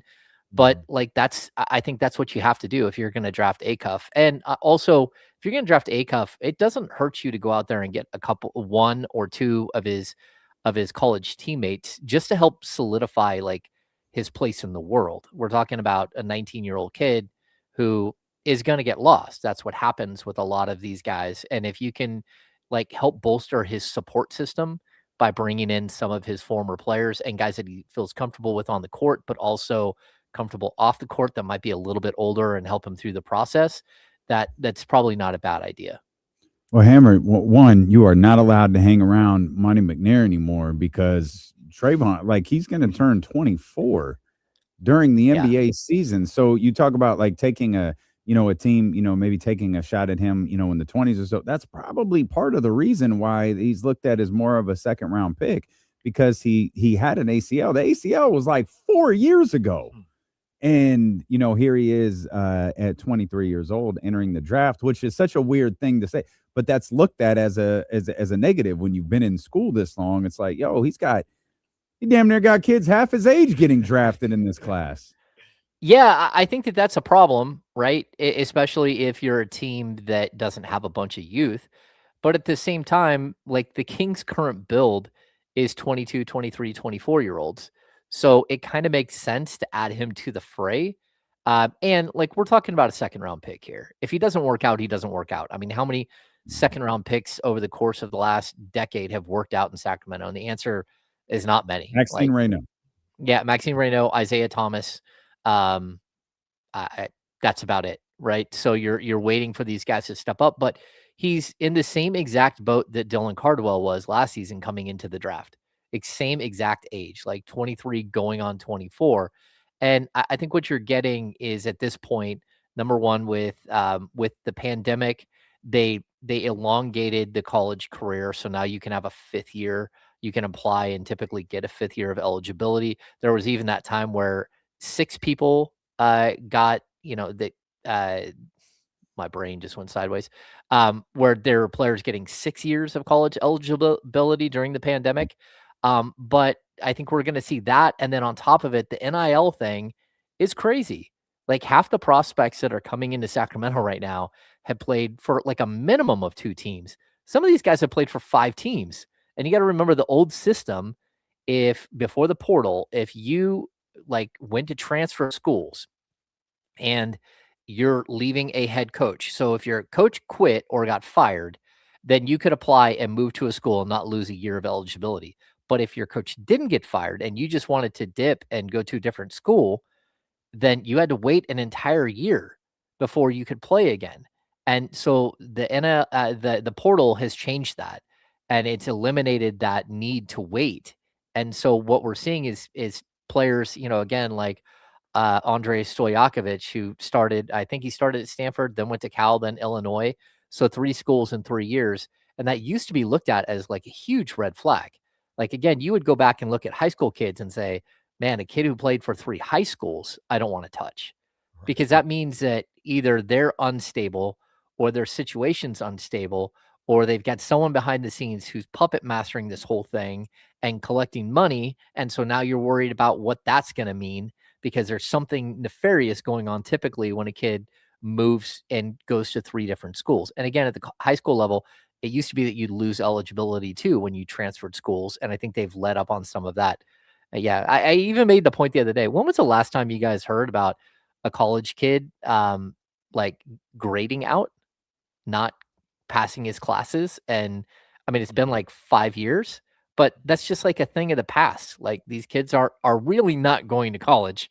They're just going there and making a whole bunch of money. And then they're leaving. And so it's a really weird system that we're sort of transitioning to. Yeah, I don't like it. They gotta fix some of that, man.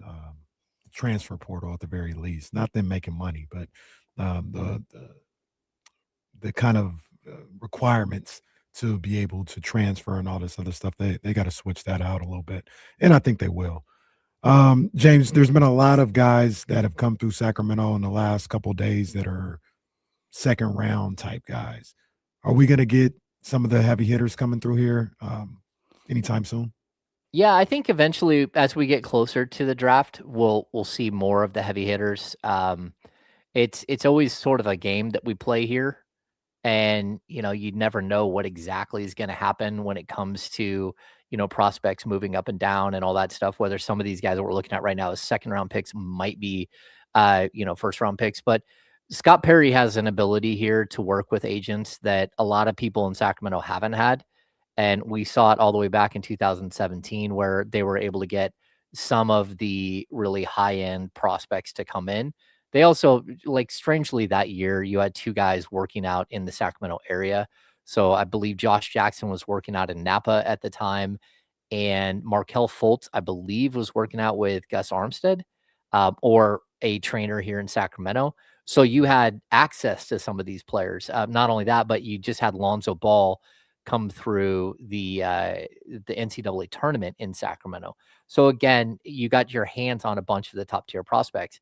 We've had years where the Kings don't get any of those guys because their agents are like, hey, we're not going to bring our kid to Sacramento. That's just not going to happen.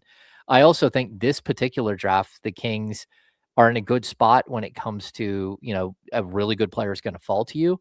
But that's also, it's a really bad spot because I think there's a top 4, and then I think there's a top 3, and then I think there's a 6 after that.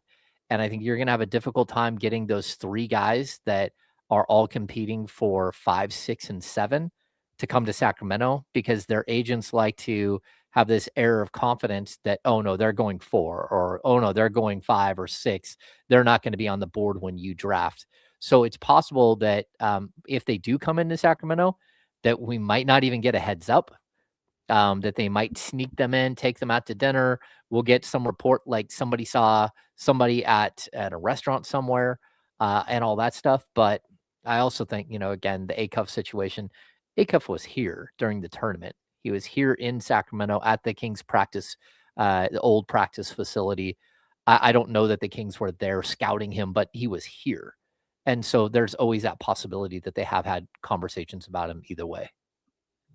You talked a lot about Darius on one of your recent podcasts. We've talked a lot about him on this show and building with versus building around, which you talked about just a second ago. What is it? What you don't often, Hammer, go with the high upside offensive guy. What is it about Darius that it seems, and you can tell me if I'm wrong, you seem to be a little bit more favorable to him in the way that he plays than maybe you have players like him in the past? Well, I mean, like, look, where you're at in the draft, number one, Acuff could be the guy that falls to you, right? And that's going to be up to probably the Clippers and the Nets if he falls to you. So I think there is a high likelihood that he's here in Sacramento. And so when you're looking at his game, his offensive game does transcend like everything that you hope that the defensive side won't like hold him back with.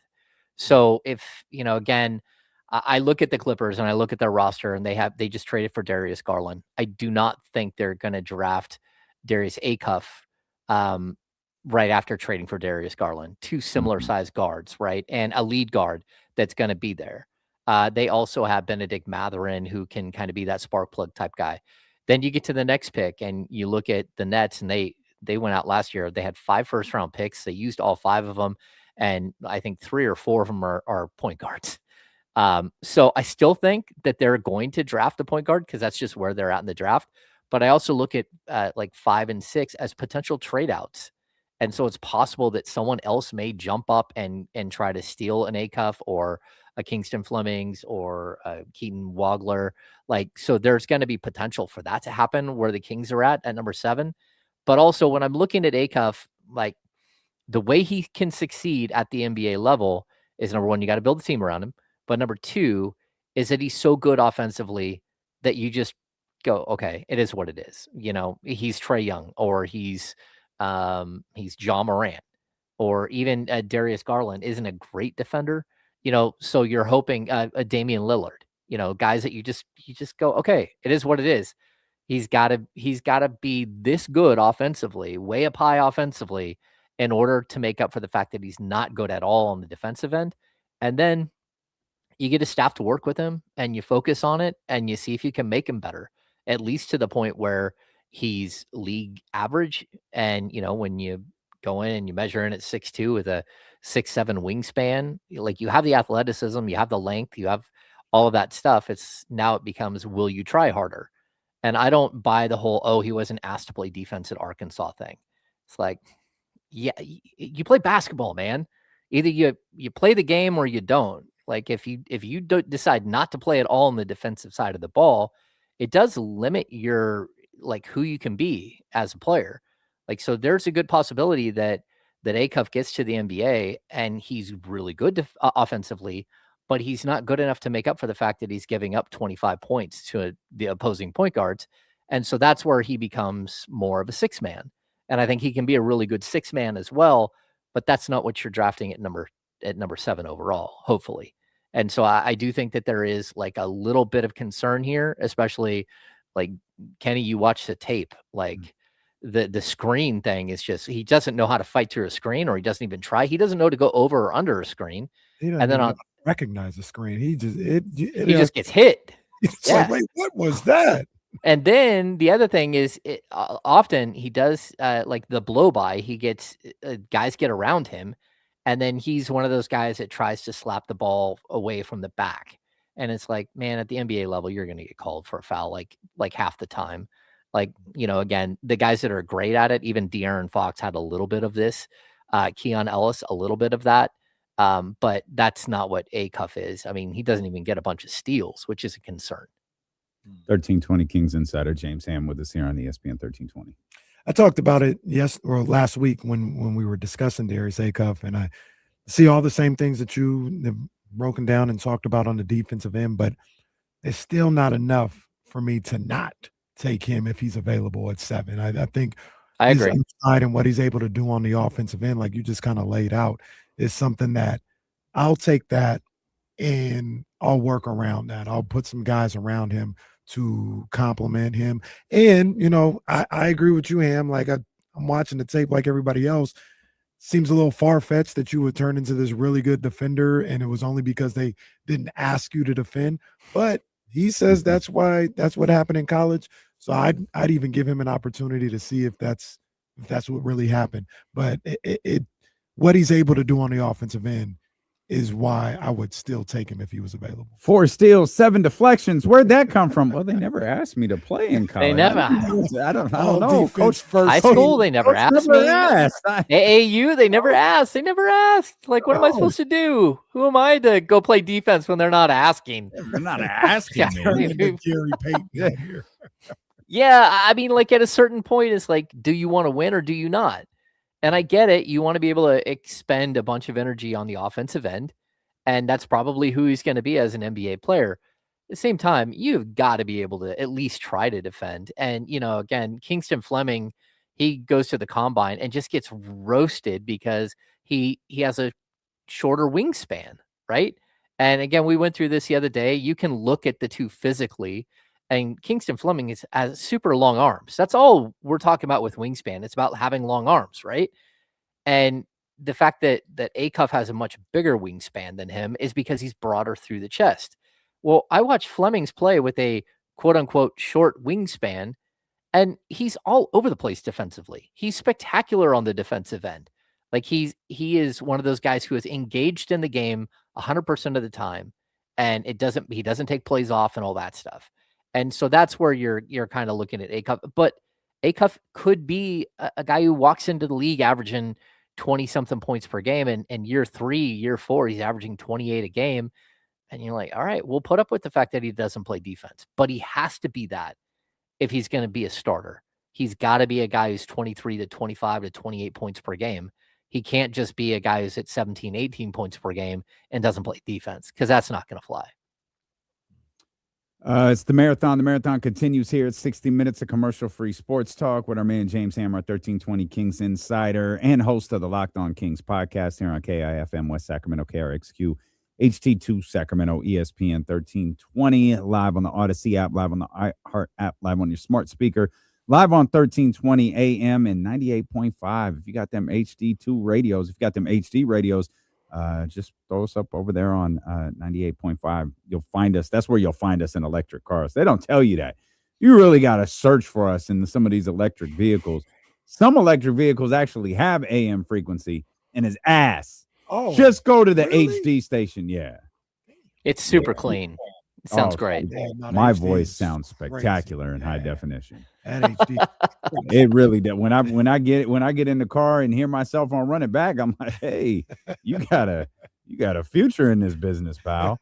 Hammer, given how much given how many needs the Sacramento Kings have, it feels like they're going guard, point guard, something like that at 7, just by the way that the draft looks and where they're positioned.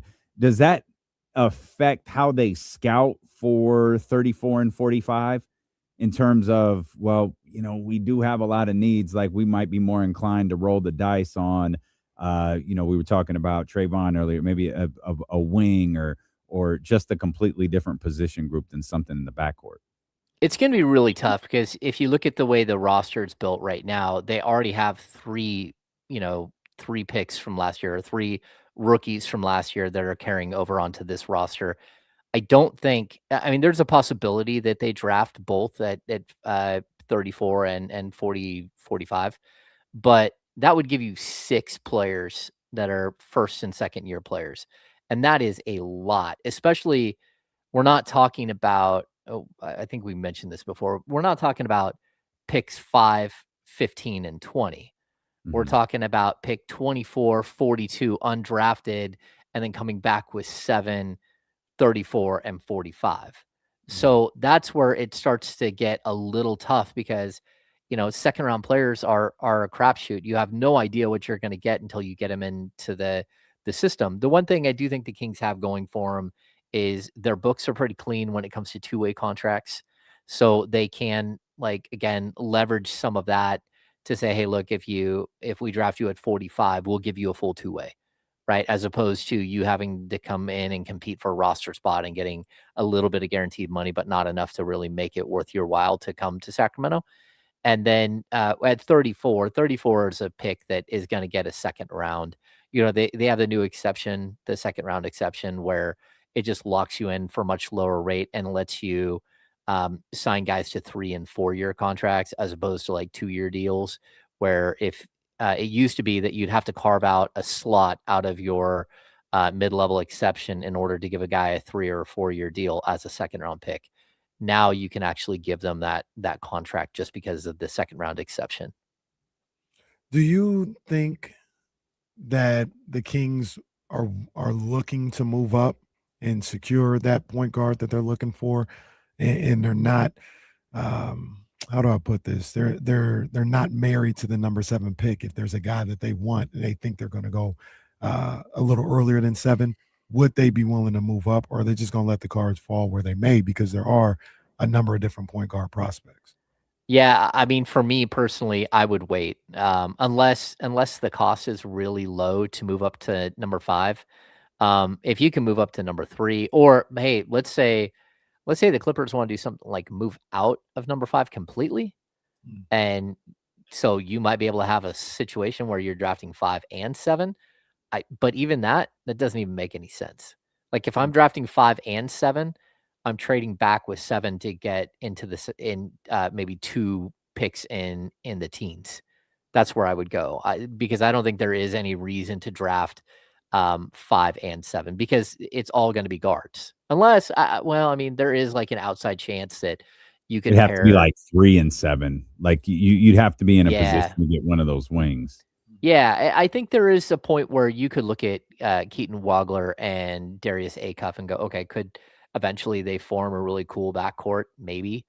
But there's also a possibility that your defense would just be atrocious and you wouldn't be able to figure anything out. And it would take at certain point, you're going to have to trade one of those guys. So I also do think, this is a deep draft and, drafting in the teens probably wouldn't hurt this team. I would not suggest it if you have number 7. Because I think you're going to be able to get a potential star level player or, again, I don't love making comparisons all the time, but if you look at the college numbers, you compare Acuff and you compare Damian Lillard and you compare Damian Lillard as a senior versus Acuff as a 19-year-old freshman, their numbers are very similar. Actually, Acuff was better as a freshman at higher level competition as opposed to Weber State. So really interesting there. And so if you're going to comp him a little that way, that's one thing that if you're going to somehow find another Damian Lillard, that'd be great. But also a Kingston Fleming's, I think his floor is like Mike Conley Jr. And that's where I kind of look at this draft and say, hey, look, I think there's some really, really top tier players here that worst case scenario, at number 7, you're probably going to get a guy who'll be a starter for you for close to a decade or more. And, I don't think you're going to have a complete bust at number 7. Okay. Do you, by any chance at all, that the Kings would trade back out of 7? It would have to be that whatever plans that you had just got foiled right in front of you. And I guess I've heard plenty enough that, the Kings they like Keaton Wagler as well, not just Darius Acuff. I mean, you can't just fall in love with one prospect and say, we're getting that guy. It's like, well, that guy might not fall to you. So that's not the way it works. But I even, like, for me personally, I love Kingston Flemings. And I haven't talked to Doug Christie about this because I don't sit here and like text him all the time saying, hey, who are you going to draft? Who are you going to draft? But I do know how much he loved De'Aaron Fox in the 2017 draft. Loved him, like, long before Vlade Divac was on board with De'Aaron Fox. Doug was, because we were working together. And he said that, he got told to watch Kentucky because there's a couple of kids there in Bam Adebayo and Malik Monk that you need to watch. And he came away and said, no. I want the left-handed point guard. That's who I want. And so I'm going to guess that he has a similar feeling about Kingston Flemings, because Flemings is one of those guys that, does everything and has a lot of the same sort of impact on the game that De'Aaron Fox did as a young player. And you think you can, I don't know if he's going to be a 25 point per game scorer like Fox was, but I do think he's a player that you're looking at as a two-way player. And Doug Christie, I'm sure, is going to like players like that because that's who he's liked in the past. I like Kingston Flemings a lot. I really do. I don't like him more than Darius Acuff, but if Darius Acuff is already gone at 7, I'd be perfectly fine with Kingston Flemings and what he's able to do on the court, really offensively. He shot the ball really well at the combine, which was good to see for him. But he just has the intangibles, the leadership qualities that I think would, number one, mesh really good with Doug Christie and Scott Perry. And number 2, it's something that this organization needs, and Acuff is my number 1 guy in this situation, but Kingston Flemings is right there, right behind him. I really like him a lot.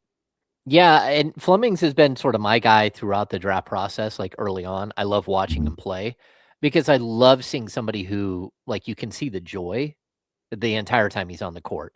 Like, he's smiling, he's yelling at his teammates, he's fully engaged. Like, everything about him says, like one of those dudes that you build around, like a guy that, a catalyst player. That's what I'm searching for. A player that is going to be like one of the heart and souls of your team. And that's what I see from him, like, on the court every time I watch him. But I'd also tell you, like, Keaton Wagler is a player that people are comparing him nonstop to Tyrese Halliburton. And they all think that he's going to be a much better player when he gets to the pro level than he was at the college level.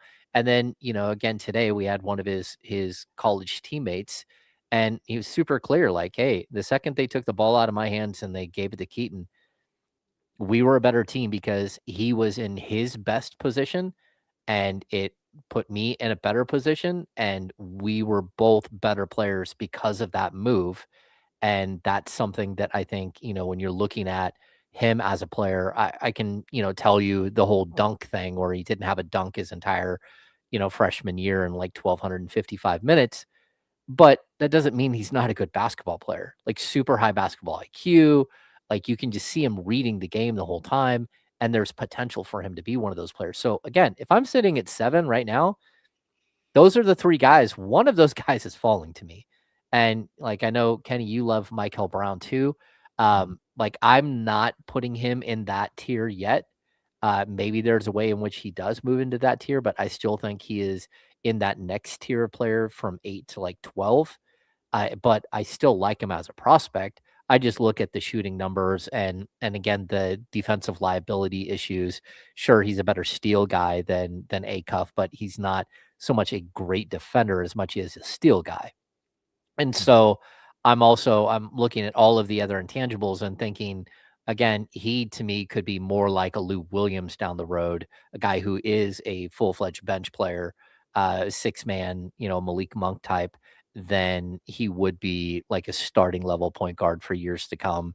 And I just don't see him all of a sudden becoming Trae Young at the next level, because that's not who he was at the college level.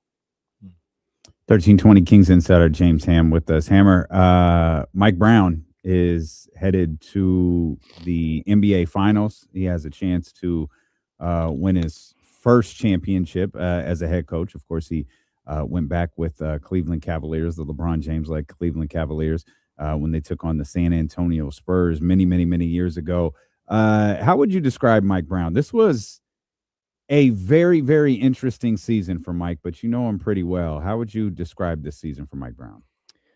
I think for whatever reason, I think I know the reason. I think the reason why Mike Brown, there's something about him that makes people question him. I think it's because his first job was in Cleveland as LeBron James was a young player, and he was coming up, and everyone just thought, hey, he's just a coach that happens to be there when one of the greatest players of all time showed up. And so you're always in the back of your mind thinking, well, he isn't really that guy. He just happened to be there. And I don't think that that's the case. I also think, he did not get a fair shake in LA. He did not get a fair shake in Cleveland the second time. Yeah. Yeah. And then he went and he spent 6 years as almost like an apprenticeship working with Steve Kerr, working on his offensive game, working on, developing an offensive style for himself to go with the great defensive mind that he is.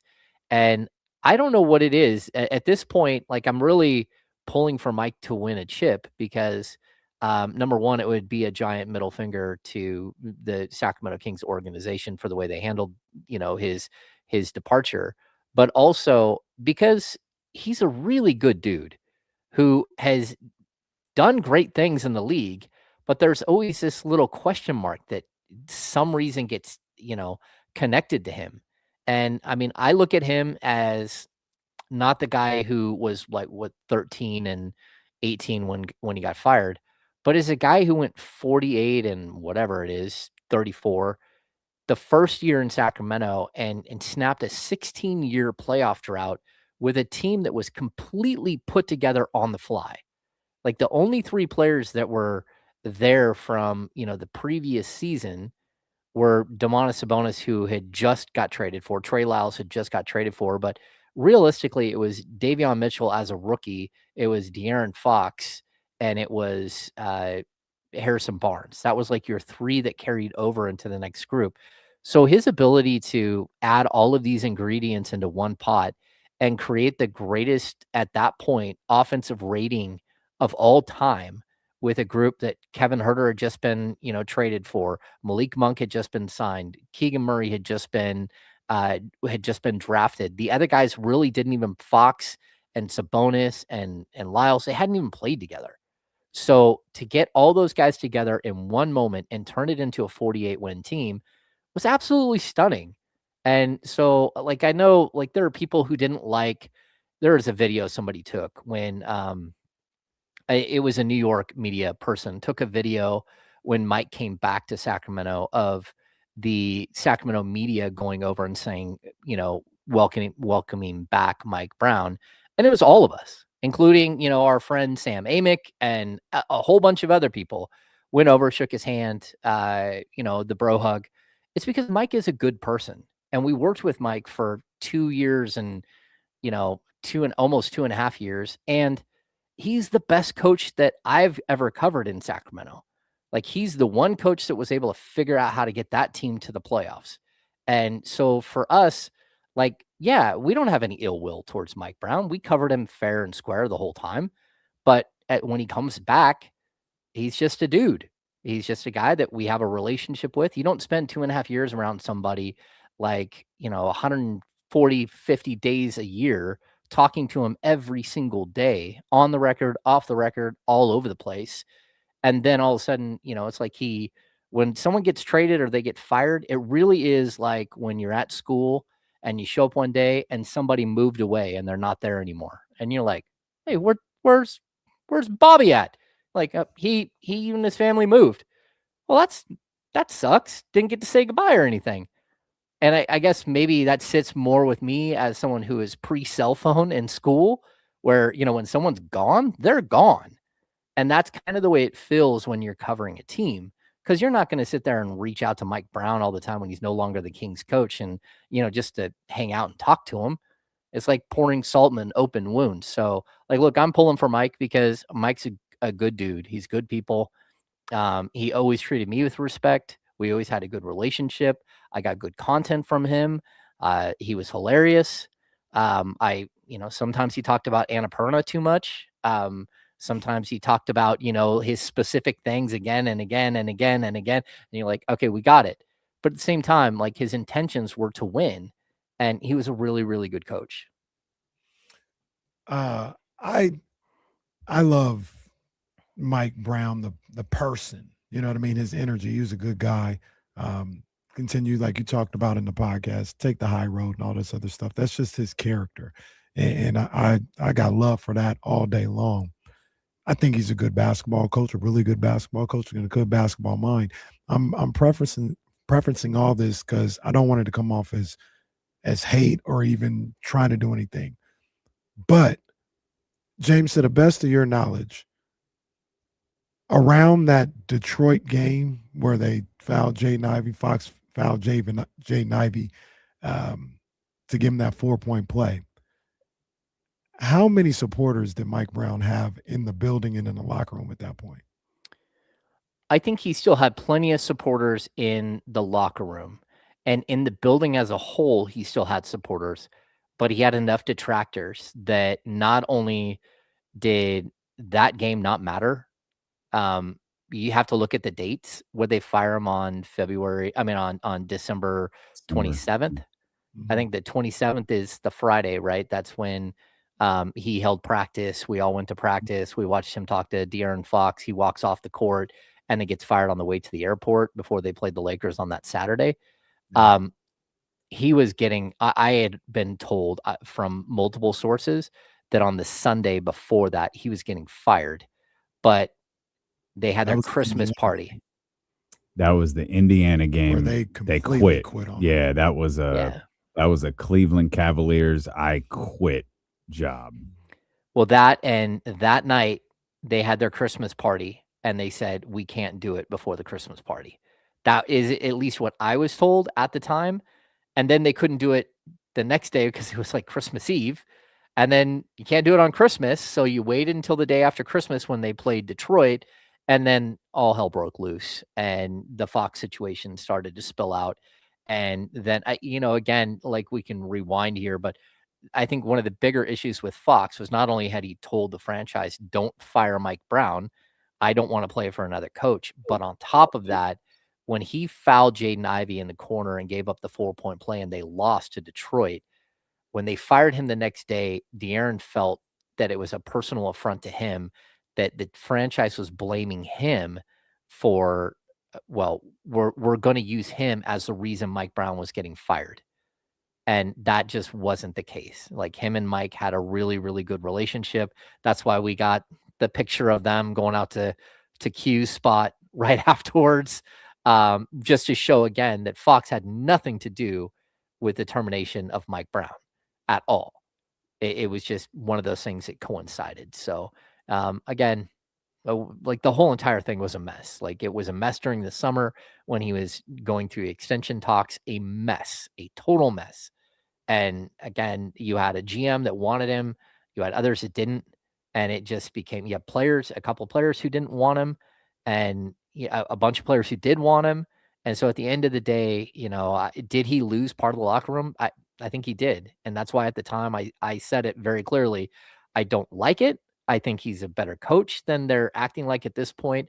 I don't think things are going to get better.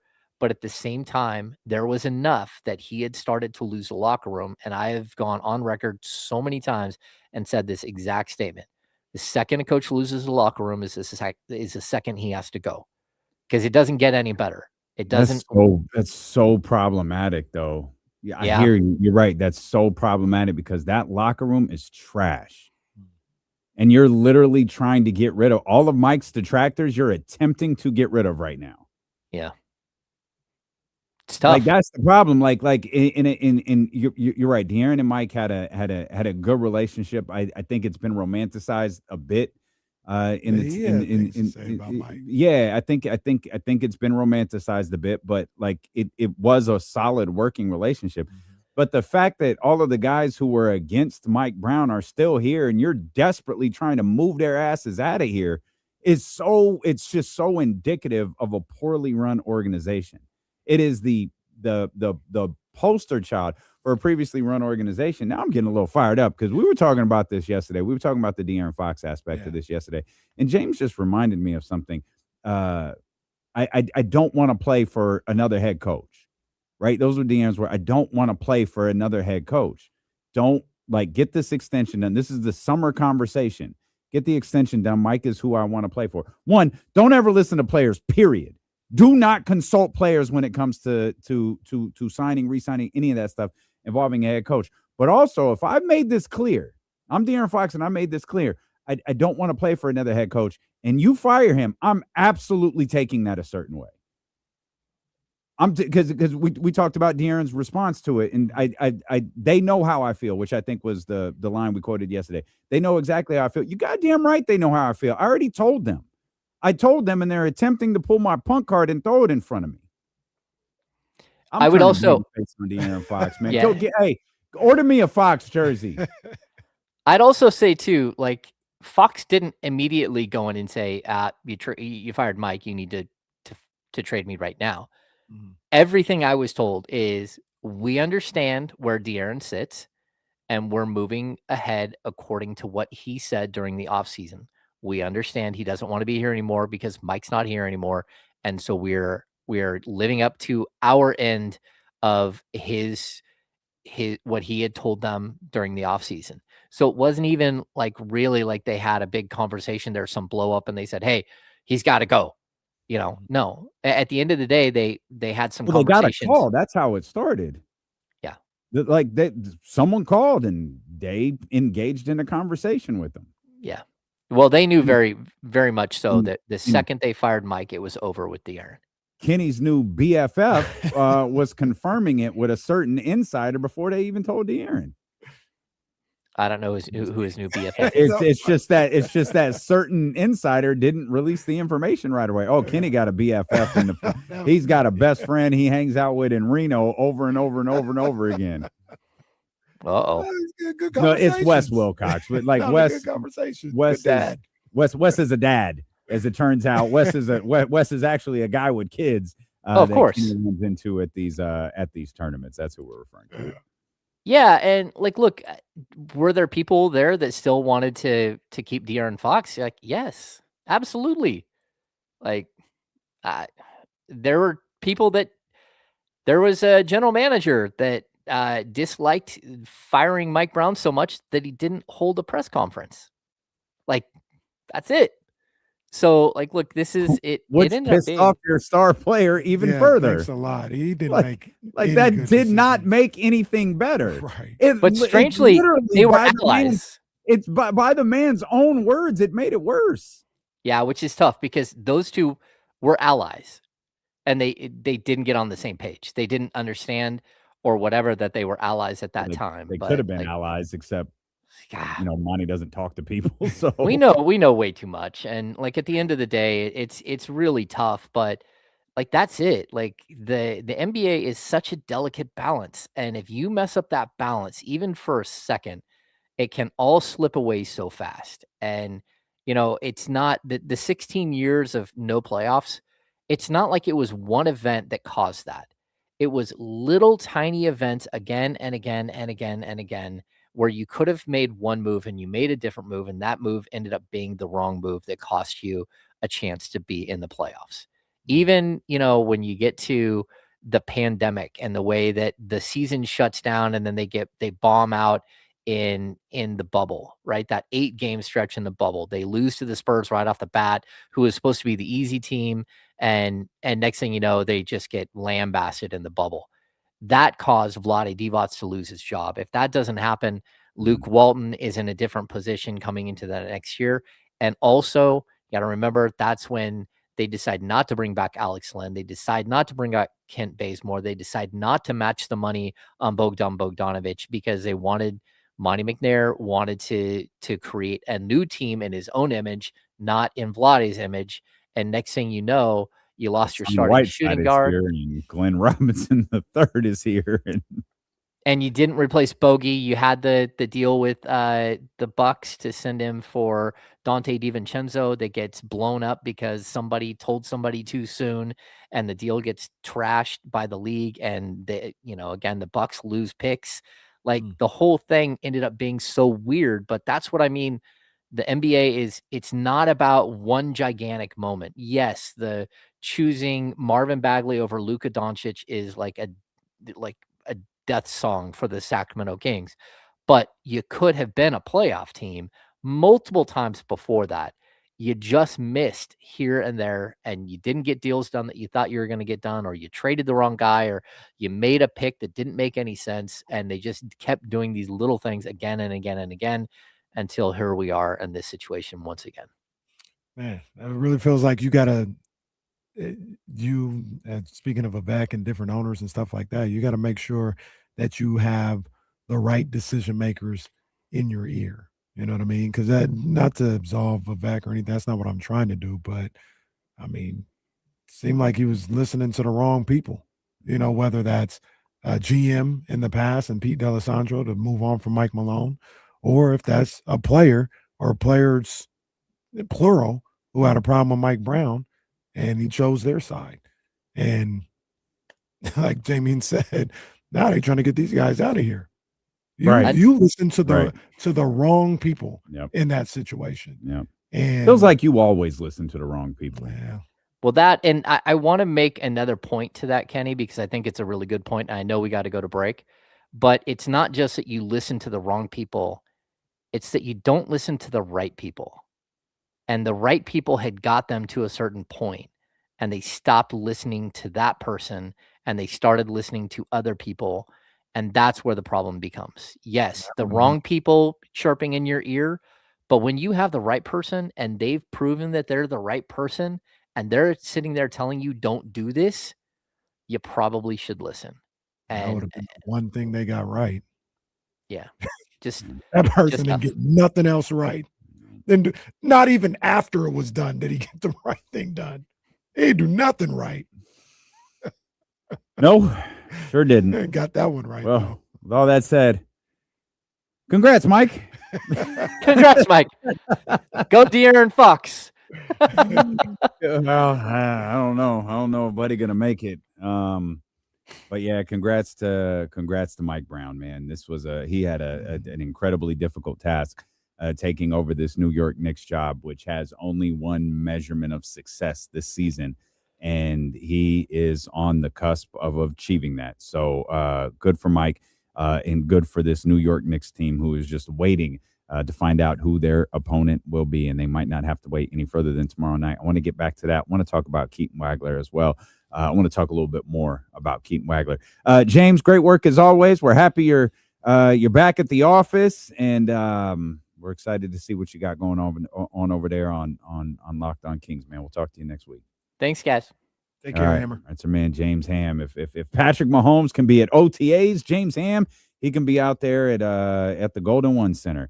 As I mentioned, we talked about Keaton Wagler pretty extensively yesterday. I'd like to dive a little bit more into some things that we noticed with Keaton. It's I don't know. It really feels like he is slotted at number 5. He is a very, very different point guard than the Darius Acuffs and the Mikal Browns and the other guys that we're talking about right here in this cluster. So we'll talk about him a little bit more. And baseball locally sucks. Yikes. Steeler 1 KC on Sacramento Sports Leader, ESPN 1320.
James Ham said it, and there's been a few other media members that have also kind of mentioned this as well. But it feels like there's a lot of like Kings media hoping Mike Brown sticks it to the Kings.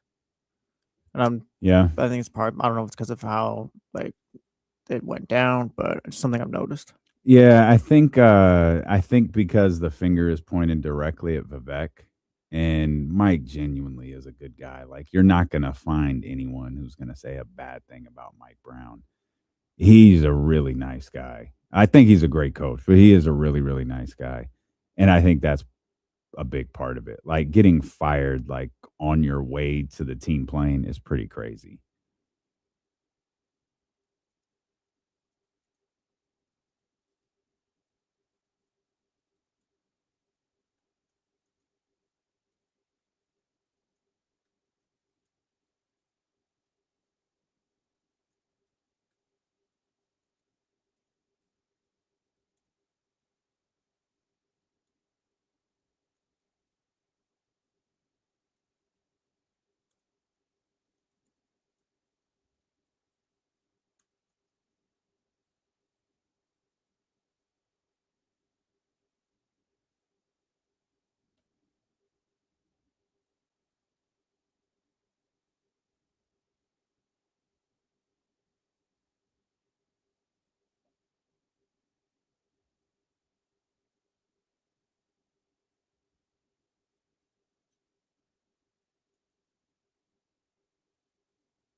Kings fan right now, man. I think that's a bit of a I think that's a bit of a stretch, but right now that's pretty fair. But I'm not gonna make excuses for him at all.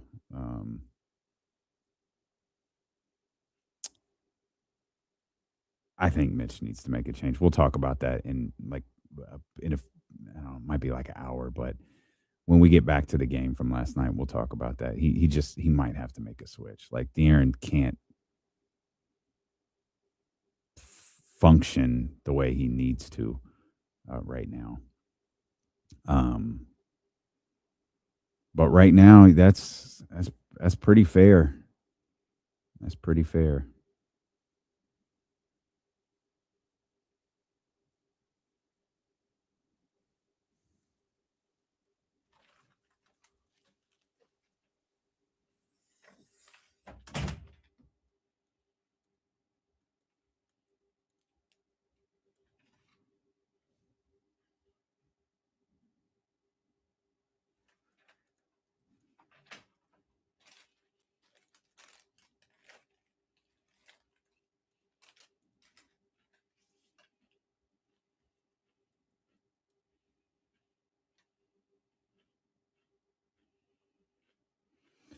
Man, I hate the location of the Kehlani stop, but that's one that might actually get me out there.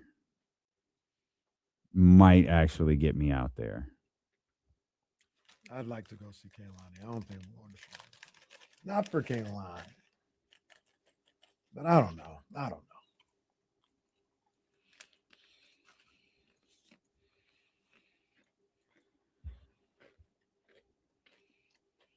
Boss man D'Lo coming to town. That's funny. I said a week ago, I know he's got to be coming through the city at some point. Where is he? Ace or 2024?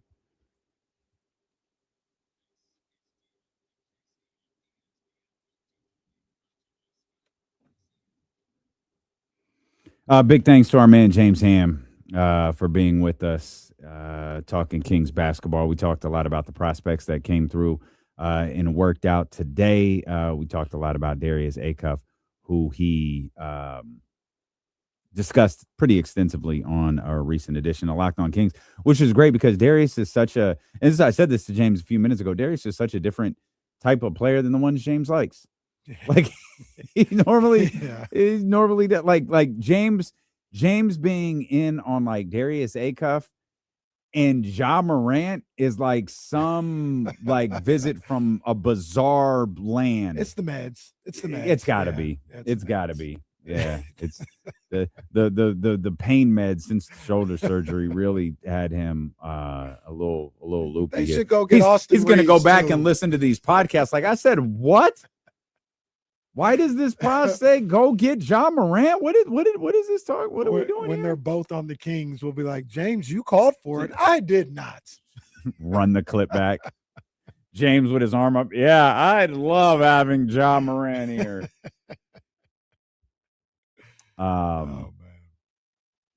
We talked a lot about Keaton Wagler. We going into this, I was really excited about the idea because, again, wanted some luck and thought, man, we could cover probably 4 or 5 players really, really extensively because I was hoping, we were hoping, obviously we were all hoping they would land somewhere in the top 4. And we could work through every scenario and spend a week on this player and a week on this player and a week on this player. And when it became 7, it was like, well, we might have to open the door to like 7, 8, 9, 10 players. That is not the case. Like there is no conversation. There is a clear second tier of players. Now, where it ends it clearly starts at 5. Where it ends is up for interpretation, but it's not. I don't think it's anywhere past 9. And it might be whether you work Mikael Brown into this conversation or whether you don't. But we watched Keaton Wagler a lot yesterday. We've been watching Keaton Wagler a lot recently. We talked a lot about him yesterday. There are some interesting components to this. It's amazing when you read other people's opinions on prospects, because we talked about this and we pointed this out yesterday, and we were both in agreement. It's probably going to look different in a year or two, but his frame is a major concern of people. Like he's 6'5", 6'5"-ish. You never know. 6'5"-ish, 190. He's a pretty slim guy. He's not like, and I honestly think it's less his frame, though they did do this with Kevin Durant. I think it's less his frame and more the fact that he's built like that, but he's not super athletic. Like he doesn't.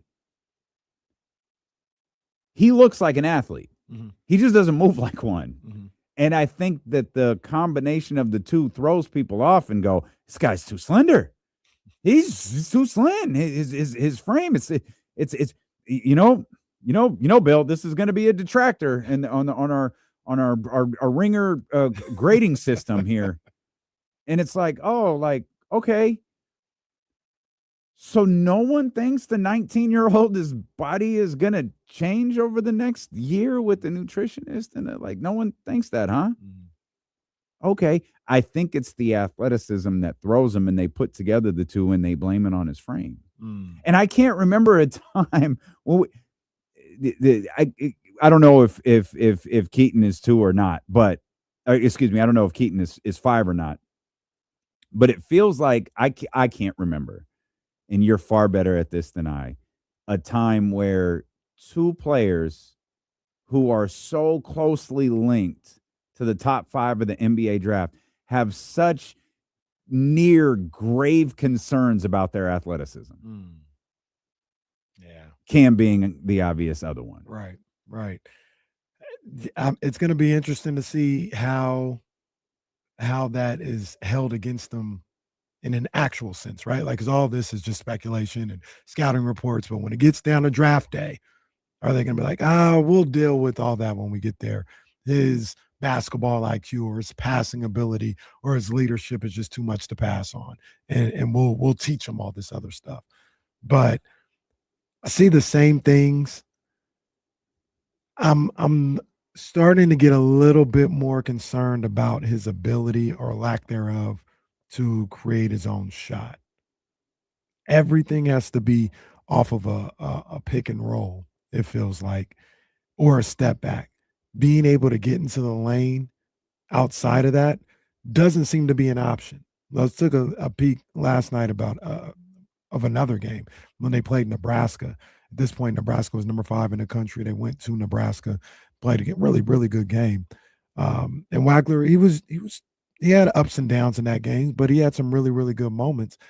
But it didn't feel like I was watching this great NBA prospect. I felt like I was watching a good player and a pro, but he wasn't able to take over the game. And that's the dynamic aspect we were talking about yesterday. He's not very dynamic. That doesn't mean he can't be a good NBA player, but it is a little bit of a concern when he doesn't do anything great. That his greatest trait might be like his IQ and his ability to understand the game. But I always look at a guy that continue to compare him to Tyrese Halliburton. Does he have that on his level? I don't see that yet. Is he the passer that Halliburton is? He's a good passer, but I don't know if he's elite the way Tyrese is.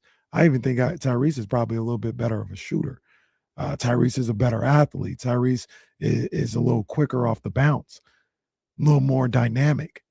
And with the 7th pick, I don't know if I'd want to do that. Hell, and I know there's people that got him going 5 to the Clippers. Their situation's a little bit different. Yeah. You know, they've got those type of guys already, and they could use a Keaton Wagler, somebody that's a little bit more stable, a little bit more fundamentally sound, his high basketball IQ.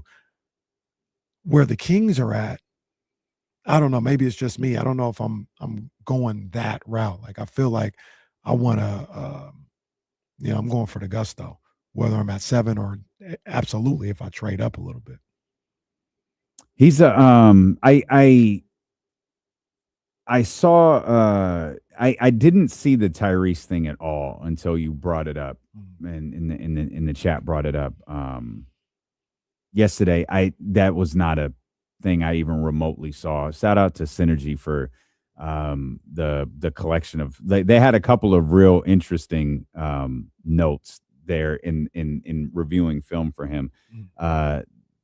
I hate using terms like this because I'm not. I feel even as a fan, it's not right. I feel like only people who played the game can use terms like this.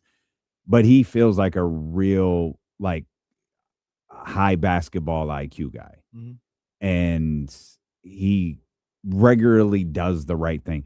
He actually, I feel like he'd be great for the Los Angeles Clippers. And you mentioned like the makeup of their squad actually fits him perfectly, which is, again, part of the reason you probably see him so closely. I can't even fathom why the Clippers would consider trading out of 5 unless they're, star chasing again. But I kind of get it in terms of stepping on the court immediately. Like, I kind of get it. He has a lot of things that I think you could consider an immediate impact that would have an immediate impact on the basketball court. Yeah. Leezy in the chat, shout out to my guy Leezy, saw him yesterday. He says he's a big Keaton Wagler fan, number one. Okay. But he says Wagler is more giddy than Tyrese, Josh Giddey, than Tyrese Halliburton. I see Josh Giddey as well.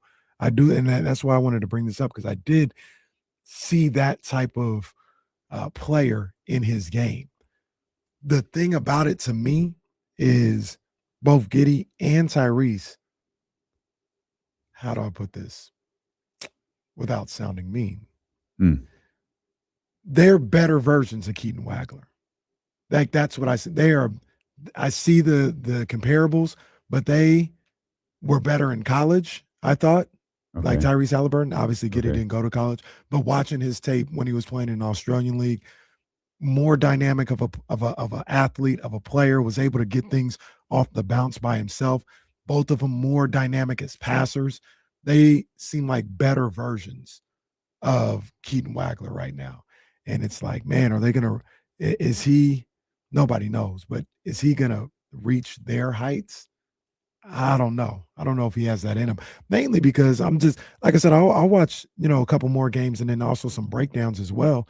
But 2 games, I still haven't seen him get to the cup off the bounce by itself. Everything's off the pick and roll. And that can work in the NBA as well, but I need somebody that can do both. He's a good rebounder. He is a good rebounder. He knows what he's doing on the defensive end. So that goes back that's to a the plus. that goes back to the basketball IQ thing, right? Mm-hmm. Like knowing what you just said. No, he knows what to do on the defensive end. You talk about finishing a possession, getting he gets up the court pretty quickly, like on a possession to possession basis. If he gets the ball off the rim, he moves. He's not really the stop and gather your thoughts guy. Mm-hmm. He's the I'm gonna figure it out as word. This to me is a peak Tyrese Halliburton thing. And I'm not talking about Indiana Pacers NBA Finals Tyrese Halliburton. I'm talking about the Kings are 5-0 when Tyrese Halliburton plays his rookie year. That's the Tyrese I'm talking about. The ball comes off the rim, he grabs it and immediately goes up the floor. Yeah. And it's like I'll figure it out when I get there, but I'm going to see everything. And you talked about this a second, making the right basketball play. He's really, really good at that. It's just, it seems like and maybe because it's not sexy, it's harder. Like when you use your imagination for the upside, it's not as sexy as like Darius Acuff. Mm-hmm. It's not even as sexy as Mikal Brown. Mikal Brown is an insane, like we haven't even done that deep dive yet. He's a ridiculous creator for himself and for others, like a House of Highlights night to night basis level type of creator. I don't know that I don't know that Keaton's that. Like he has some cross court passes that are pretty nasty. Like it's he's like a quarterback who can fit the ball in a tight space. Mm-hmm. And that in its own right is pretty spectacular. Mm-hmm. But he's just what could this be? What could it be? I don't know that I imagine anything as like he's a 30-point per game scorer. Right. Oh, I don't think so. No, I'm using my imagination. I don't think so. Do you imagine him? Can you imagine him being an all-star in this league? I can't. That doesn't mean he's not a good player. That doesn't mean you shouldn't draft him. I can't imagine him being an all-star.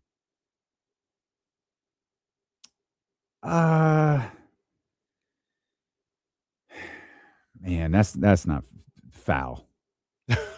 That's not fair. I don't think I can. Like, again, I guess that's the sexy thing again. Yeah. Darius, yeah, of course you can, because scoring is sexy. Like, Mikal, yeah, of course you can. The other guy, maybe not. Like, maybe not. And once again, it doesn't mean he won't be. It's just like. And that also doesn't mean you don't draft him because of that. You need good basketball players. And I think Keaton Wagler for sure is going to be a good basketball player. And if he's, we talked about this a number of different times, you're not going to get everything you need in one draft in one offseason. Like it's going to take multiple drafts, multiple off seasons. And maybe this isn't the draft where you get your all-star. Maybe that's a draft from now, 2 drafts from now, an offseason from now, a trade from now. That doesn't mean you don't get guys who are good basketball players and good NBA basketball players. And I think Keaton Wagler can absolutely be a good NBA basketball player. You know what the other thing about the 5 is? He feels like he'd be a great Ty Lue player. Maybe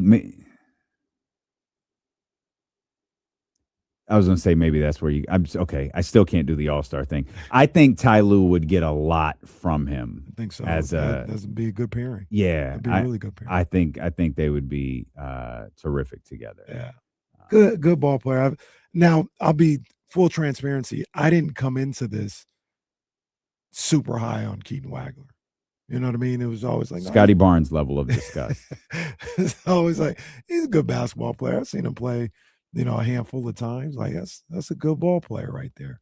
But I'm not picking him over any of those other 3 guards. And I've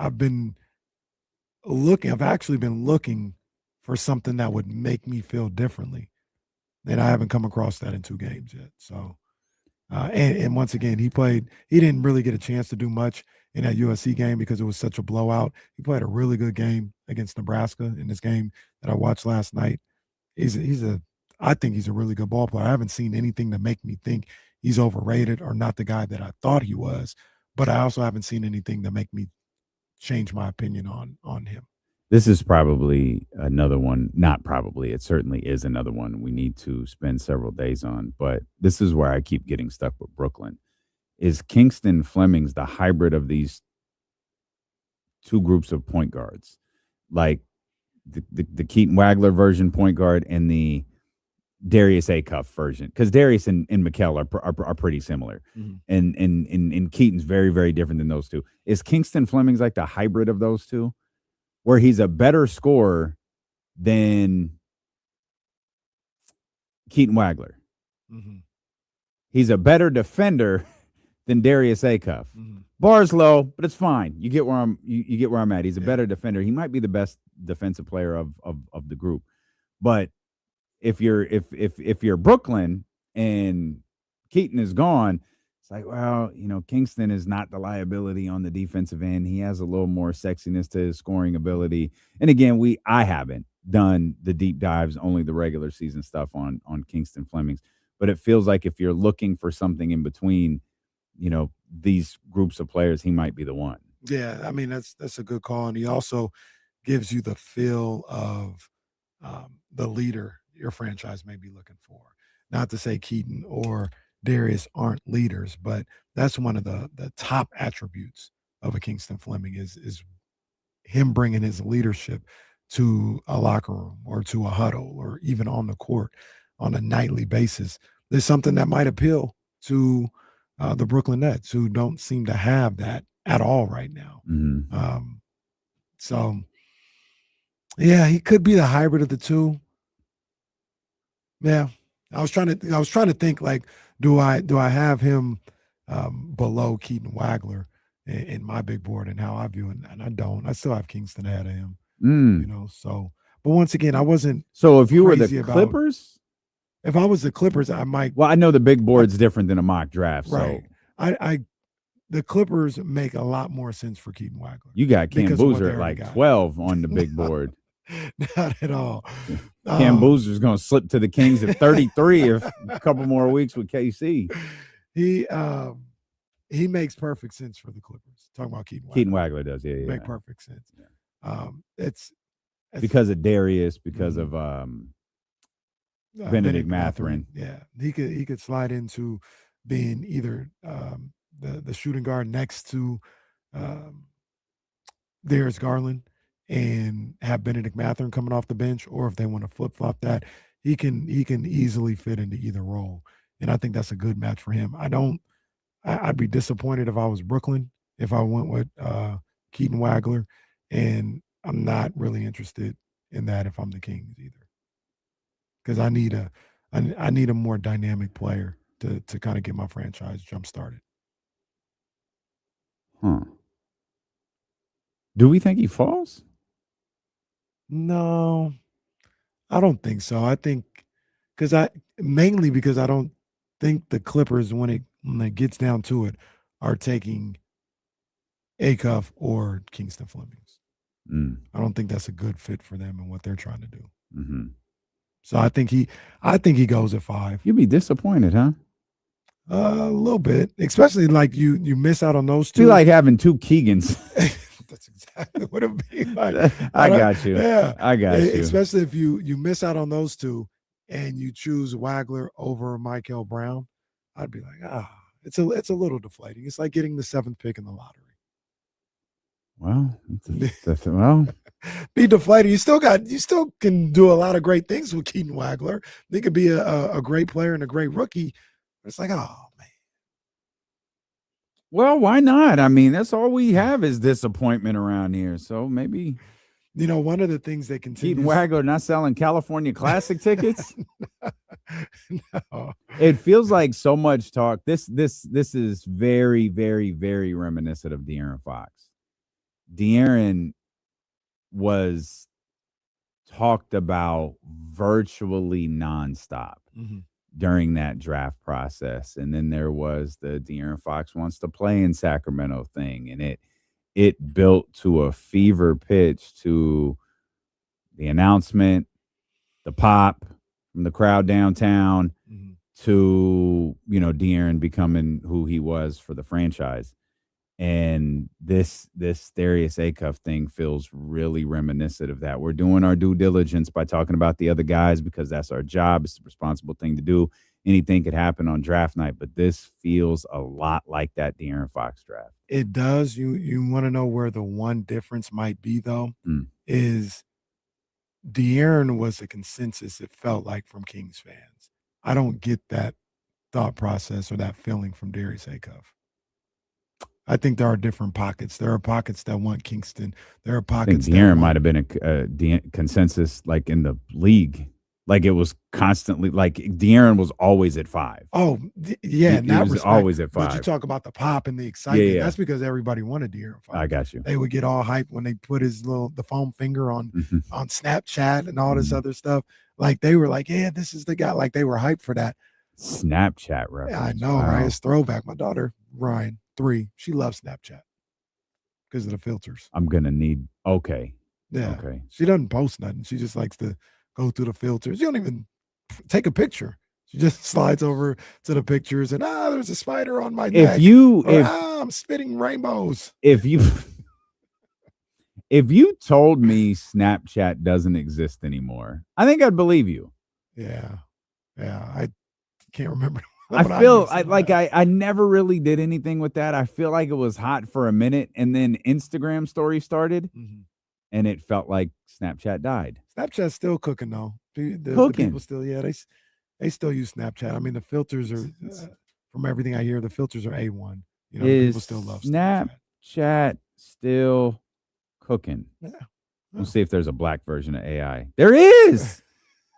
The AI knew what I meant. Hell yeah. Snapchat is definitely still going strong, boosting over 450 million daily active users. It's still cooking. Heavily used by Gen Z and younger millennials. Yeah. Huh. Because of the disappearing messages. That's what y'all think. Note to the kids listening, even though it says it disappears, it doesn't. It doesn't. Yeah, I feel like Darius, if De'Aaron Fox had 100% fan approval going into the draft, I think Darius is closer to like 70. Could be wrong, but there's people that like him, but they're not crazy about him. Okay. I think the defense plays a part of that too. Yeah, for sure. Yeah. I mean, there are people who want to trade down to 12 and 17 or whatever this ridiculous thing that TC can't stop pushing. Man, come on, man. We ain't gotta doing that, stop, man. Gotta stop. We'll come back. I want to talk more about the game last night because we didn't have a chance to really dive into it. I think Mitch Johnson might have to make a change, and I think that change might involve De'Aaron Fox. We'll talk about that. But first, your baseball team stink. Wow. And I can't argue. You might have been right. Never a good way to go to commercial, but it's true. I'll explain when D'Lo and Casey return here on Sacramento Sports Leader, ESPN 1320. I dumped the Jalen Giannis stuff because that's kind of evergreen and just moved it tomorrow because I want to get back to the game. For sure. So.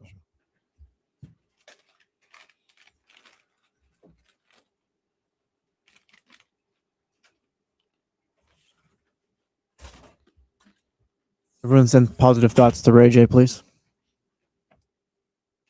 You see those pictures today? Buddy, wake up. You never know what's going on with Ray J, man. You can't trust that dude, man.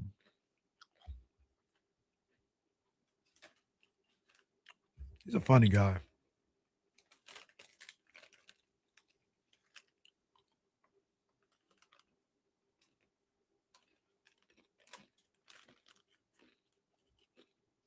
That's what I'm saying, Zay. Well, the first one looked all crazy.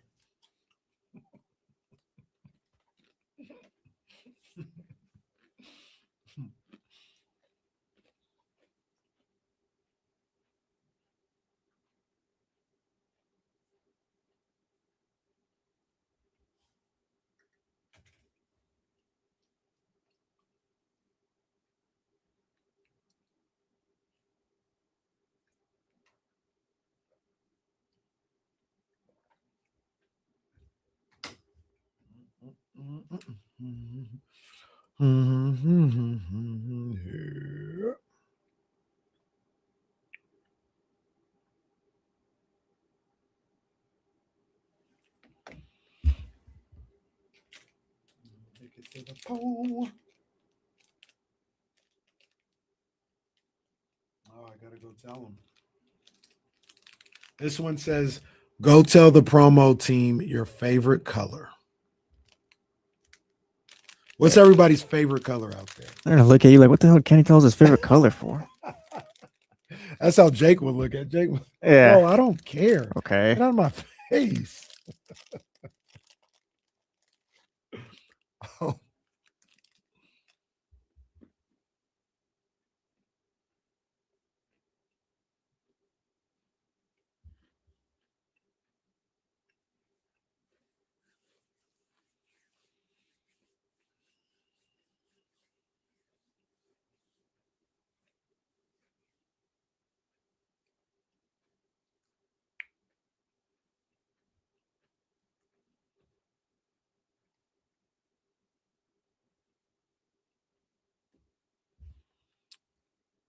So there's a guy.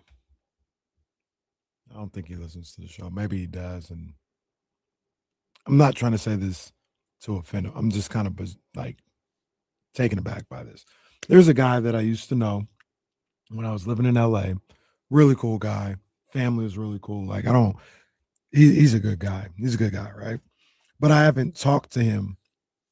We were never like that close, like super friends. They're just cool. Like, we see each other, say what's up. That's it.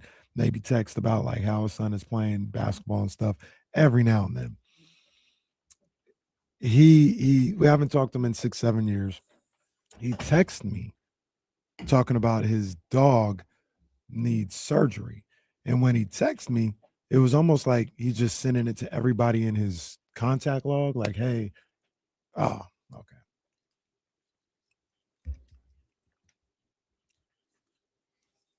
Oh no! What I just walked in. We'll finish that way. We'll finish that. Oh one no! What break. that was.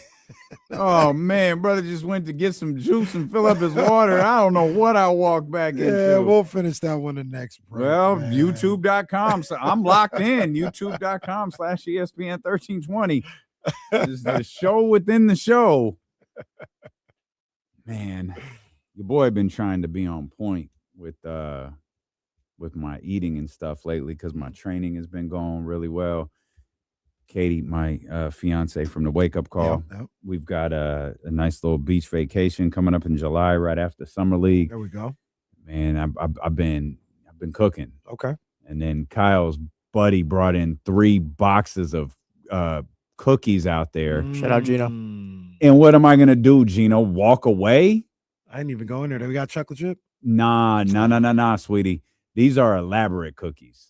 Now he did it. I mean, Gino shout out did his to him. thing. Shout Nah, out to Gino him. did his thing, man. It's a good look. I'm gonna see what they got. You know, Now I'm like gonna I said, I'm sit on- here and drink cabbage and pineapple juice to try to get things back on track. Sure, this is as good as the cookie he made. Oh, that's terrible.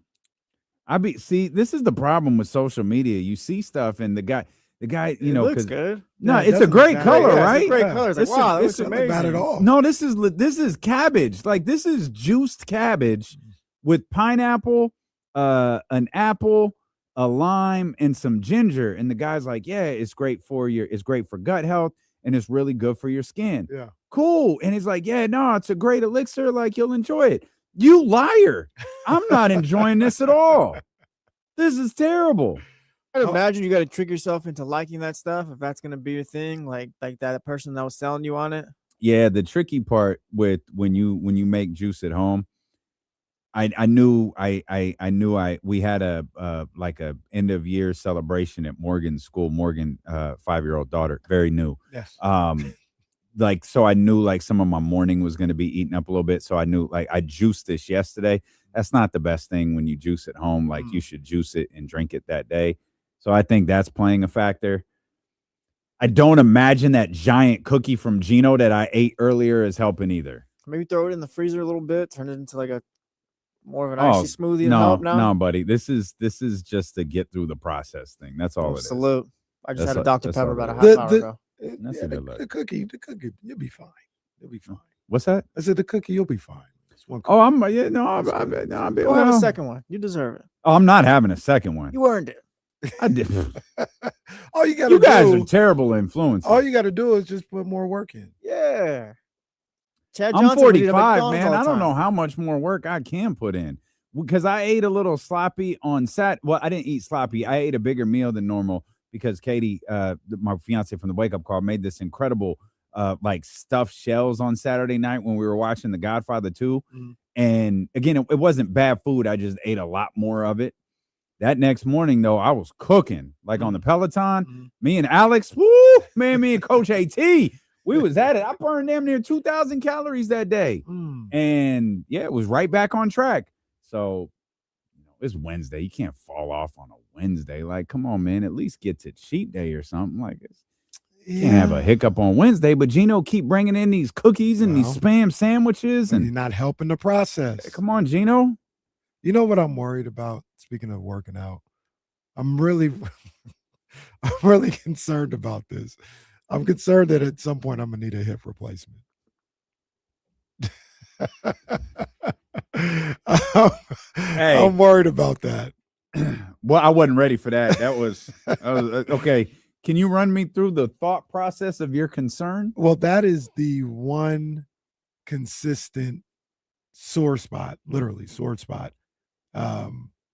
When like if I'm playing basketball every day, like that's the one. It's this left hip that is sore. It doesn't hurt, but it's sore, and yeah, it's just a worry of mine.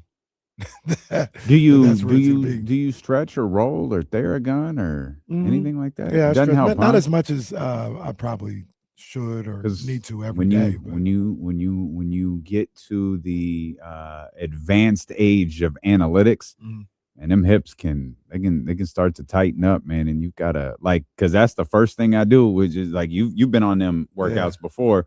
All right, stretch. I'll leave that video on, and it's like, do that figure 4 joint, lean down, get that hip. I do the full body joint with I forget his name, but the other Adrian Williams. Yeah, that's my other guy. Do the full body joint, never more than 10 minutes, maybe one of these days, once or twice, do a 20, 30-minute stretch, something like that.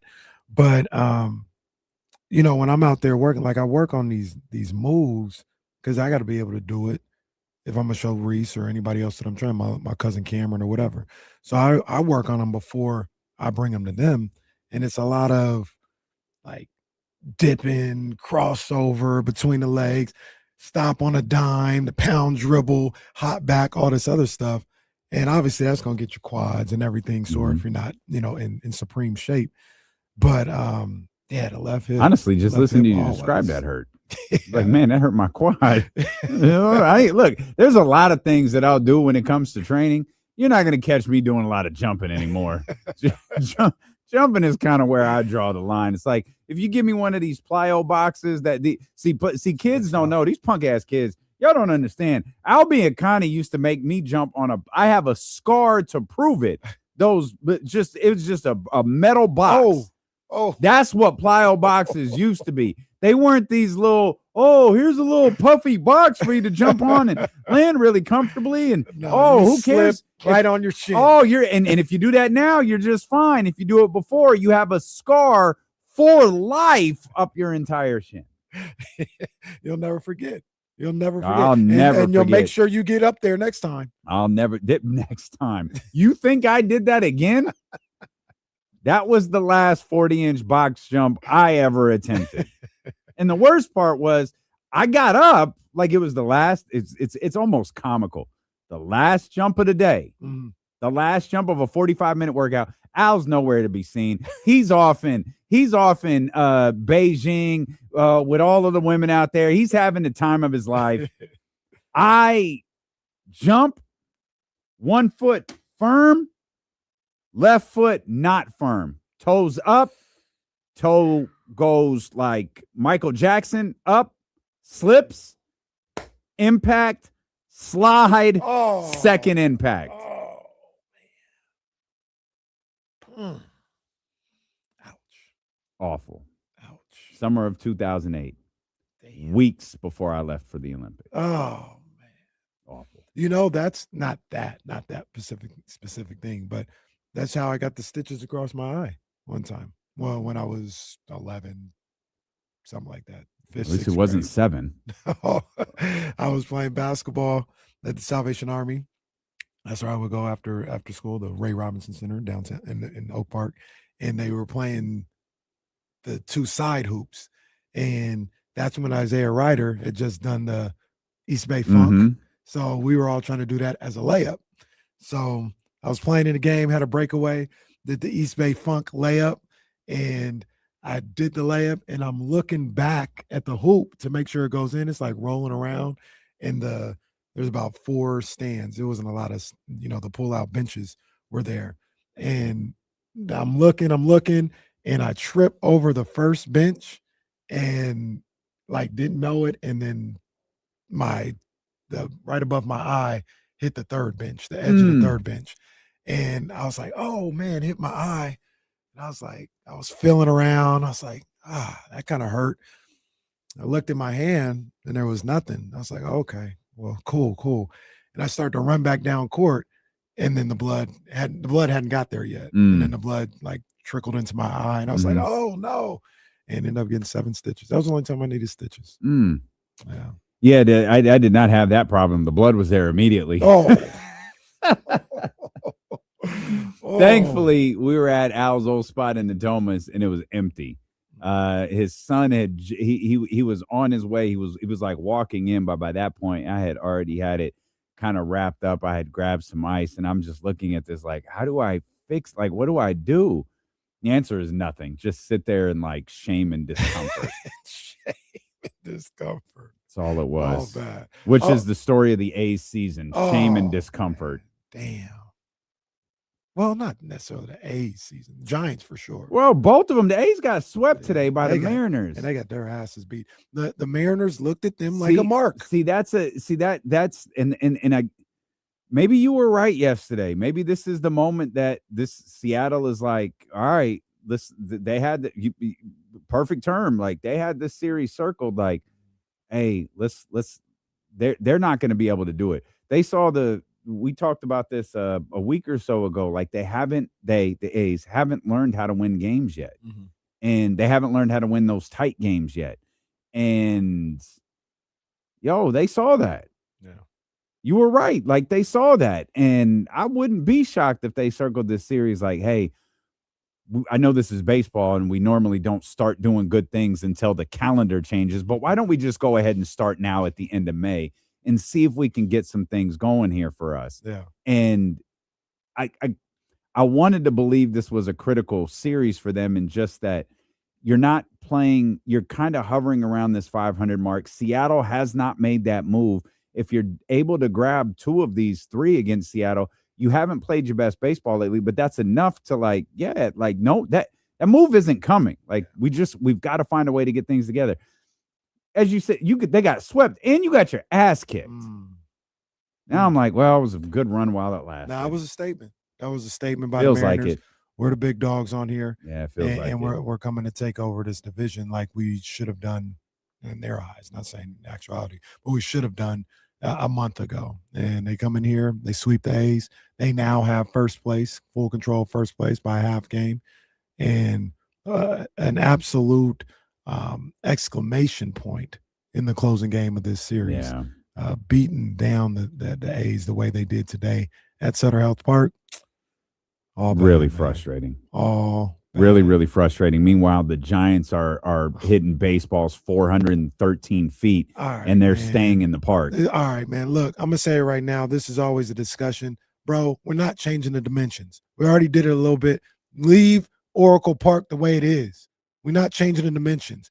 I don't care if Rafi Devers or Eldridge are left-handed hitters, and they shouldn't be getting – they used to call it AT&T. Now it's called Oracle. But, no, we ain't changing the dimensions to be 387 to the power alley. No, bro. That's the part of the park. We're not changing it. Who was that? Radio guy. Oh. My radio in San Francisco is different. Wow. Not changing the dimensions, bro. It's been here 26 years, and I've seen 3 championships. It's been a with that. problem for 26 years. I've seen the home run king in that ballpark. I've seen 3 world championships in that ball. Get better people. Get better pitching. Don't need to change the dimensions. You've seen a Hall of Famer though. Wow. It's a damn shame. It is. It's a damn shame. So the good news is both of these teams stink. Baseball. Baseball. I'm not gonna fans- say baseball's over. Baseball for the fans, you A's. can move on. I'm not saying baseball's over for the A's. Baseball over. Who for the said? Giants. Who was it? John Poles. Who said? Maybe it was TCG.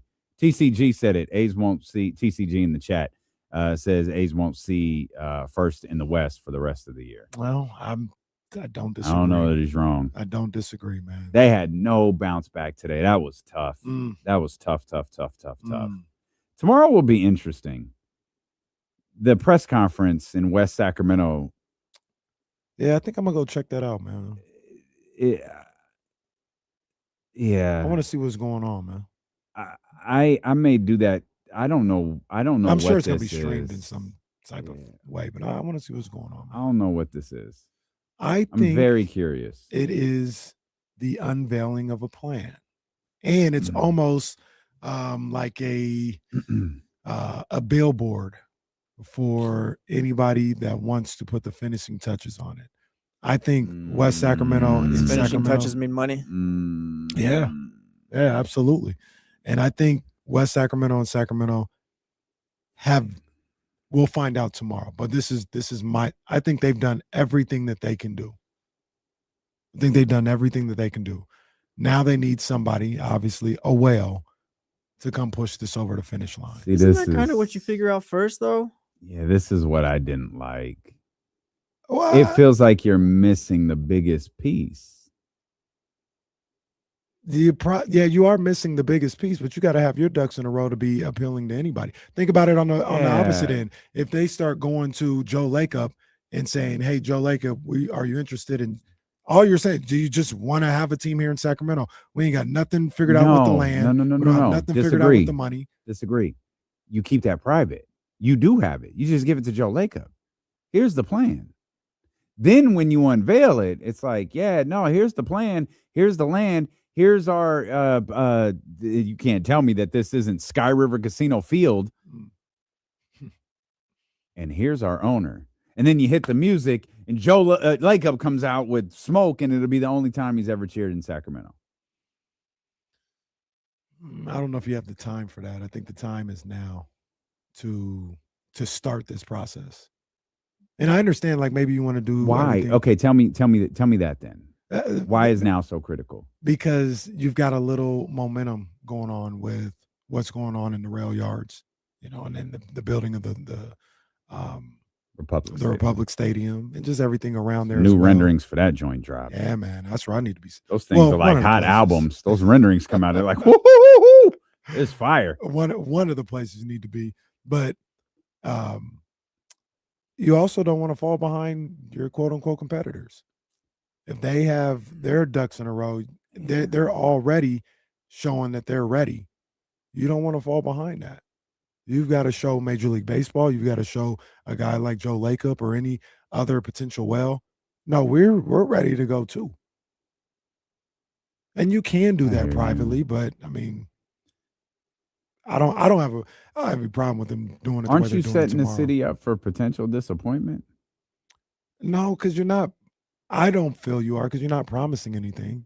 They're saying at the more than that, you're telling the city we did everything that we could do. We did everything that we could do to try to bring Major You're League telling the Baseball here. city that? Yeah. Okay. Yeah, like you're looking at it like this, like, hey. Oh, you mean the city like us? Yes, not the yes. city like decision. Okay, I got you. The decision makers in West Sac and Sacramento. They're already If we don't get it, we did everything that we could do. We Okay. made sure we allocated the funds the right way. We had a plan in place. We just couldn't find anybody that wanted to spend the money here.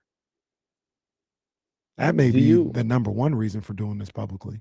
So you let your citizens know, let your the Sacramentans know, like, hey, we're doing everything we can on our end. Everything that we have control over, we're locked in with.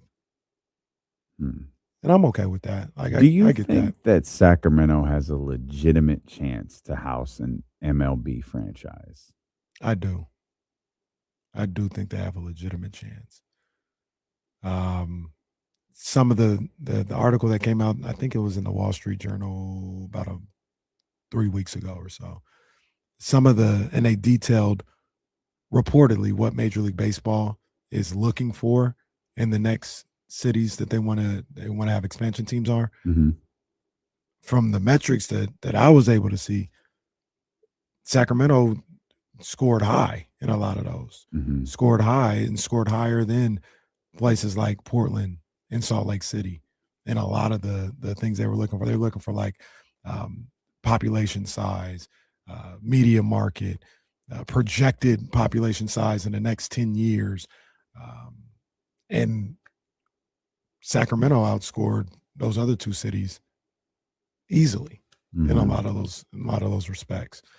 So if it truly is what Major League Baseball is using as a metric, those different factors, Sacramento's got a real shot. They got a legitimate shot to make this happen. I guess that's what I'm struggling with. I don't think they do. That's why I'm so fascinated. I want something tomorrow to change my mind. And that's probably that's like having hope in the lottery. Like, that's a terrible approach to this. You keep hearing Nashville. Nashville keeps coming up a lot. If we're talking two franchises, that doesn't really pertain to Sacramento, right? That's fine. But Salt Lake City, and I think you just mentioned Portland. I mean, I guess there's fair comps. Excuse me. I guess they're fair comps, and I'm just being negative. Maybe that's all it is. What makes you feel like they don't have a shot? Part of it is I don't think this thing with the A's actually means anything. Now, when this started, I was kid and play kick step with you. Like, we were, I got it. You do this to show Major League Baseball. Here's what we can do. Take a look at this fan base. Take a look at this city. Take a look at our footprint. Take a look at what we can do. I don't think Major League Baseball cares. I don't think they factor that in. I literally think they're like, cool, Sacramento has this. Can't wait to get to Las Vegas. All right, guys, what are we going to do? We know we're doing Nashville. What else are we going to do? And I have no idea if it is, but I swear when talking about sports, you can't go more than 5 minutes without someone talking about Nashville right now. But I don't know. I don't ultimately, when all is said and done, and in 4 years when the baseball strike ends, proposals and Big League Advance has gotten no money from all of the players that they chased down when they were 18 years old. I think this thing with the A's in Sacramento is gonna mean nothing, and it'll just be something that happened, and it's gone, and go River Cats. The only thing in this, and I don't know if I could take a more negative stance on any of this than I am taking right now. The other reason why this may be public is one of the reasons why I think the A's in Sacramento could potentially matter. And it's different than, hey, show them what we got. It's more so along the lines of, if Vivek was smart when all this was going on. Yeah, say that to this fan base again. Vivek was smart. Okay. When all this was going on. Or city officials, because people had to sign off on all this. Sure. So we will do this as far as letting the A's be here. But we got it's not a promise, but if we can, almost like David Stern did with Sacramento, if you check all the boxes. Oh, I cannot imagine that. That was different because it was here. True. Like, it was here and visible and probably, like, there was no, It was literally just, if you could do these things, Mhm. we're not going anywhere. Like everything else is proven. This is, to me, this is very, very different. Mm. And It is first and foremost. Yeah. And if I can't imagine Major League Baseball agreeing to that. Now, Take it yourself could back be, to that moment, though. They were in a bad place with that A's situation. They were in a bad, like they didn't. Fisher, Manfred, they did not have. Was there a threat of UNLV? Like what did, there was a bunch of like random places that were mentioned. It was really Salt Lake City and Sacramento, or stay in Oakland. And they had Which basically that couldn't happen. And they couldn't go to Salt Lake City because they were going to lose $75 million that Fisher and A's were. They were going to lose that money from the TV deal. Mm-hmm. The money from the TV deal was still in place if they came to Sacramento or stayed in Oakland. And the stay in Oakland option was like, that'd be the worst thing ever. And to a certain degree, Vivek, because he owns the building, and Sacramento bailed them out. Like they weren't in a good space. So the A's in Major League Baseball. So let's walk through this really quick. And I know we did this a year ago or whatever. And sorry, real quick, because that's one of the reasons why Oakland fans are mad at Sacramento, because they didn't have cushy landing spot. Yeah, they didn't have no outs, and Sacramento gave them an out that they didn't have. That's right. So what did Sacramento get out of all of this? Well, that's what I'm saying. If you got the opportunity to say, hey, I scratched your back, you scratch mine, that's what you would get out of it.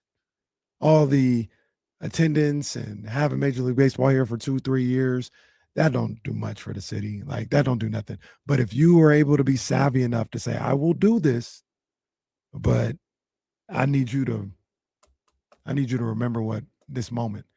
And you can't promise me nothing, but if I got everything that you need, that you remember that. Let me ask a Joe Lacob question. Mm-hmm. If Joe Lacob wanted to get invested in baseball, which this brilliantly ties back to the opening of the show. It was all a plan. It's how we're tying this all together. If you missed the opening of the show, you got to go hear this. If Joe Lacob, the Golden State Warriors owner, the Golden State Valkyries owner, if he wanted to get involved in Major League Baseball, why wouldn't he do that and just house the team in Oakland? I'll answer that when we come back. Because I got an answer. Okay, very good. We'll come back. Plus, we need to dive back into that game last night and some changes I think Mitch Johnson might have to make headed into Game 6. And I got to answer that. We got to answer that question. Do we owe Cole an apology? Oh, yeah, you got to tell me what that's about, because Cole came in here talking about Thunder up. What the hell is going on here? I'm not sure if we do or not. That's what I want to discuss. Do we owe Cole an apology? Cole, our resident Thunder fan, who's actually just waiting for the Sonics to come back. Steelo and Casey on ESPN 1320. Come back, and he's in Sacramento. Right. And come back to the home.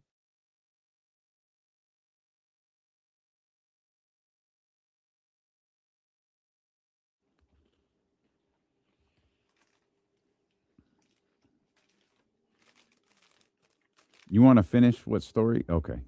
I'm going to finish him.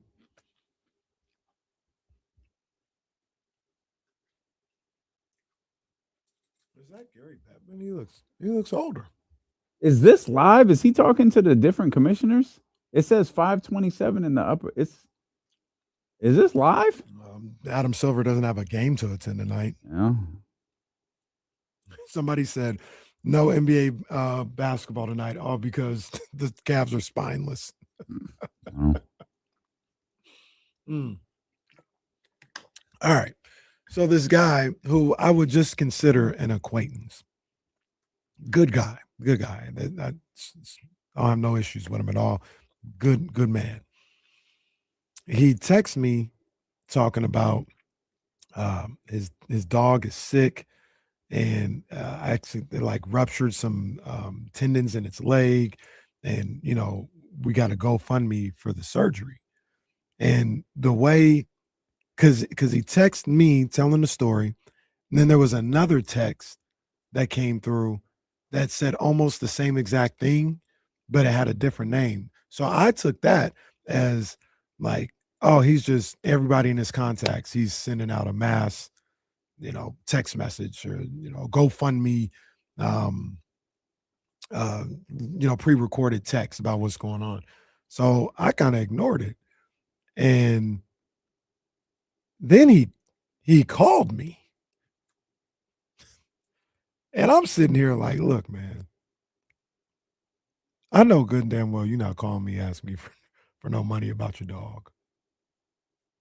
I don't know you like that. I know the text message, I just let it go. It's just there. It's whatever. Maybe I could have responded and said, oh man, prayers up or whatever. But I don't even know if it's a real text. So I just let it go. This man called me. Yeah, that's crazy. Yeah, that's pretty wild. I didn't pick up the phone. I'm probably not gonna call him back either. But no, man, no. God, I don't want to see the way my bank account's set up. Yeah, no, we're not. I got a checkings and I got a savings. Shout out Kevin Hart. Look, you do anything for your dogs. You're doing everything that you can, to try and make it happen. But there has to be at least 50 other people in your life that you will call before me. Yeah. Yeah, it's pretty crazy. He sees you on social media, man. Says you're rich. I don't even know if he sees me on social media.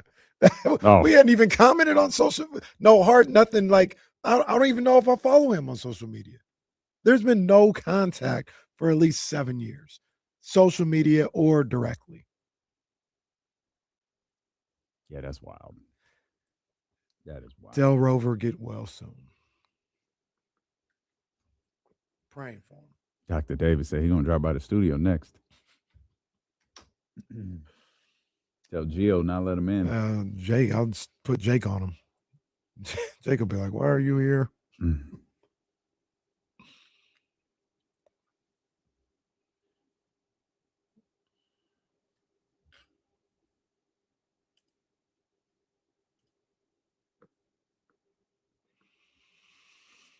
Or I should say, hey man, I'll give you $200, and if this dog makes it, I get 15% of everything you earn moving forward. The funny thing is that $200 ain't even going to get you in the door of the vet. Yeah, I don't miss that at all. You're gonna have to I got zero. That's one of the reasons why I have no interest in a dog or any animal. Just get a lizard, man. They don't do anything. I keep thinking Sprout's done, God bless it, so good. But I also forget we had to switch her diet like a year ago. And her diet is roughly $200 a month.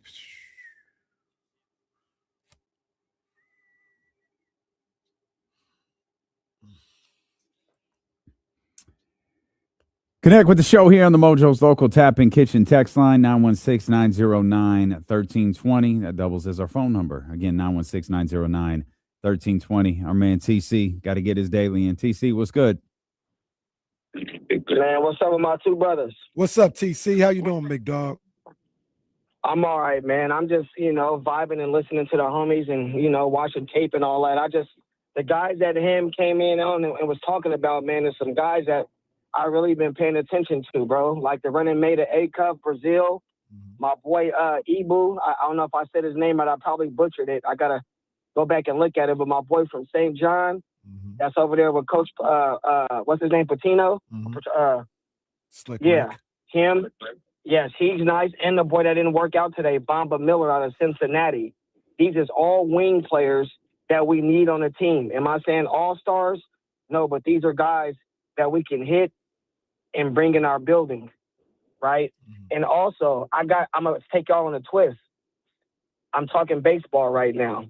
I honestly want to, because I like baseball, but I'm not super big in baseball. Like watching it every day and all that. I know the Giants is sorry and all that. They got to get back.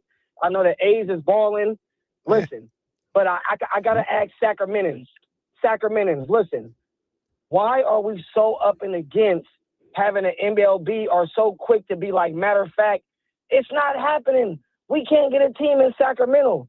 Well, we got the A's here. No matter how we got them, shouldn't we want to push that it seems like we're getting more pushback from people from Sacramento saying that what we can't do and it's not going to happen and we shouldn't do it, then it should be the other way around, if that makes sense. Am I too deep in the woods, Velo, or?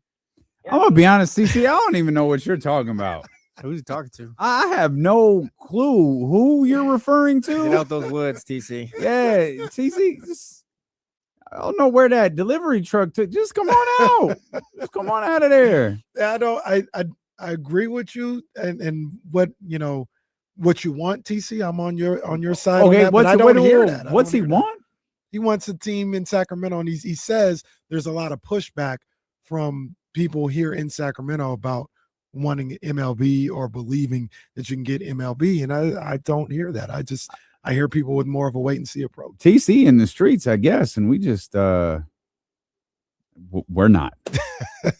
I don't know who TC out here talking to. Speaking deep in the weeds, by the way. Oh, deep in the weeds. Yeah, that's. Please get out of the woods. Yes, TC, come on, man, get out of there. Speaking of MLB, though, you asked the question before we went to break that we gotta pay off. And the question was Joe Lacob. If Joe Lacob wanted a baseball team, because there's an announcement tomorrow about Sacramento's interest. I guess this is the announcement, Sacramento's interest in Major League Baseball. Obviously, the announcement has to do with Sacramento. It has to do with Major League Baseball. You got to assume that's what the announcement is. And Joe Lacob is a name that's referenced from time to time. He's a guy who's now crossed from the NBA into the WNBA, and he has a portfolio that would allow him the resources to expand to Major League Baseball should he choose. And he has a name that has been referenced by people here in Sacramento. The question before the break was, if Joe Lacob wants a baseball team, why wouldn't he just push to bring it to Oakland? The Giants won't allow it. Territorial rights. To replace a team that already existed? They didn't have say-so at that point, but you have to bring in now the team was already there for the Giants, right? The team, you can't do anything. You can't push them out because they're already there. To bring in a new team, you would need their. Well, how the hell did San Francisco get there? That's the shady part about it. So they, I don't know how it originally started, but when the Giants were going to leave in '92 and go to Tampa Bay, one of the things that the A's did was they waived their territorial rights, like in San Jose and the South Bay and all this other stuff, and that gave more argument or more of an argument to keep the Giants there in San Francisco. They could build their stadium, do all this other stuff. They waived their rights so they could do that. The Giants have never done the same. So all these failed ballpark attempts in the East Bay, Fremont, moving to San Jose as well. Giants wouldn't block. They would block it every time they try to go to San Jose. They say that's our territorial rights. The Oakland A's ownership and everybody, well, hold on, we gave you that so you could stay in San Francisco. Like the right thing to do would be give it back so we can build a stadium there. Giants wouldn't do it. Now, once again, tying into what we talked about in the opening segment, to put a team in Oakland, the Giants would have to waive their Bay Area territorial rights. And do you think Charles Johnson would be like, nah, we have an opportunity to be the king of the Bay Area and have the 100% of the market share, but we're going to do the right thing for sports and for the Bay Area and waive that so the A's could come in? Absolutely. Well, here's the thing, Charles. Your lame-ass organization isn't going to be the king of anything unless you invest into what you're doing on the field, which seems to be the one place you're not investing in. You're right, but I'll figure that out later down the road. I ain't giving up none of this marketplace. The Giants would never do it. They would never do it before, and now with this guy at the helm, absolutely they'll never do it. Because he could destroy them. Yeah, he has the meaning. He has the means. He has the resources to do it. Right. It's just literally him saying yes or no. And no, but I mean, you said for this guy, of course they wouldn't do it. It's because Joe Lacob could. He could absolutely overtake. When I said this guy, I meant Charles Johnson. Like he don't care nothing about the Bay Area, or like he don't. No, he's looking at dollar signs, and I'm not giving. He is Mr. Krabs. I'm not giving $1. SpongeBob. That's right. Good knowledge. I'm not giving $1 away in this situation. If you told me the A's came to Oakland, say for instance the Giants are bringing in, argument's sake, $2 billion, or for my argument, the Giants are bringing $200 million a year, and the A's coming to Oakland would mean that I would be bringing in $199 million. Nah. No, absolutely That not. is terrible negotiation at the part of, I guess, Oakland, who allowed the territorial rights to be waived. But that's also, once again, going back to the first segment, that was also a different time. You know, somebody did the right thing in that situation for not only baseball, but in for their business, region. you never do the right thing without doing the smart thing. And if those things become mutually exclusive, then you just don't do it. Yeah, I mean, this was 92. So, you know, you had regular people owning these teams. You know what I'm saying? Not today that would never happen. Sure. Right? The A's would never do Right. that. 'Cause Right. you got Yeah. corporations thinking about, no, the bottom line is this, Right. and 15 years down the road or whatever. But this guy, I can't remember who the owner was. My bad. It's crazy to think like Joe down the street used to own like the Giants. And, Yeah. Random guy, Luke and Bill, used to own the Kings. Right. And Bro made $40,000 a year. It's like, I want a basketball franchise.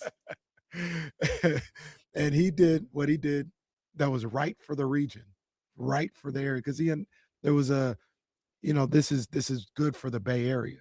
Did what was right then. And number one, they probably felt they'd never have to move down to San Jose. They would always be able to do whatever they had to do in Oakland. But the minute they had to move to Fremont or try to move to Fremont, I don't think that was in the territorial area. But like San Jose for sure, the Giants were like, nah, like absolutely not. We got our minor league team there. Like we're not doing that at all. So I don't think the Giants would allow Lakeup to come to Oakland. I also don't think Major League Baseball would. They would tell Lakeup like secretly, Oakland is off limits.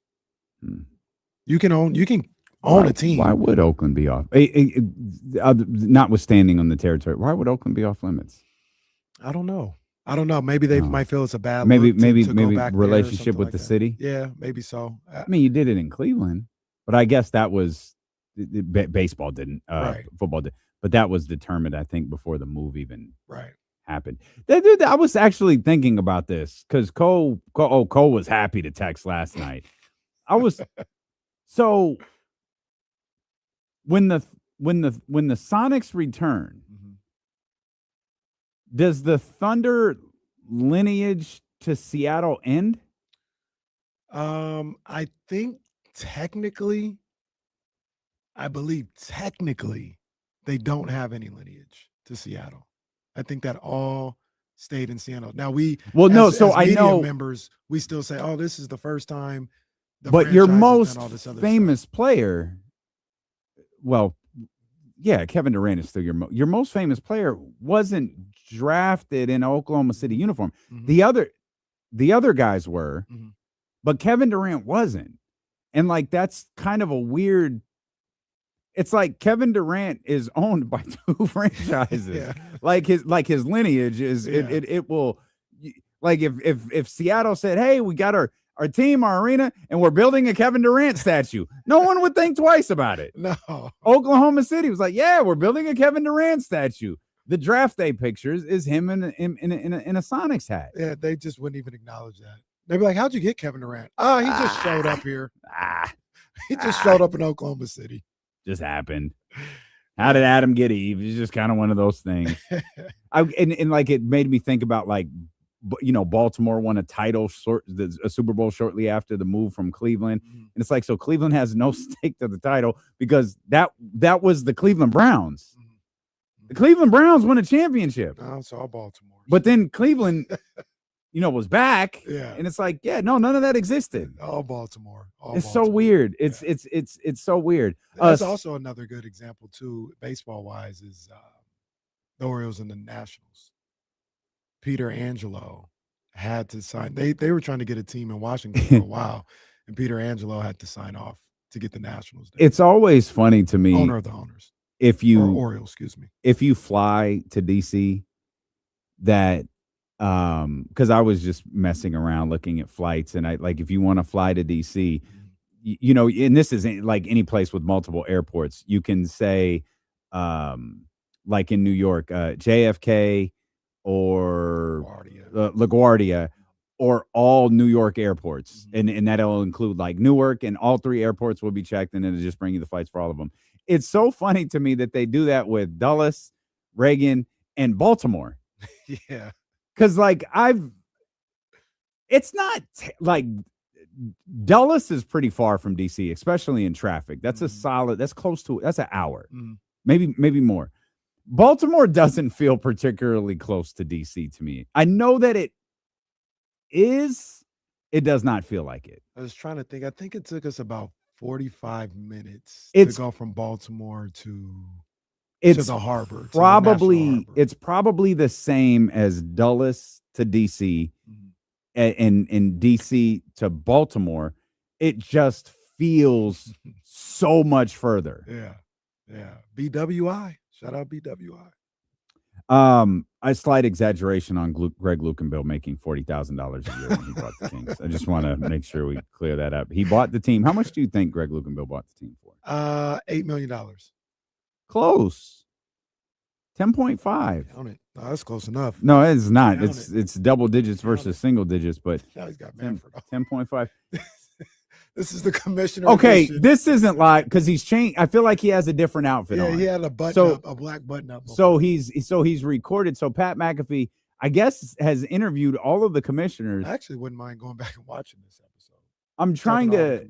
So maybe this is stuff he did on his show. I'm just trying to figure out what this is.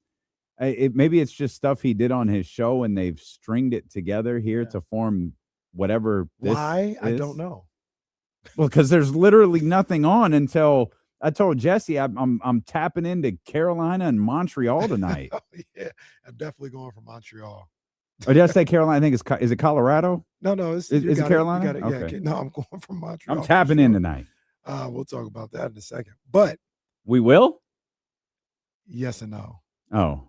Yes and no. Okay. Yeah, I think to put a bow on that, I think Sacramento has a good shot. Okay. I think they got a good shot. Maybe they mentioned Oakland in that article though, as like one of the teams that are on, or cities that is on Major League Baseball's radar for expansion. I think that was a courtesy though. I see. We'll talk more about this tomorrow. Jake Gaden's with us on Thursdays. He's been all over the reporting of the story. I'm sure he'll be there tomorrow morning when that press conference gets underway. Of course, we're talking about watching hockey, and we're watching some weird Pat McAfee show with all of the commissioners here on the TV in front of us. But that's because there is no Eastern Conference Finals game, and we are very, very close to the beginning of the NBA Finals. We've also just learned Game 1 of the NBA Finals next Wednesday. Casey and I will be on with Kevin John post game. Yeah, man. We'll pour out a little liquor for the guy that we used to do the show with Kevin John. It was always Kev, Matt, Casey, me. Yeah. No, actually it was Matt at the end, Kev, Casey, me. That's how it'd be lined up on the podium. But pour out a little liquor for Matt George. I don't know what happened to that guy, man, but I hope he's just fade into Bolivian. Bolivian is an understatement. But we'll be on TV following Game 1 with our guy Kevin John over at ABC. We are television whores. We appear where we're asked. That's it. We did ask Jake though. Like, hey man, you cool with this? Hey brother. Hey brother. Hey. Since Jake never brings us on live anymore. Hey, it's the Raiders and 49ers. Great. Here's Turbo. Turbo in the building here for this post game. I love Turbo. It's I love Turbo. I don't always approve of their choices when it's not D'Lo and KC, but I do love Robert Turbin. So one of the teams that may face the Knicks in the NBA Finals got a win last night. And I had talking about the Oklahoma City Thunder, and I asked the question, do we owe Co an apology, or at the very least an acknowledgement? Because or yesterday, excuse me, on the show. Mm-hmm.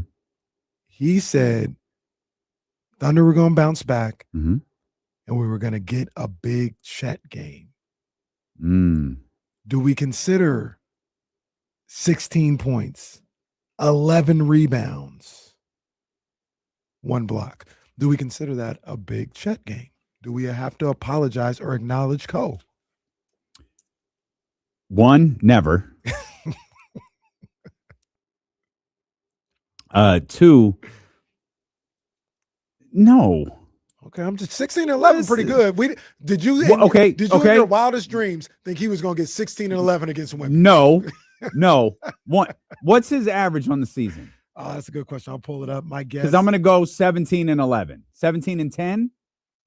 Pretty good. 17 and 9, 8.9. First of all, bro, average double-digit rebounds. Second, count it. Third, he didn't even hit his points and averages, and you want me to give him an attaboy, a big Chet game? I'm sorry. We were sitting here, me and you, right here in these seats. Chet had 8 before you left the building. I did. He did. Look, I'm not saying I'm giving him the moniker of having a big Chet game.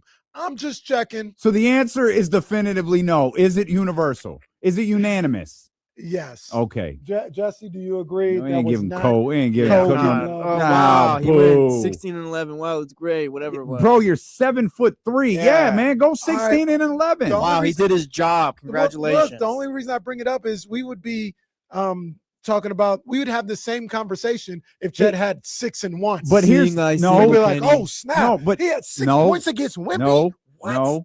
No. You can say Chet had a fine performance last night. Yo, Chet was solid. Like, one of my frustration, and I don't want to say frustration. If De'Aaron put up his averages, I wouldn't feel the way I do about what I think Mitch Johnson needs to do. Chet just put up his average. Good for him. Good. It's not a big Chet game. He put up his average. I'm just checking, and I agree. We're not big Chet. We're not game. acknowledging Cole for 16 and 11. We are not, but do we need to acknowledge that maybe this isn't De'Aaron Fox's series? Maybe the matchup combined with the ankle injury, combined with the depth that this team has at that position, that maybe the San Antonio Spurs would be in a better position if Dylan Harper started Game 6. I'm asking. I'm not making a statement. Yeah. I am legitimately asking because he is wincing running like you see it. It's not it's not me trying to make excuses for him. It's not like you see him running up and down the floor making faces. He's wincing. He's clearly uncomfortable, and they're pouncing on him. He hasn't shot the ball well in either of the last 2 games. That has to be because he can't get any lift. He has no explosion. He can't hit a 3. He has no lower body right now, and you have an alternative. I'm not saying you don't play him. Maybe you find a different way to utilize him, maybe playing him against whatever the hell their second unit is. Maybe you're better doing that, but I don't know, man. I don't know. I hear what you're saying. If he's able to play, I would not start him, but I might have a quicker hook. I think we need to revisit that. Let's give the man his platform. Oh my God! Let's let the man have his platform. No, he didn't call yesterday after they lost Game 4. Oh, he ain't called after any of these losses. Man. But go ahead, Cole. Okay. What up, fellas? Check this out. I called yesterday. Jesse didn't answer for me. I ain't afraid of the smoke. Can't nobody confirm that. I need to. Hey, see the ID come through. Yeah, screenshot. Yeah, screenshot the call logs. I need to see it. Okay. I need to see the call logs. I'll do that. Okay, I'll do that. I'll send it to you, D-Lo. Second, I said Chet was bouncing back. That is a bounce back game. It ain't a big game. I'll give y'all that. He should be averaging double-digit rebounds. But my point was he was going to show up in that game and we was going to win it. He did that. You were right, KC. Acknowledgement. That's all I need. No. Hold on, no, because if he you almost said hung up. bounce He said back, you was right, KC. Acknowledgement. Hang up. If you said bounce back, that's different than a big check game. I think you said a big check game. No, I said bounce back. I'm almost positive. But either way, I just needed him to show up. We just needed him to show up. Cole wouldn't even commit to that lie. He backtracked so quick. No, I said it. Maybe I didn't. I don't know. What I meant was, hey, Cole. Hey, you're one win away, Cole. You should be happy. You're one win away from another shot at a championship. I'm one win away. And when we beat them, I'm coming for you, KC. Bro, so you gonna ain't- hear y'all what ain't you beating said the on Knicks. December 30th. On December 30th, you gonna see what's up, and we gonna beat your Knicks too. Y'all ain't Knicks beating the fan, Knicks. Mr. Knicks, Kate. My boy Cat about to go to work on Chet. He Did about he to go to say- work Did on he Chet. say on December 30th? Yeah, I think they played on December 30th, and I might have said something about the Knicks losing or beating the Thunder. I don't know. Cole really doesn't forget that. Yeah, that'll happen December He 30th. he time stamped it. He did. Cole was hurt, but it's over for them boys now.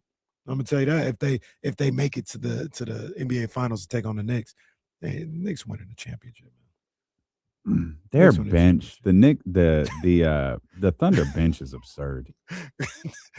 On December 29th, the Thunder played the Hawks. On December 31st, they played Portland.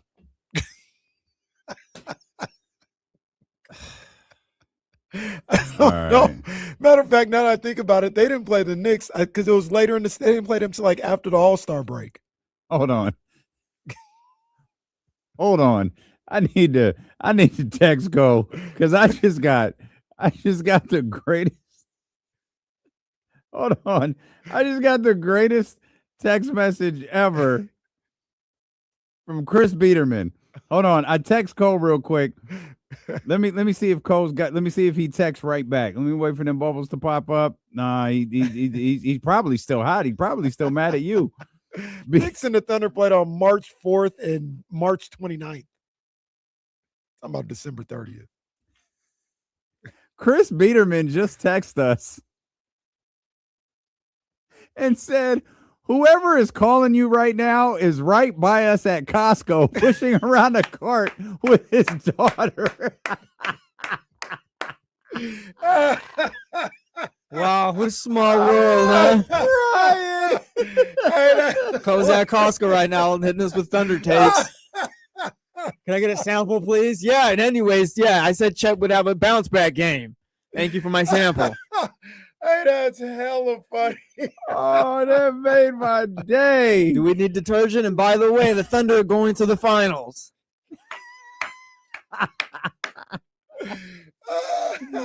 Oh, shout out Chris Biederman for that. That is fantastic. Oh, Cole's in the chat. He says, no, December 30th was when KC said Spurs were beating OKC in 7. Yeah, that's Cole at Costco. We just gonna call that man Costco from now on. Cole's sending that message right next to the cereal boxes. Get the variety back. Yeah. You had to go with the Cocoa Krispies, Apple Jacks, and Fruit Loops. That's the one. That was the one. Oh, that was I'm the one. sick. I am sick. That's so funny. That's hella. Oh, that is fantastic. Shout out to our guy Chris Biederman. That was a great call right there. Chris is like, who's yelling about the Thunder next to me? We'll come back. We didn't talk about Wemby yet either. Well, other than the hit. Well, I mean, other than the Michael what he Corleone had to hit. do. Yeah, we'll talk a little bit about Wemby, and then we'll try to answer a question Jason Kelsey posed. Has the NFL gotten too far away from Sundays? That's ahead here, dealing with KC. Costco's favorite show, the Sacramento sports leader, ESPN 1320.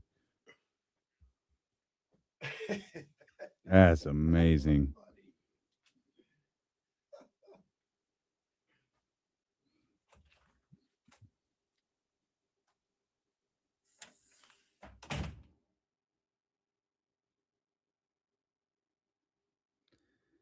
Oh man. I need to grab a piece of candy. Hang on, y'all. Hang on 1 second. TCG, entertain everybody. I can't drink the rest of that purple shit.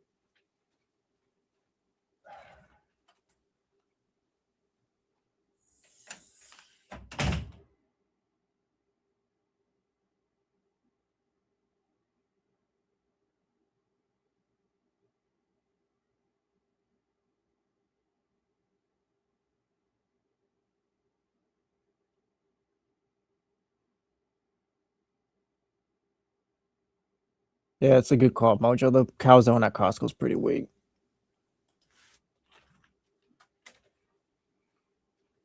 Pizza and that strawberry banana smoothie is my go-to.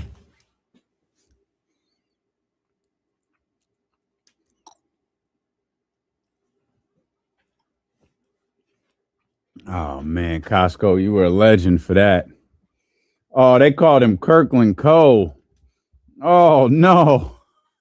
They called him Kirkland Cole.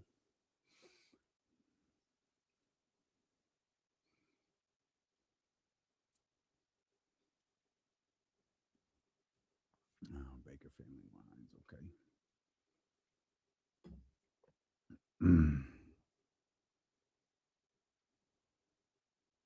I saw this, but we need to get some fries with that or something, not just the 3 strips. That's tough.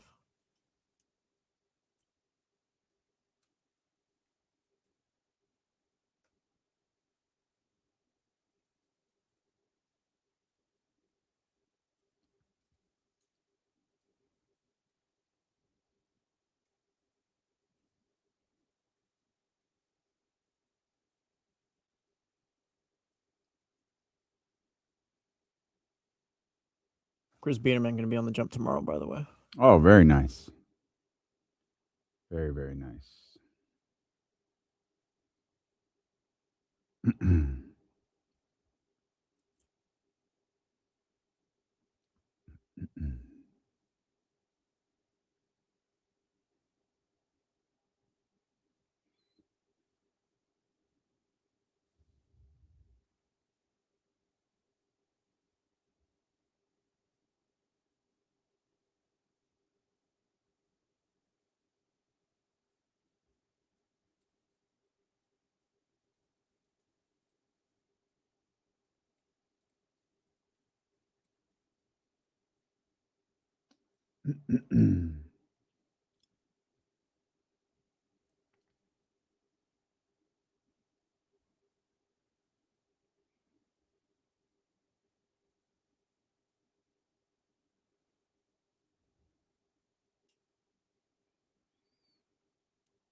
Man, I wonder if Complex is here. I ain't seen him all day.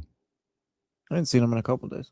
He wasn't here yesterday. I know he texted me last night that he wasn't feeling great, but he must not be here. I'd never go this long without seeing him. He was in San Francisco yesterday though.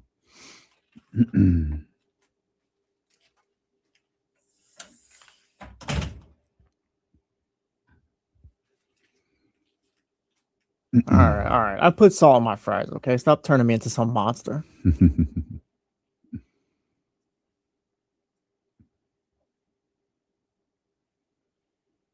Oh, did you guys see how Bryce Harper applies his toothpaste? Oh yeah, that was. I mean, yeah, Bryce. that. I mean, that's. How do you feel about it? How do you feel about it? It made me uncomfortable. Can you? Oh boy. Couple of things here. First things first. Dusty Baker. He's going to be a part of that press conference tomorrow. And if Major League Baseball has any sense, they'll be the Baker family wines will sponsor all of Major League Baseball because there's no better wine out there. We had some on Saturday. I mentioned we do this thing where Katie, my fiance from the Wake Up Call, makes some fantastic food. And we sit down and we watch a movie. We watched The Godfather 2 on Saturday night, and we cracked open a bottle of, I believe it was called Walk Off Red. Walk off red, yeah, is one of Dusty's. What do they call it when it's a mix of the it's when it's a mix of the different reds. It's a proprietary. It doesn't matter, but it's fantastic. You could grab a bottle of that at Baker Family Wines on Industrial Boulevard in West Sacramento. You could grab a bottle at the Nugget in Granite Bay, the Nugget in Rockland, the Nugget in Roseville, the Nugget on Florin. You can even check select Rayleigh's and Bel Air locations. Make sure you're following Baker Family Wines on Instagram. You can always find out what food trucks are going to be out there and what days the future Hall of Famer might be out there. And that's always good to know because spending time with Dusty is always a great way to spend your time. So head over to bakerfamilywines.com. Become a member of Dusty's Clubhouse for exclusive releases and tasting room specials. Hello, this is Dusty Baker. Welcome to the family. They also came up with a new name for Co during the commercial break. It is Kirkland Co, which is Kirkland Co, which is absolutely fantastic. Co, who just it was rolling around Costco. He had to get his Thunder take off, and our man Chris Biederman just happened to be right next to him. Chris Biederman, who will be joining the Jump tomorrow morning between 7 and 9. So make sure you check those guys out. But shout out to Chris Biederman. That was an absolutely fantastic text to read. Whoever is calling you right now is right by us at Costco, pushing around a cart with his daughter. No, that's funny. Absolutely terrific. Co. What is this video that you have pulled up here, Jesse? Yeah, this is a video of how Bryce Harper applies his toothpaste, and I'm not gonna lie, it made me feel uncomfortable. Okay, Bryce Harper applying his toothpaste here. I didn't realize there were multiple. Muted. Didn't realize there were multiple ways to apply toothpaste, but it's enough for him to film. Yeah, wake up with Bryce, I guess. Or okay, wake up with Bryce Harper. All right, very good. The camera's in an awkward angle. Yeah, it looks like a little. Rinse off the toothbrush. Yeah, like little soap. All right, little. Okay, throw that on the toothpaste, Bryce. He's rolling up. Oh, Yeah, okay. Then he gets the brushing. I've never seen that before. He applies the toothpaste. It's in his mouth right now. What? Well, I'm glad you said it. I wasn't quite sure how to say it. Hold on. Yeah, No, come on, man. The toothpaste, he is applying the toothpaste directly in his mouth. I don't know what you want Jesse to say. And then he for some reason he's talking to the camera and then he starts brushing his teeth. That's not okay.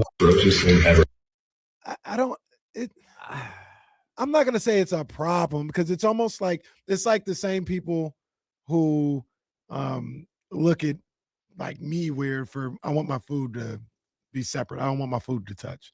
Like it's all going to the same place. No, I know a lot of people like that. Mm-hmm. I don't know anyone who does what he That's just true did. too. At least not that I'm aware of. That's true. I haven't seen that before. I have not. I haven't Gargling seen the that toothpaste like it's mouthwash, and then he's throwing the toothbrush in there. It's like, all right. Yeah, but like if it's right, like if you just put it right there, and then you put the toothpaste in there, it's the same. Dude, just throw it on the toothbrush. Why are you trying to be? Don't know. You're just trying to be Well, different. but wait a minute. Who said the way that he's doing it is wrong? I've never seen it. I've never been to the dentist, and he's like, "Oh yeah."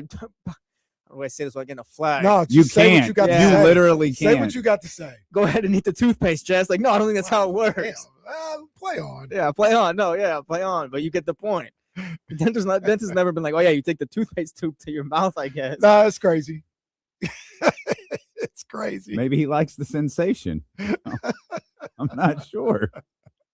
I don't know. Like, does he share that like with his wife at home or? That's that's another question. That's a great That is a question. great question. Do you have your own toothpaste tube? Like I'm not teaching Morgan 5 daughter Newt to do that. Right. Of course not. No, the toothpaste goes on the toothbrush. I saw that yesterday. I said, "Wait a minute, Bryce Harper. Wait a damn minute." Is Bryce Harper married? He's got to be. Why? I don't know. I just feel like It's funny. I searched Bryce. Bryce Harper and toothpaste popped up. Bryce Harper. I think I just saw that he was. Yeah, he does have a wife. Yeah. Okay. Married since 2016. Good for him. Bryce. Yeah. Shout out to Good him. for him. Maybe she eats the toothpaste the same way. I don't know. Harper resides in Knoxville, Tennessee in his offseason. How about that? From Las Vegas, Nevada, I believe. That's where he grew up, at least. Oh yeah, he's from Las Vegas. Okay. Yeah. How the hell did he get to Knoxville? He's just a cowboy. Well, all right. He's just a cowboy. I guess so. I guess so. You imagine being at Bryce Harper's house and he's like, "Oh yeah, I got toothpaste in the room or whatever for you." It's like, "Oh, I don't think I want like, that." nah, man, I'm good. Like, is the little like aluminum thing on top of it? Why are there I'm not bite marks going on the top? Bite marks. Yeah. Yeah, that's a trip. Speaking of baseball, because we're going to talk about Wemby, I just wanted proper way to apply toothpaste. Go ahead. I never thought about that. Huh. Can you imagine we're all wrong and Bryce Harper's the one who's been doing this right? I never thought about. Well, the title of the video is Bryce Harper with an unsettling way of applying toothpaste. Maybe uncomfortable. No, it was bad, bro. Speaking of baseball, did you guys check the video out of the minor league baseball player who hurt his patella getting out of the way of the dog who goes to get the bats? Oh no. I scrolled past it because I'm for the bat dogs. Yeah. Well, bat dog got suspended. Oh no. Stop. Damn. He's that's like one of the top prospects in the organization, hurt his patella trying to avoid the dog who just darted out from the doing dugout his job. whatever. Doing his job. Yeah, fire him. No. Promote the job. Yeah, poor dog Fire is sad, him. not knowing what he did wrong. Sounds like that prospect has lack of awareness. That's what it is. No, that dog needs to be unemployed. Hey, look, the dog's supposed to get the bat. The dog got the bat. Like, what do you want from him? Or, well, no, I ain't gonna do that because that's a real person. I was gonna say whoever came up with that idea need to be fired, but we ain't gonna do that. Just fire the dog. Dog has been suspended. No, that's that.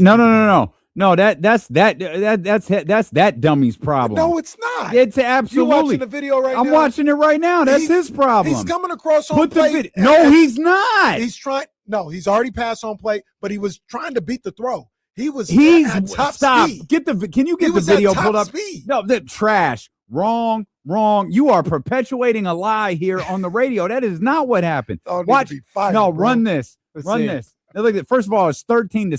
Stop running so damn hard. Second of all, watch him. Look it. Scored. Yes, sir. Slow your dumb ass. Now watch. Look at this. No, man, get it. No, slow down. Get out the way. No, dog that's attacks him. Look at him. Look at him. Looking like Theismann out here now. Shout out to that dog out there doing its job.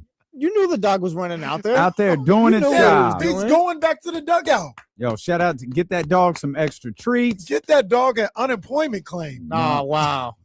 Dog out there doing its job. Look, now you're It's a good boy now you're emotional. Now There's you're another throwing entrance, your by hat the way. around. There is another entrance. He's going right. That's where he puts his helmet and everything, right there at the front. And then he goes to the middle entrance right Look there. at him. Boom. Just throwing his helmet down. Now I'm slamming stuff. Yeah, it's just lack of situational awareness, pal. No, Damien, if you were playing, dude, just and ran that happened, what would your reaction be? If you were the player, stupid ass dog. The dog ain't do nothing out of nowhere. The dog didn't even have the I don't want to say common sense because I'm not trying to say he's a dumb dog. Yeah. I'm not trying to say he's dumb, but he didn't even have the courtesy to not dart out. Well, why was that guy darting into the dugout? The dog's job is to get the bat. It went and got the bat. Okay, do a little trot. Why did you dart out at 90 miles per hour? Because this dog he's got works. The zoomies, Casey. Yeah. Bro, get that dog out of here. Why do you hate animals so much? I don't hate him, but I don't even hate this guy. But he definitely should be suspended, and he is. I approve of that. Suspend his ass. I'd suspend the player. Well, this guy was about to be the next Mookie Betts. Now he'll never be the same. He was never going to be Mookie Betts the way that he moved. Never. Will in the chat says, does Casey know this is a Dodger minor league player? Phil's opinion is about to change when he finds out. Give that dog a raise. More kibble and bits for the dog. That's a cat, but more pedigree for this dog. Kibbles and bits is for a cat? I thought it was. I don't think so. No, kibbles for a dog, no? Like, yeah. I think kibbles and bits is for Cat. Kibbles don't know and about the bits. bits No, part. it's a dog. Oh, I thought it was for a cat. My bad. Give him kibbles and bits. Give him whatever he wants. Well, give him something better than kibbles and bits. That's like there's better dog food than that. That's like if you want your dog to live a year, like get the dog some real food. These dogs Have Cole get some while he's at Costco. Go get this dog some Hey Cole, food. hey Cole, bring the fellas some more Fritos while you out there. Yeah, need that. We already went through one box, and that second bro, one's a little suspect. So that's disturbing. what? Y'all have already eaten an entire box Already? of Fritos? That's been there for 2 months. It has not been there for 2 months. Jesse, that box been there. It took us about 2 months to go through. No that way. box. No way. Been about a month and a half, I think. Maybe. Has it really? I don't know. I hope so. That was a long time ago.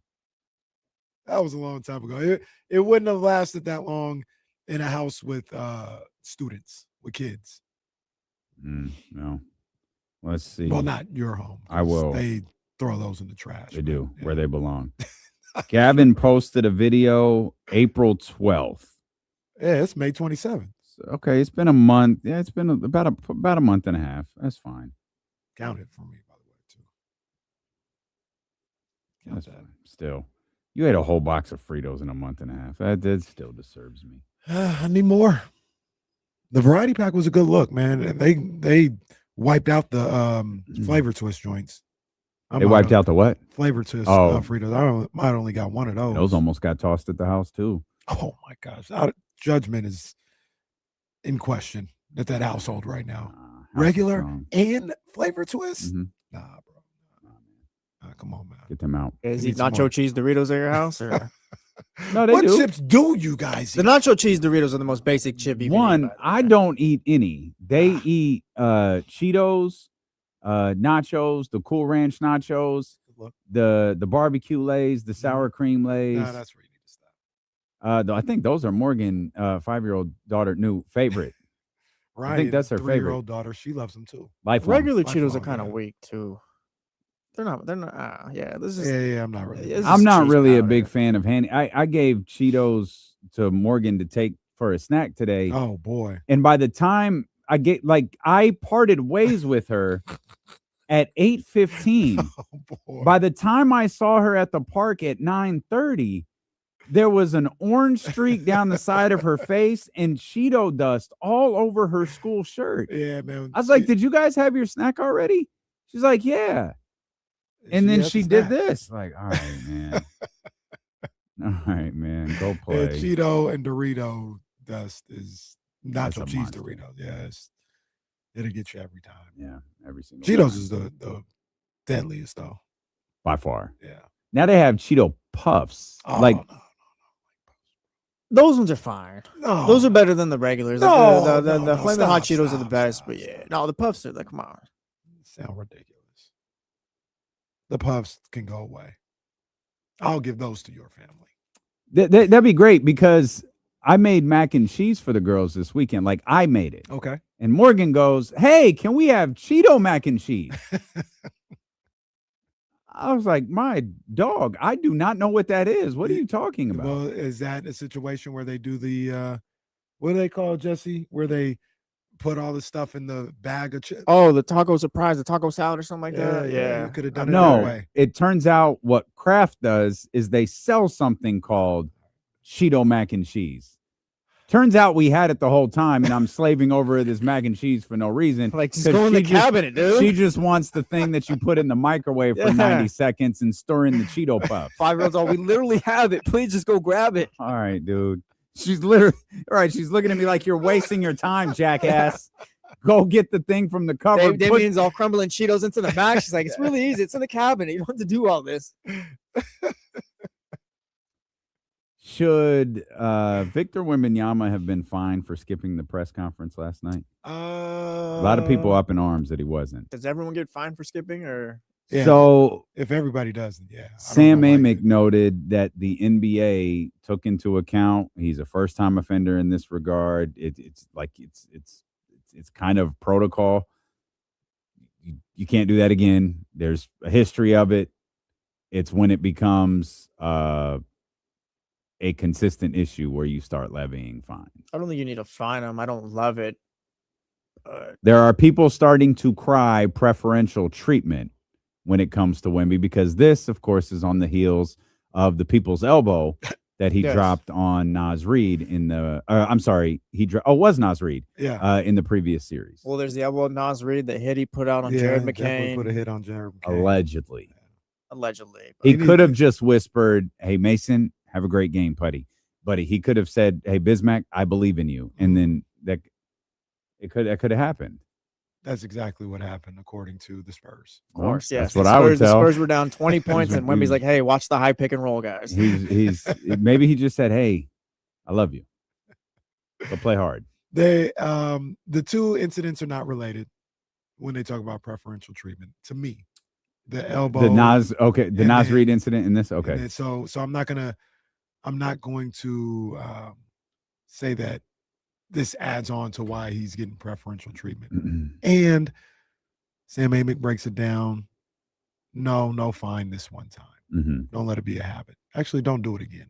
Because then we will have to fine. Yeah. Especially now in the be a problem. playoffs. Like, don't do this again in the playoffs. Yeah, and I think it also, you skip game 6, especially if you lose, win or lose, you skip game, that's going to be a problem for the league. And it won't be, and that's the thing with the warning, is if you do something to get the league's attention again, I think the warning will be looked at in terms of the scale of your punishment as the first part of your punishment, meaning it won't be the minimalist fine that you can levy. It'll probably be something greater in that now you're a repeat offender.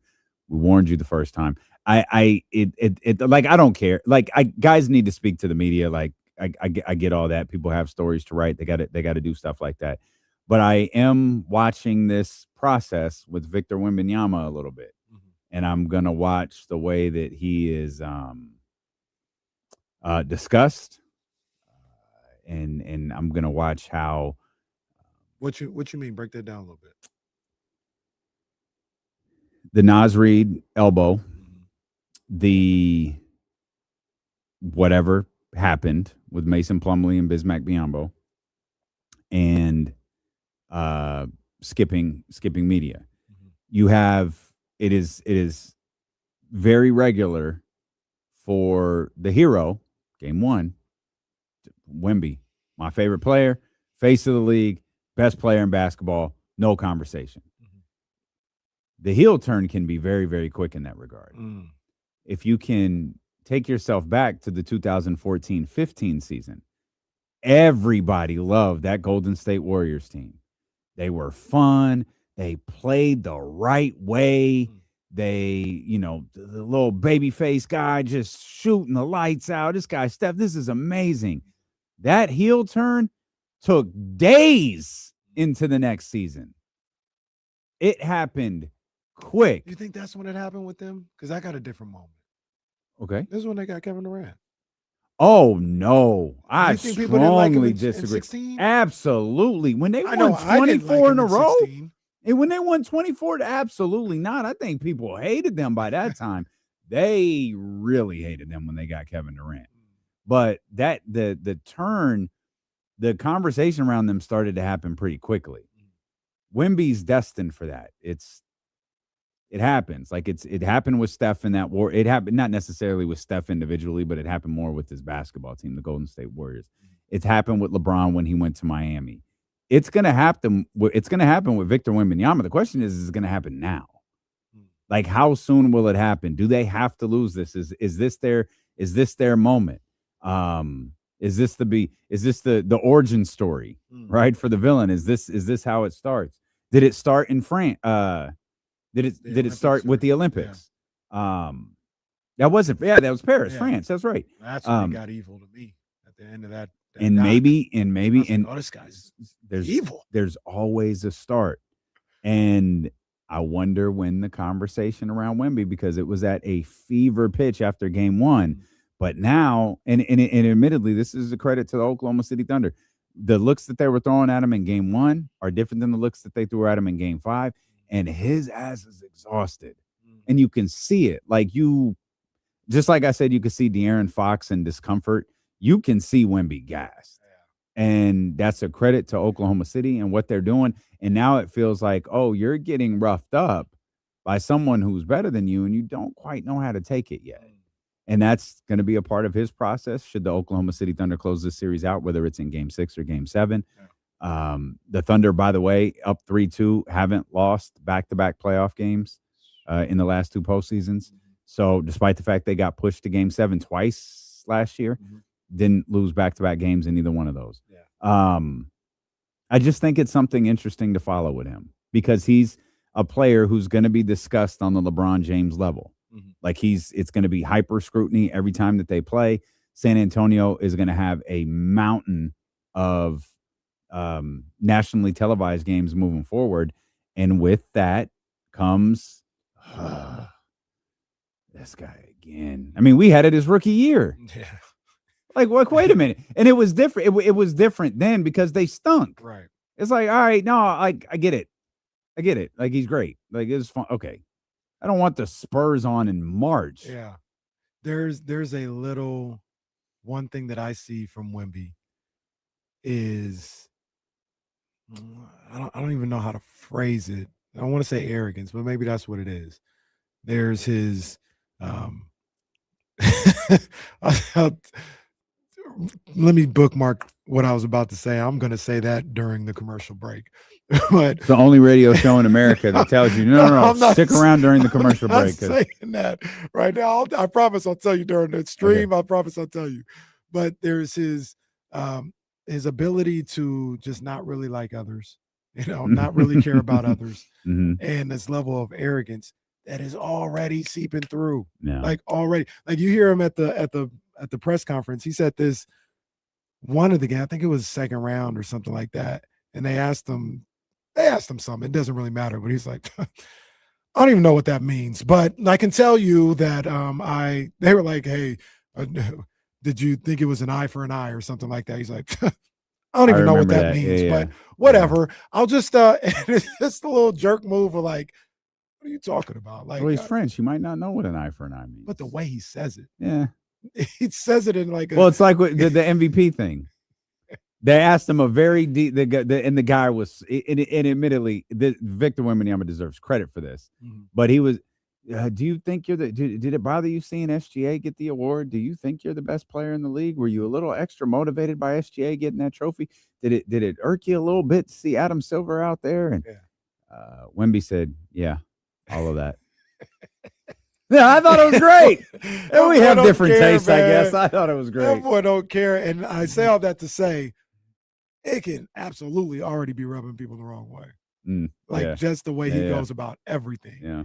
And he don't care. So he's just going to keep doing it. No, like there's a certain level of media training that he doesn't have that is actually a little refreshing.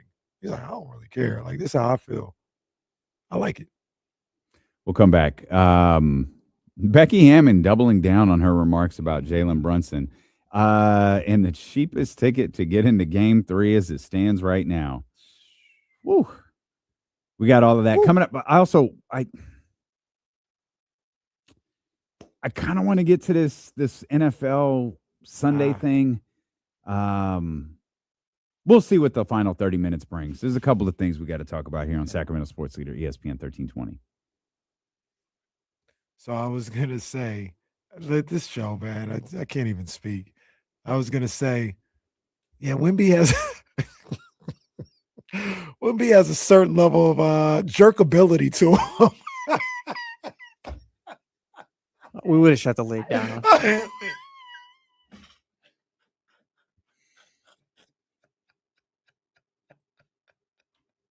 Y'all have been begging for the brown truck moment for 3 years. I would have left.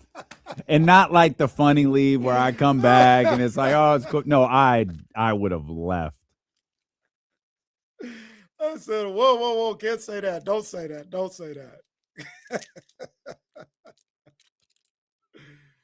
Oh, man. Oh, wow. He's bringing all the jack-offs in today. Oh, my God. How long is this show, by the way? Apparently, it goes on forever. It's been on for like 2.5 hours. His dick has the nerve to wear a Zuffa boxing shirt. Isn't there a hockey game on? Like, why is this on? There's a WNBA game on. There it is. I'm watching neither one of these teams. See, this is the problem kind of with the way like TV is set up, especially with I have no channel. I have no idea what channel I just clicked on. USA. Okay. I think they have the WNBA on, what is this, Wednesday? Yeah.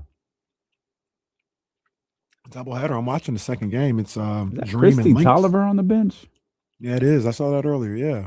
I remember when she won a national championship. And now she's I remember they thought she was going to be a coach in the NBA. Really? Yeah, she was with the Wizard. Was she with the Wizards? She might have been with the Lakers. She was with someone.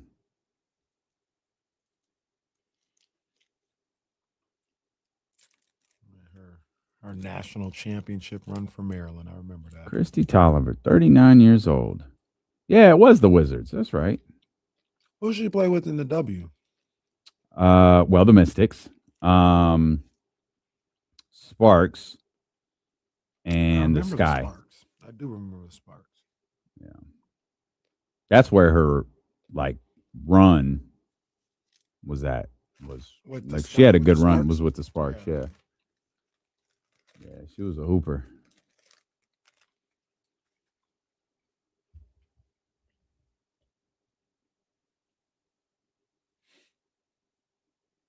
I think she was on the Mystics title team too. I can't remember.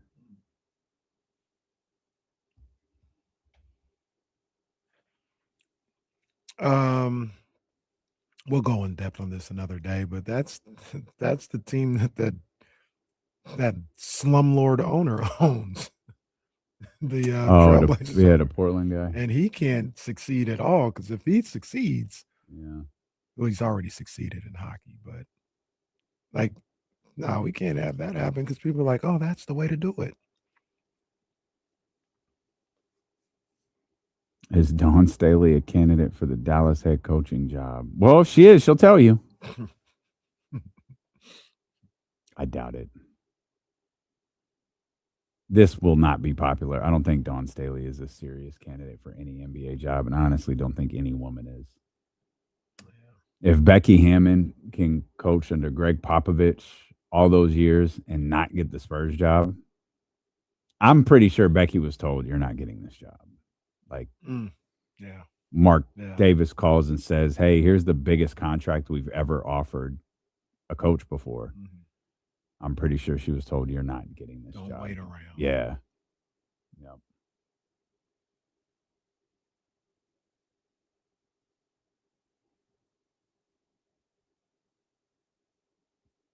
I don't remember if it was, I think it might have been Dawn. I think Dawn said the league's not ready. The league's not hiring a woman. I can't imagine what that day would look like. I can't either. Mark Davis buying the Aces for $2 million. Jesus. Was that the number securing? My goodness. My goodness.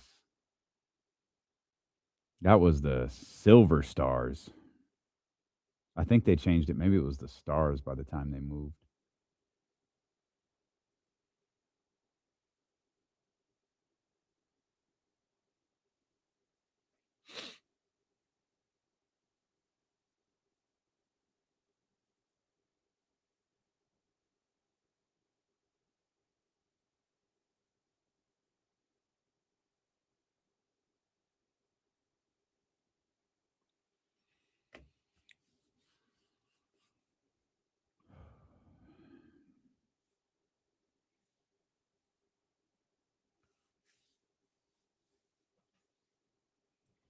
Maybe we have Kevin on next Wednesday. Shout out Kevin John. Kevin's so damn cheerful. He just get on the radio and be happy. 2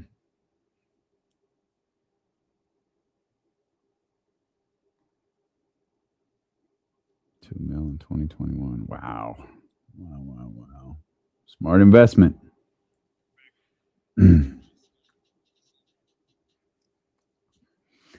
No games tonight. We got the W on in front of us. Liberty and the Mercury, of course, Stanley Cup playoffs. I think they're underway right now. As a matter of fact, I think game time was 5 o'clock for that one. Dream and Lynx is the second half of this doubleheader. That's a good game. I think the Dream are 4-1 and the Lynx are 4-2. I think this is the first year, probably since 2005, that I haven't had some form of the WNBA's League Pass. I didn't feel the need to get it because I can watch a WNBA game every night. Yeah. I mean, I know it's different, but you used to have to search for the W, and you don't have to anymore. You know what? I don't even know if they automatically renewed it. That's a good point. I probably do have it and didn't realize it. I haven't checked great the app point. all year because same thing. Yeah. I just kind of watch the games that are on. I gotta see when my Aces are playing, man. Pull up on them. Aces are gonna be here this weekend. Well, I mean, California, Northern California. That's right. It's like $35. It's pretty inexpensive. It's not that big of a deal if it did auto renew. It's not like when Sunday Ticket renews. Right. It's like, oh God, my first of 4 $200 payments is gone. That's what I was saying. That's probably why I didn't even like sweat it too much. It's the one time $30, $35. That's cool. But let that MLB extra innings try to renew. Oh no. $25 for 6 months. I haven't had Hell Sunday no. Ticket in a long time. We'll have to see what this is like this year. Mm.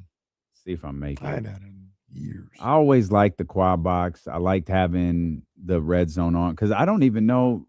I think I have to get a separate package on YouTube to get red zone. It was fair. Yeah, it's fair. But don't make me cut the clip from the commercial break.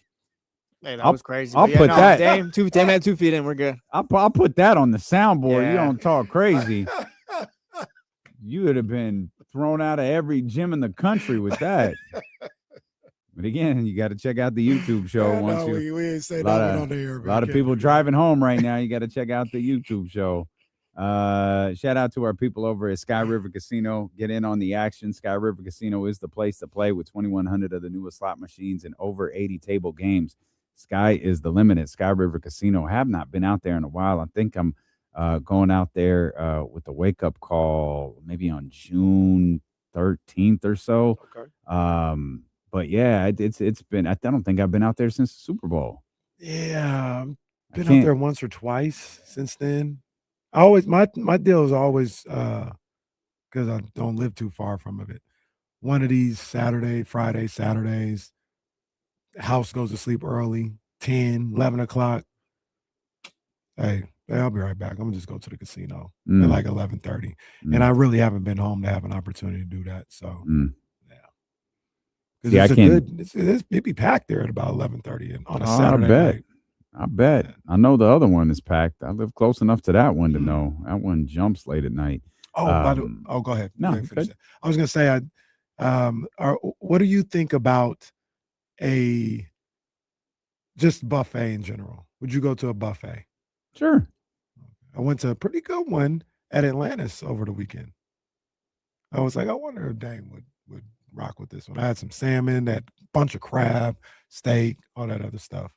They had a little bit of everything. You know, I'd I don't know that I'd go to Golden Corral or whatever, like they run them commercials for. I don't know that I'd go there, but yeah, sure. I saw a sign not at this Atlantis. place. Oh, you were in Reno this. Yeah. Okay. I saw a sign not at the Atlantis, just some random place.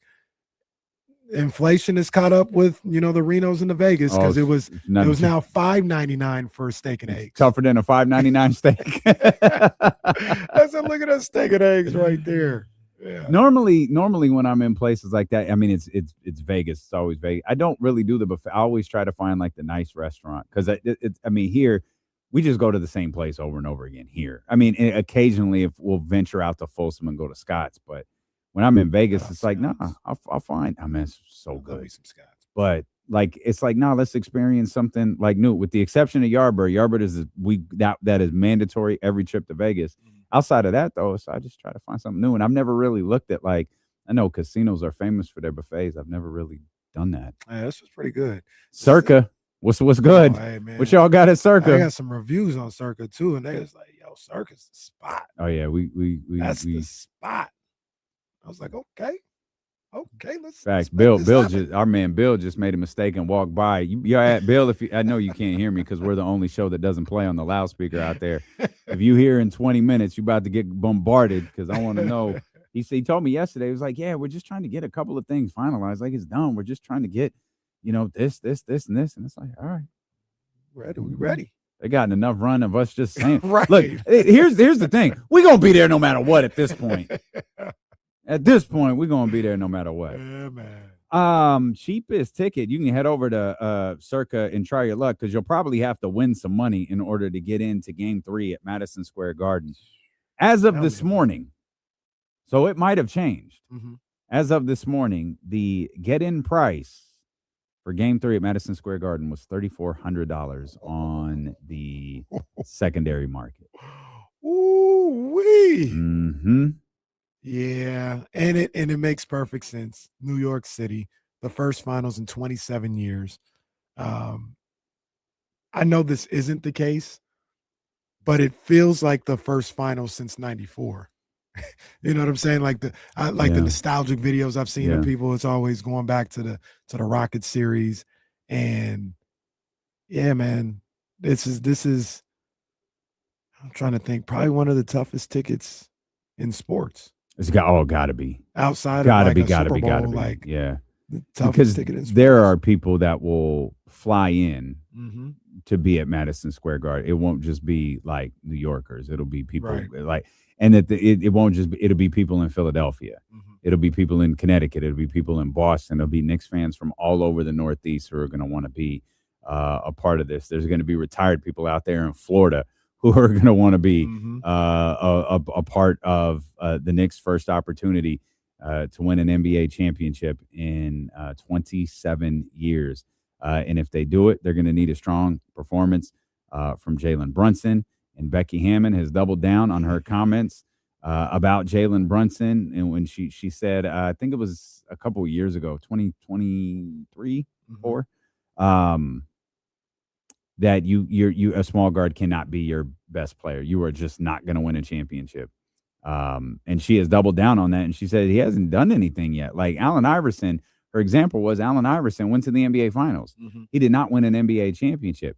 If he proves me wrong, he proves me wrong. Yeah. But she said her statement, she still believes to be accurate. If your best player is a small guard, you're not going to win a championship. And she is not impressed, clearly, by his path to the NBA Finals. Yeah. Now, I believe she said, I saw the clip the other day. I believe she says you can't win. And then you get into like a gray area of what do you mean by win? Like be a contending team, get to the finals. Does it only have to be winning a championship? I think she's talking about winning a title only at this point because she's mentioned AI and other guys who have been around there. But like she's talking about like actually get the 4 wins to get the title. But and that's a high standard. You're calling back on the clip from 2 years ago Because we watched that clip this morning. Okay. Yeah, we watched that clip And this she morning. said that, Yeah, right? and she's She talking was about like actually like winning, having the trophy in your hands. That's what she's talking about. Well, now we know that. But at the time, she's like, you can't win. Yeah. No, that's what he's talking about. Yeah. That's the clip you watched this morning. From 2 years ago. and she Yeah. said- but she said on the clip, right? She goes, you can't win.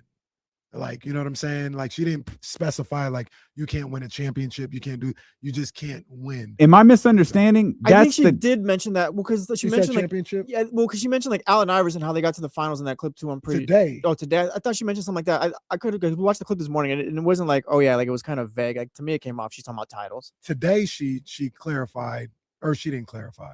She Doubled down. And that's where I think she mentioned Allen Iverson. and She all did that. mention Allen Iverson. The one on today. NBA Today a couple years ago.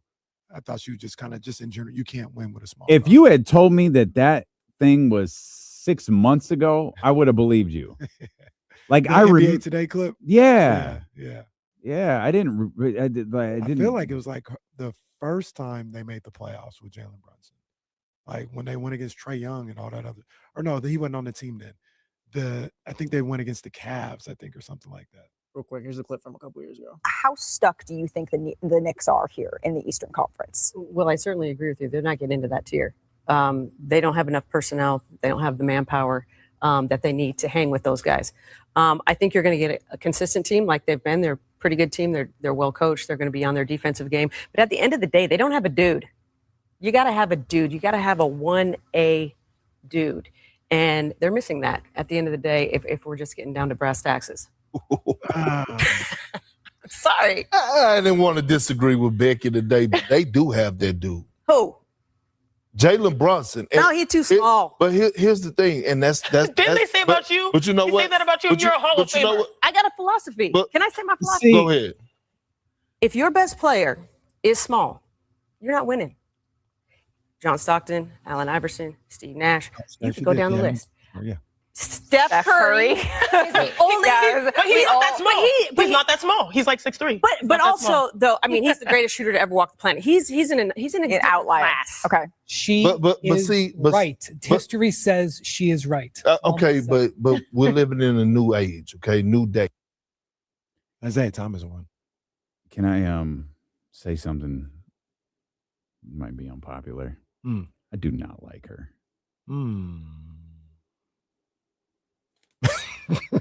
I do not like her. She is. I'm gonna stop. I don't. I was gonna because Malika said something that annoyed me a little bit. It's like, you're a small guard. You're a Hall of Famer. She's a Hall of Famer. She was a fine basketball player. Yeah, she was nowhere near as good as Jalen Brunson. Not even remotely close. Like nowhere near. She was a nice little scrappy point guard. Good point guard. Good point guard, but she wasn't. Becky was a cute white girl in a league that was desperately searching for their identity. And she was in New York. And man, she's like a 16, 17 point per game girl. Like, we're not talking championships. We're not talking MVPs. Like, we're just talking about a good player with a really good player with a really good career. But she was placed on a pedestal that she probably didn't belong on because of New York, because of her looks, and because of how different she was than the other players in the league at the time. And that has just carried over into this. Now it's different because she is a fantastic coach. And she is the coach of a dynasty. But her, as a Hall of Famer, like when you talk about the merits of a Hall of Famer, that one to me is a little head scratching. Is she in the Hall of Fame? Becky As a- Hammon is as in a the player? yeah, she is in. I assume it's as a player because what else would she be in? Right, because she's As- not ready. It's not a contributor and it's not a coach. So yeah, she's in as a player. I remember her speech with Pop because she was like, I can't even like look at Pop. That's like, right. That's right. yeah, Yeah, like yeah. she's a Hall of Famer. Yeah, I was there. I was But- there as a player. She was a cool player. Cool player. She was good. Yeah. she was But cool. and this is, I mean, you talk about this all the time and I fight it, but that's like she was in New York. It's different. In the league, that league needed somebody who didn't look like Simone Augustus. They did. Simone Augustus is the coldest player that is never talked about in the history of this league. But they were not putting any sort of machine behind her. On the LSU bench. That's right. Yeah. That's when right. I went to the games, I was like, that's Simone Augustus? Yeah. I was like, yeah. Yeah, like so much talk about that Lynx dynasty. The year that they stunk and got Maya Moore, it was because Simone had a hysterectomy. And they stunk. They got that pick. Simone comes back and can't, like, she had a hysterectomy. And she's trying to be Simone Augustus. Not yet. They're asking Maya to lead. Not yet. Year 2, Maya finds her way. Simone is back to being Simone. And the Lynx win like 5 titles or whatever it is, 4 titles. Man. But it's because of, like, Maya is, you know, what she is. Right. But none of that happens without Simone Augustus. No, for sure. One of the greats to ever do it, for sure, for sure. She did. The clip I saw, it cut off right, before the whole perk back and forth. But she did mention Allen Iverson. She did mention John Stockton, and those are championship, guys who didn't win a championship, who got to the finals, but didn't win a championship. John Stockton wasn't the best player on that team. Also, Becky, not sure what you were talking about. Who was the best player? Some guy.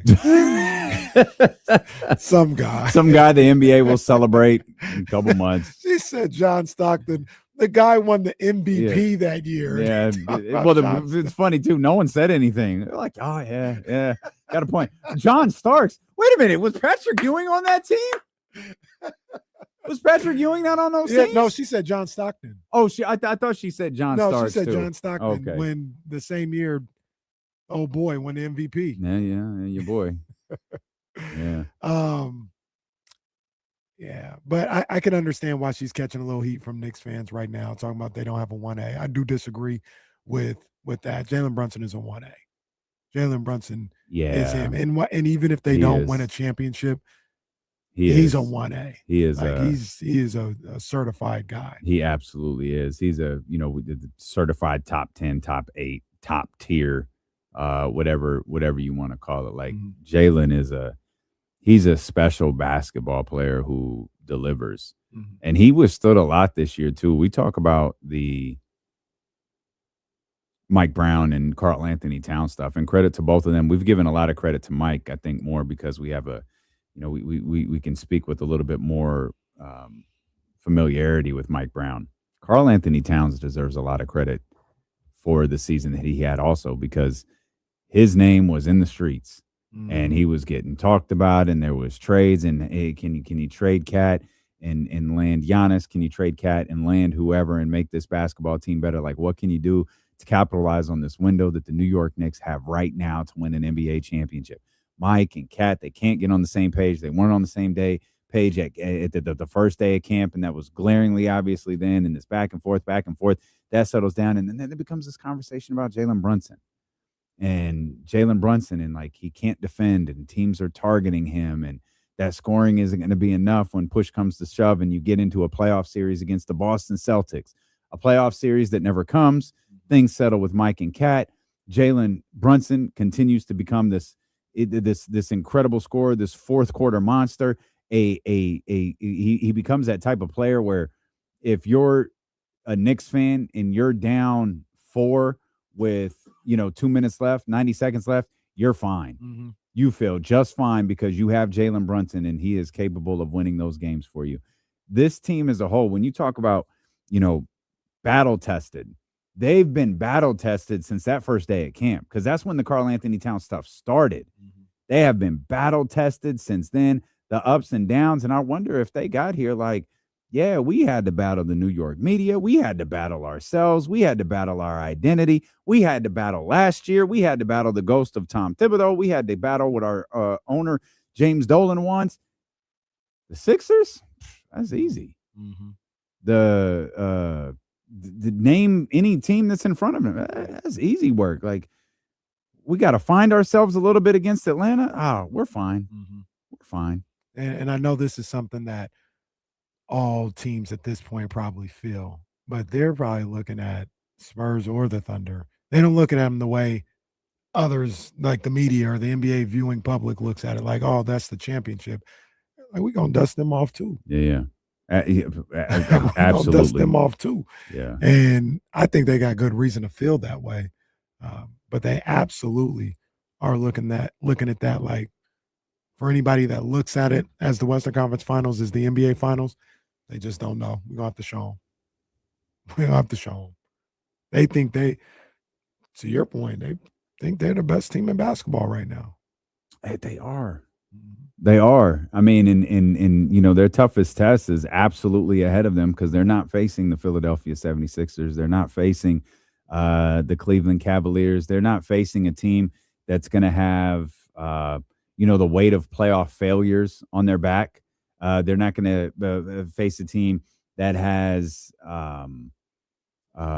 questions about their mortality, like Joel Embiid and the Phoenix Suns and the Philadelphia 76ers and Paul George's and those guys did. They're not going to face a team that is looking to establish their identity for the future like the Atlanta Hawks were.